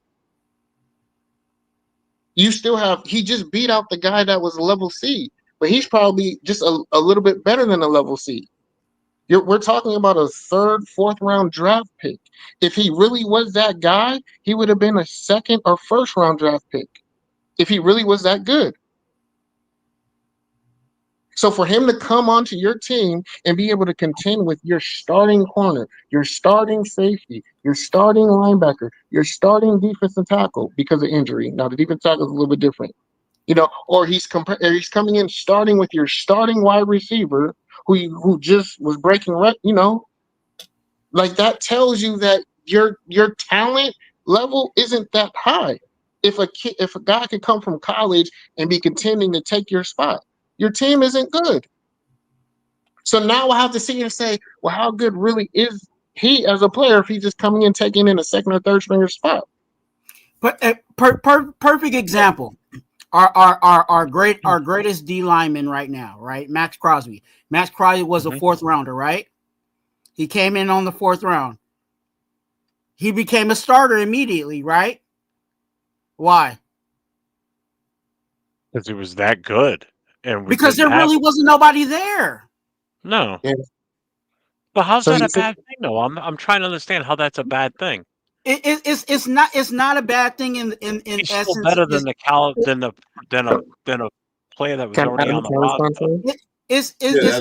You're getting better. It's not a bad thing. It's not a bad thing in essence that yes, the draftees that you're bringing in, they're filling out your roster and they're forging roles for themselves.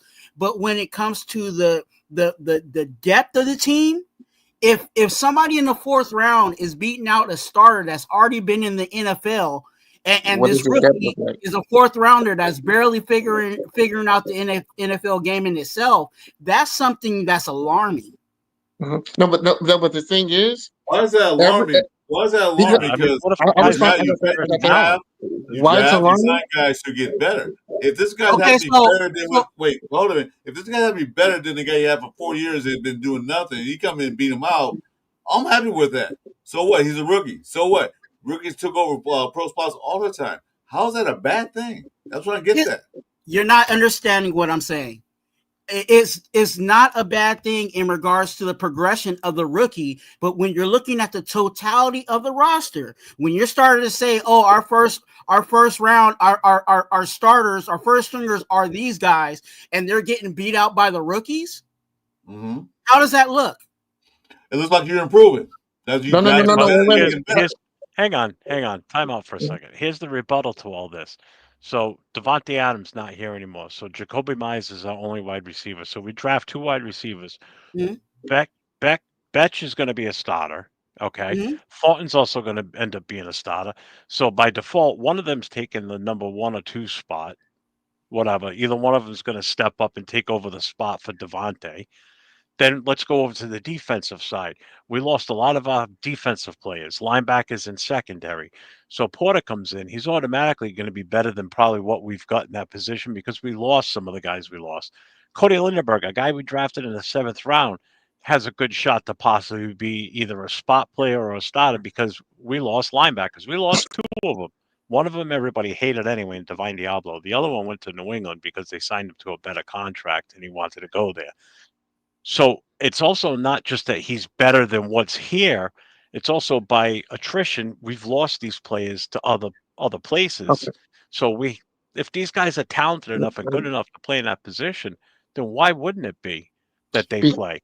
And it's just a pure talent level that they're that good to be on a pro team and good enough to start. So that's where I'm kind of lost where this gets lost in translation, I guess. But it's by default, like you said, with the wide receivers, right? Devontae left, Jacoby. Let's just say Jacoby's our number 1. Let's just clearly say Jacoby's our number 1 wide receiver. Right? Number 1. Okay, so behind that, right? That's where Besh and all those other guys, they become starters, but it's by default because what competition do they have? It's the depth. It's the lack of depth. Yeah, exactly. Because, so if we knew we had a lack of depth before. There it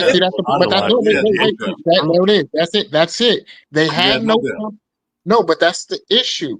They had no one to challenge him or no competition at the position, so they got it by default. The same can be said about Derek Carr in his time. Yeah, we never brought another quarterback in to compete with him. Mariota was the closest one, to be honest with you, if I remember correctly.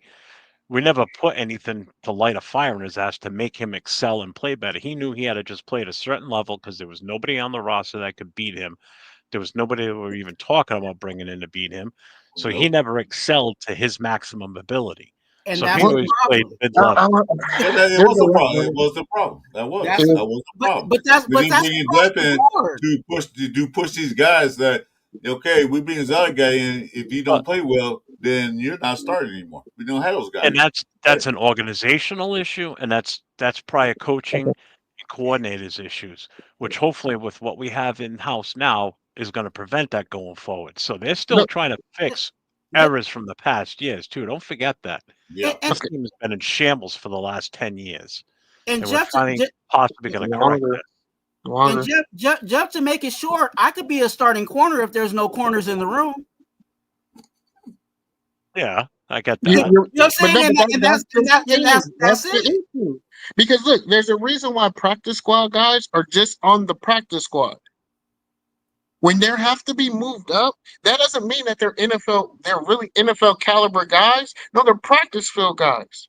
You have second stringers, you have third stringers, you have backups. There's a difference in caliber of talent. Backups, they're not quite starters, but they're still good. They're going to get rotation. They're going to get minutes. Second stringers and third stringers are just there for emergencies because of injury. But our second stringer and third stringers were starting for the Raiders, which is why you have rookies or you have a seventh round guy come in and possibly be able to take a starting spot from a starter who really wasn't a starter, but he got the starting position by default because there wasn't talent. That was like a depth, and that's an organization issue. They didn't do well in the draft. They didn't do well in free agency for the past 2 years. They didn't bring in the guys to be at a depth piece. They didn't bring in like that. This guy could be a starter on either team, but he's our backup. They didn't have guys like that. They didn't bring him in. That's the organizational thing. That was the bad GM, the bad coaching, the bad OC. That was their fault. And even with and hopefully it's looking like they might try to fix that now by bringing in guys.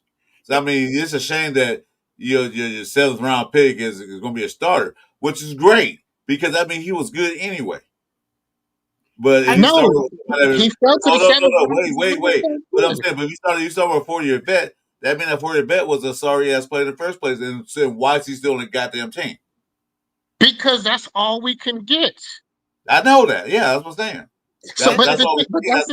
He's still here. He's still here competing for a job. So when you guys sit here and say I'm being negative, it's no. I can look at the roster and the fact that I have multiple rookies coming in taking starting positions tells me we're not going to be good.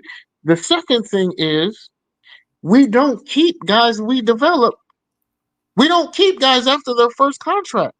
So even if we develop a guy, we're not going to get them to even be in a position to win. Now I know what you're going to say is that we've changed the corner and we've done things right, and the real issue with the Raiders is player development and lack of depth. And the depth we have are third and second string guys who should not be starters and should not be on the field.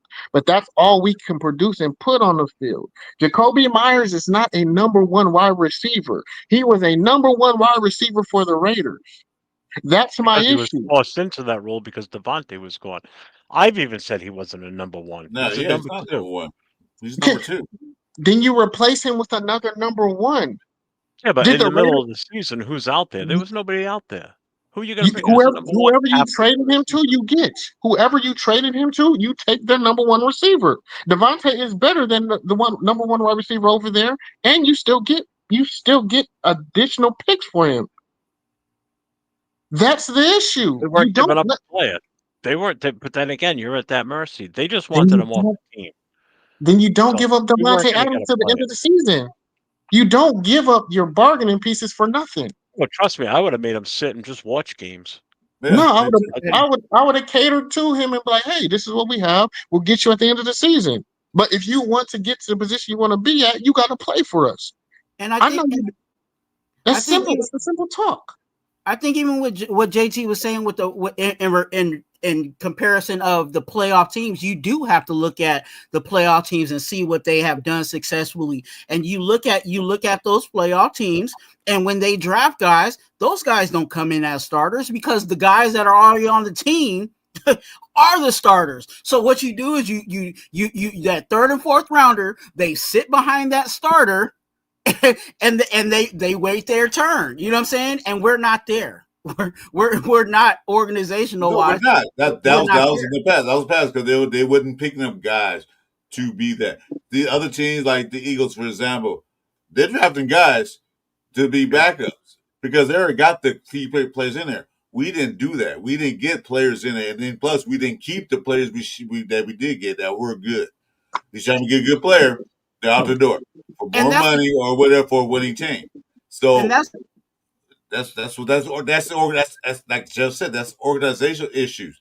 They need to fix that first before do anything else, and let's see if they're going to fix that now.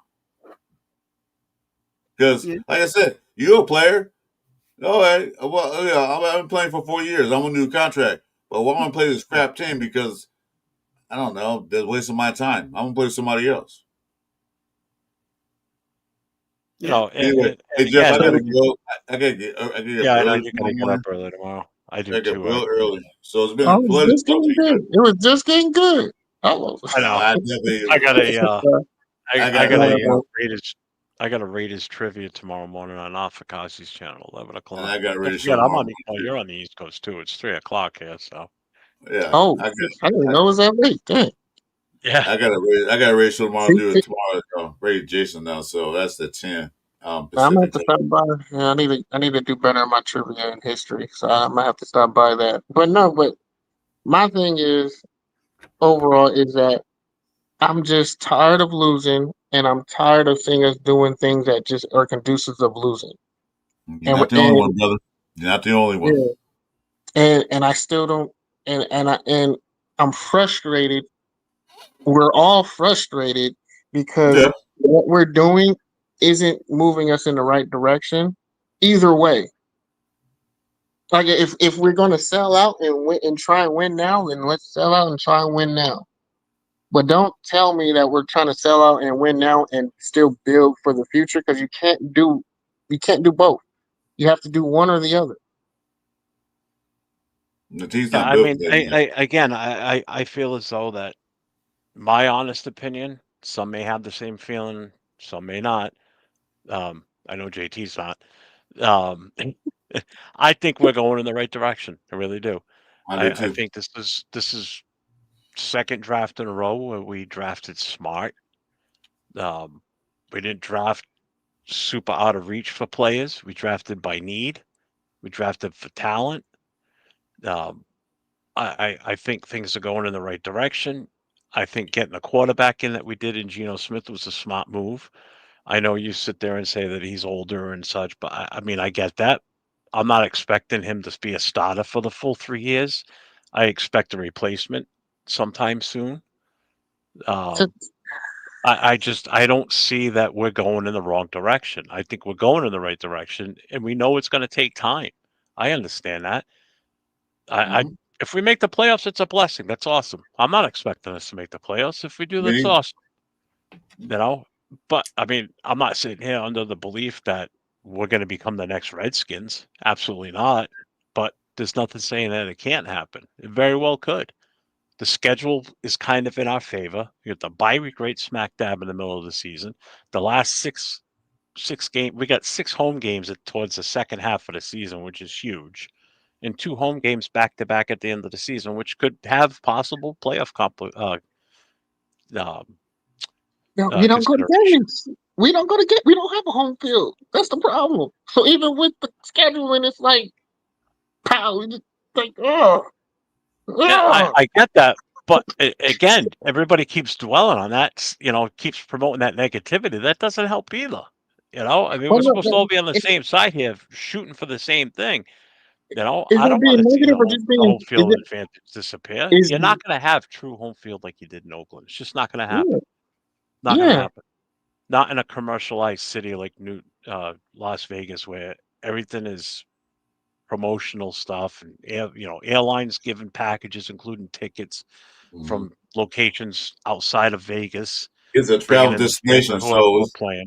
It's a travel destination. Vegas is, that's what it is. You're from Wisconsin and it's snowing out there, and say, look, we can go to Vegas where it's 115 degrees, man. Go gamble and watch our team win or lose.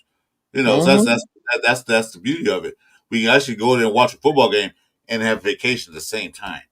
In shorts, in shorts. But that's the thing. It's like number one destination in the world, Las Vegas. Is it? And simple, yeah. It is still. Mm-hmm. They saying what it is. It's actually going to get better because the hotel prices are going down real fast. It's even more so now, especially now that you're gonna have 3 professional teams, 4 if you count the women's team. You have 4 professional sports teams there, possibly a basketball team coming in. You know, so that's huge because now you're bringing fans in from all over. You got a baseball team coming there, yeah. Because my thing is like I don't see me being negative if I'm stating facts. Now, if I'm just ripping and just talking about people personally and things like that, then that's being negative. But talking about actual factual things about the team isn't being negative. It's just telling the truth.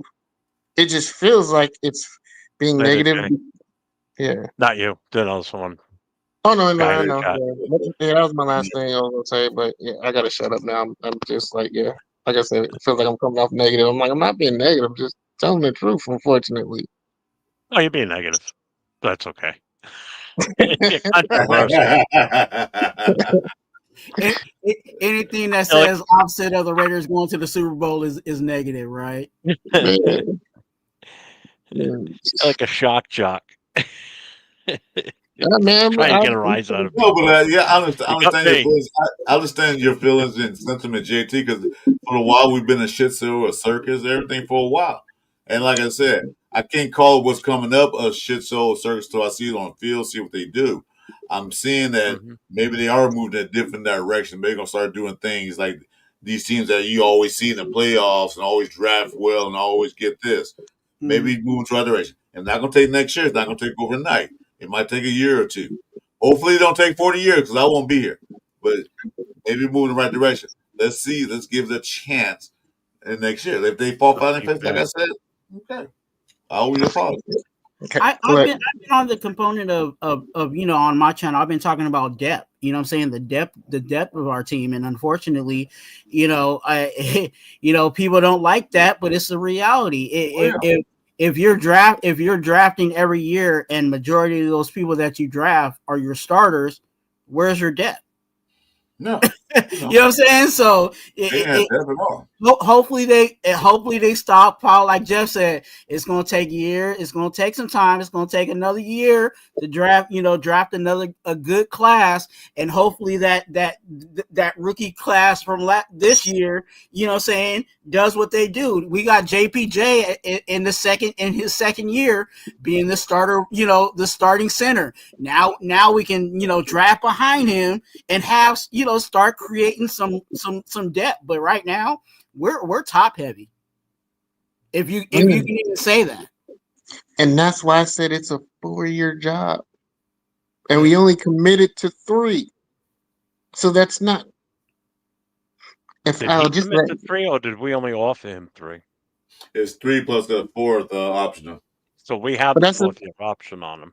Yeah, but you're not really committing. Then you would have offered that. Maybe that's all he wanted. Maybe that's all he wanted. So that's what I'm saying. They're not committing to it. They're still leaving it out. It's all big Pete Carroll wanted. Because 4 years he'd be like almost 80. So maybe that's all he wanted. I'll give you guys 3 years. Too is the fact of his age. But again, Drew Budden is a coach. Who honestly would you want a rookie in here? No. I don't want a rookie. The guy at the Bears is going to be a rookie head coach. I would have taken that. I don't want him. If I'm building, okay, you're right. If I'm win now, I don't want a rookie. But if I'm winning now and I want someone that's going to be, I want someone who's going to be here for the development and to have his franchise guy. Yeah. So who would you have wanted as coach besides Pete Carroll? Or if not Pete Carroll? Wanted Pete Carroll. The Lions head coach. I wanted the Lions head coach. I wanted you wanted Dan Campbell? Campbell? No, the guy went to the guy went to the Bears, not the Lions head coach. If I could have got Dan Campbell, I would have took Campbell too. Hell yeah, I would have took Campbell. But Johnson, who was available though? Yes, Johnson was available. Who was available? Johnson had no intention of coming in the first place. He did, but he went with someone that had a quarterback. He went with a team that had a quarterback. We had no quarterback. He's like, if I want a future as a head coach, I can't win without a quarterback. You don't go to a team that doesn't have a quarterback. You don't go to a team that doesn't commit to anything. No, that's the issue. Yeah, that's what I say. He had no intention of coming there. That's what I said. Yeah, for that reason. Which is why we had to. He had no intention of coming for that reason. Right. Yeah. So when nobody did. That's what I'm saying. Nobody did, which is why we had to settle for Pete Carroll because no one wanted Pete Carroll.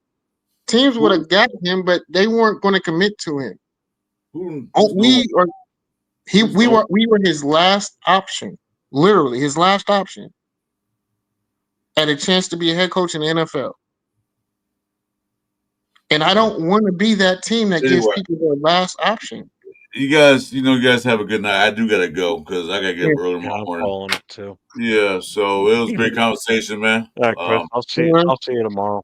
I'll be back to bring some more positive energy to you guys on the next one. All right, man.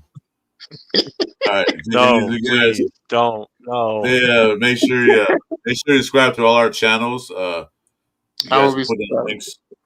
Go to hit me up, JT. I already got you.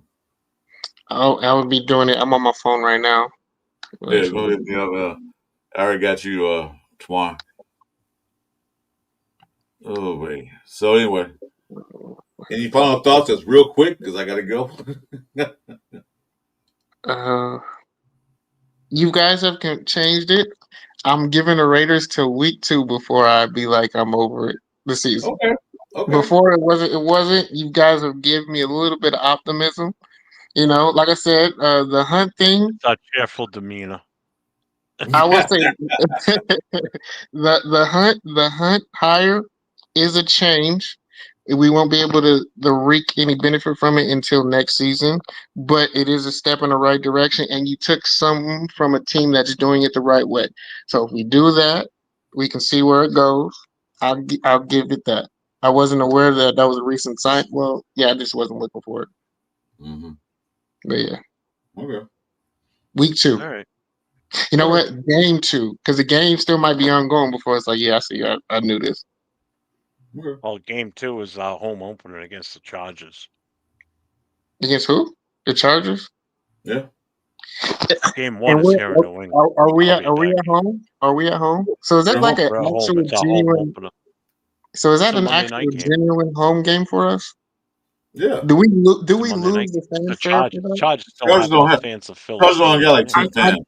Which is why it's like, if we lose that fanfare, if they have more fans in that building than we do, is that an issue? No, that won't happen. They can't even get enough fans in their own stadium. I know, we but them in their own stadium. Yeah, that's true. Didn't we They're get? not going to travel. They won't even drive 4 blocks to go watch them. You think they're going to travel 3 hours, 4 hours to come and watch them? No, they're not going to spend money. Their issue is that stadium is fit to fit the Rams fans, but not the Charger fans. Mm-hmm.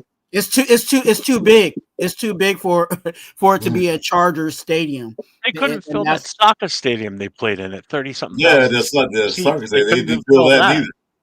But they put that in. They're playing in a soccer stadium out in Gardena, and they couldn't even fill that thing up.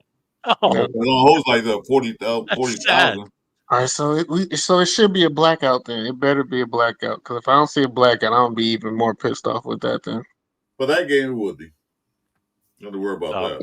All right, we're calling it a night, everybody. Everybody in the chat, thank you for spending your night with us. We've been on for just over 6 hours now. Twuan, thanks for popping in and spending your night with us too. Appreciate you. I know you were on live earlier before you popped in. Appreciate you. Yeah. JT, thanks for coming on, man. It's been a pleasure. It's been a weird pleasure. It's been weird. I would say it's been weird. I bring out the best in people. You know, so I bring out the best in us. No, can somebody link your guys' channels in the chat? I actually was able to get to the chat, but I can't. I don't see you guys' link. If one of the mods can link your guys' links. Yeah. If I get enough people, I might pull up a live. Oh, right now? But don't waste my time, because I'm already ready to eat and go to bed. But if y'all want to hang out, I might. Oh, that's right. Yep. They should remind me to. I still got that 5-pound burrito in the house. I can finish up.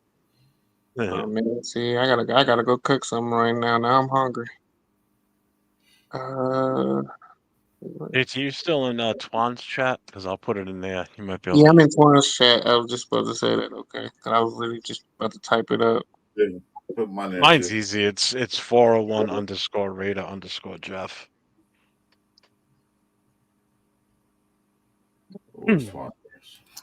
I'll send you the stuff on IG. JT. Yeah, thanks. That's my same for all my socials. So, but Twan, you got anything coming up tomorrow? Hopefully not. I at least try to get one day out of the weekend. You know what I'm saying? I did do a live earlier today, because I didn't do one earlier this week. But again, if I don't pull up to, well, most likely I'm probably going to do a live. It might just only be for an hour tonight, but next week I will definitely be coming back to you guys with some stuff, because I try to do that on a weekly basis. Make sure you guys hit that like and subscribe on all the channels. Again, I'm on my way to 500, and I will be doing a giveaway when we get to 500. So to get in for free, definitely hit that subscribe button so you can get your chance of winning the prize. Awesome. GT, you got anything coming up? Positive. I was gonna pop in and give you a little bit of insight on what's going on. I did, like I said, I gave you a little bit of what I was going to talk about the whole situation with Tom and just the Raiders just dismissing him to like the shadows and be like, yeah, you're banished. We don't care about your insight. But I was just going to talk about that, and then roster moves, and then just the decision making of Chip Kelly, focusing on things that really, aren't an issue with the running style. Like trying, why are you trying to fix something that's not broke? Yeah. He's ran like that. Other guys run like that with the straight up stance a little bit. It's just the way that they're taught, and now you're gonna make him uncomfortable, and he has to relearn his whole running style in the NFL. I mean, it's setting him up. Is it setting him up for failure, or is it setting him up for greatness? Well, I will talk about that, but like I said, I really got to go. So, yeah, but that's just what I'm bringing up. I got to go. So, I'll be on tomorrow at 10 a.m. Pacific time with Raider Nation Jason. We're going to have a special guest in there. I'm not going to tell you who. So, salute to you guys. Hit me up, JT and Twuan. I'll see you guys later. Okay? All right. Okay. And I would say, look, remember, put mayo on your PBJs and toast the bread. Your people in your chat know about that. Mayo with the PBJs and butter. I'm not even going to touch that. All right, man. See you guys. It's an inside joke. Your chat was saying it because someone said, because I toast my bread with mayo, and they're like, you put mayo on your PBJs? I'm like, just to toast the bread. Yeah. But they think we I do put that mayo. with grilled cheese. We'll use Yeah. mayo instead of butter. Sounds, do that. Yeah, no, but people literally think I put mayo in my PBJ, so everyone was saying, you're going to put mayo on your PBJ. So I wanted to see what you guys' reaction would be to that. So tomorrow, 11:45 a.m., I will be on, as of right now, just off Fakassi's channel. I don't know if it'll be streaming on mine or not. It'll be myself, Raider Ben, and Nutty Nate in a competition of Raider trivia hosted by Afakasi Raider and Aunt Six tomorrow morning. That's 11:45 Eastern time. So I know it's early for you West Coasters, but it's a little bit later than when we play Tecmo Bowl. So make sure you guys check it out. So we're going to call it a night. Spend 6 hours and 14 minutes. And yesterday we did 7+ hours. So we're really burning the midnight oil here for 2 nights in a row. So until next time, everybody, as usual, stay safe and go Raiders. Go Raiders.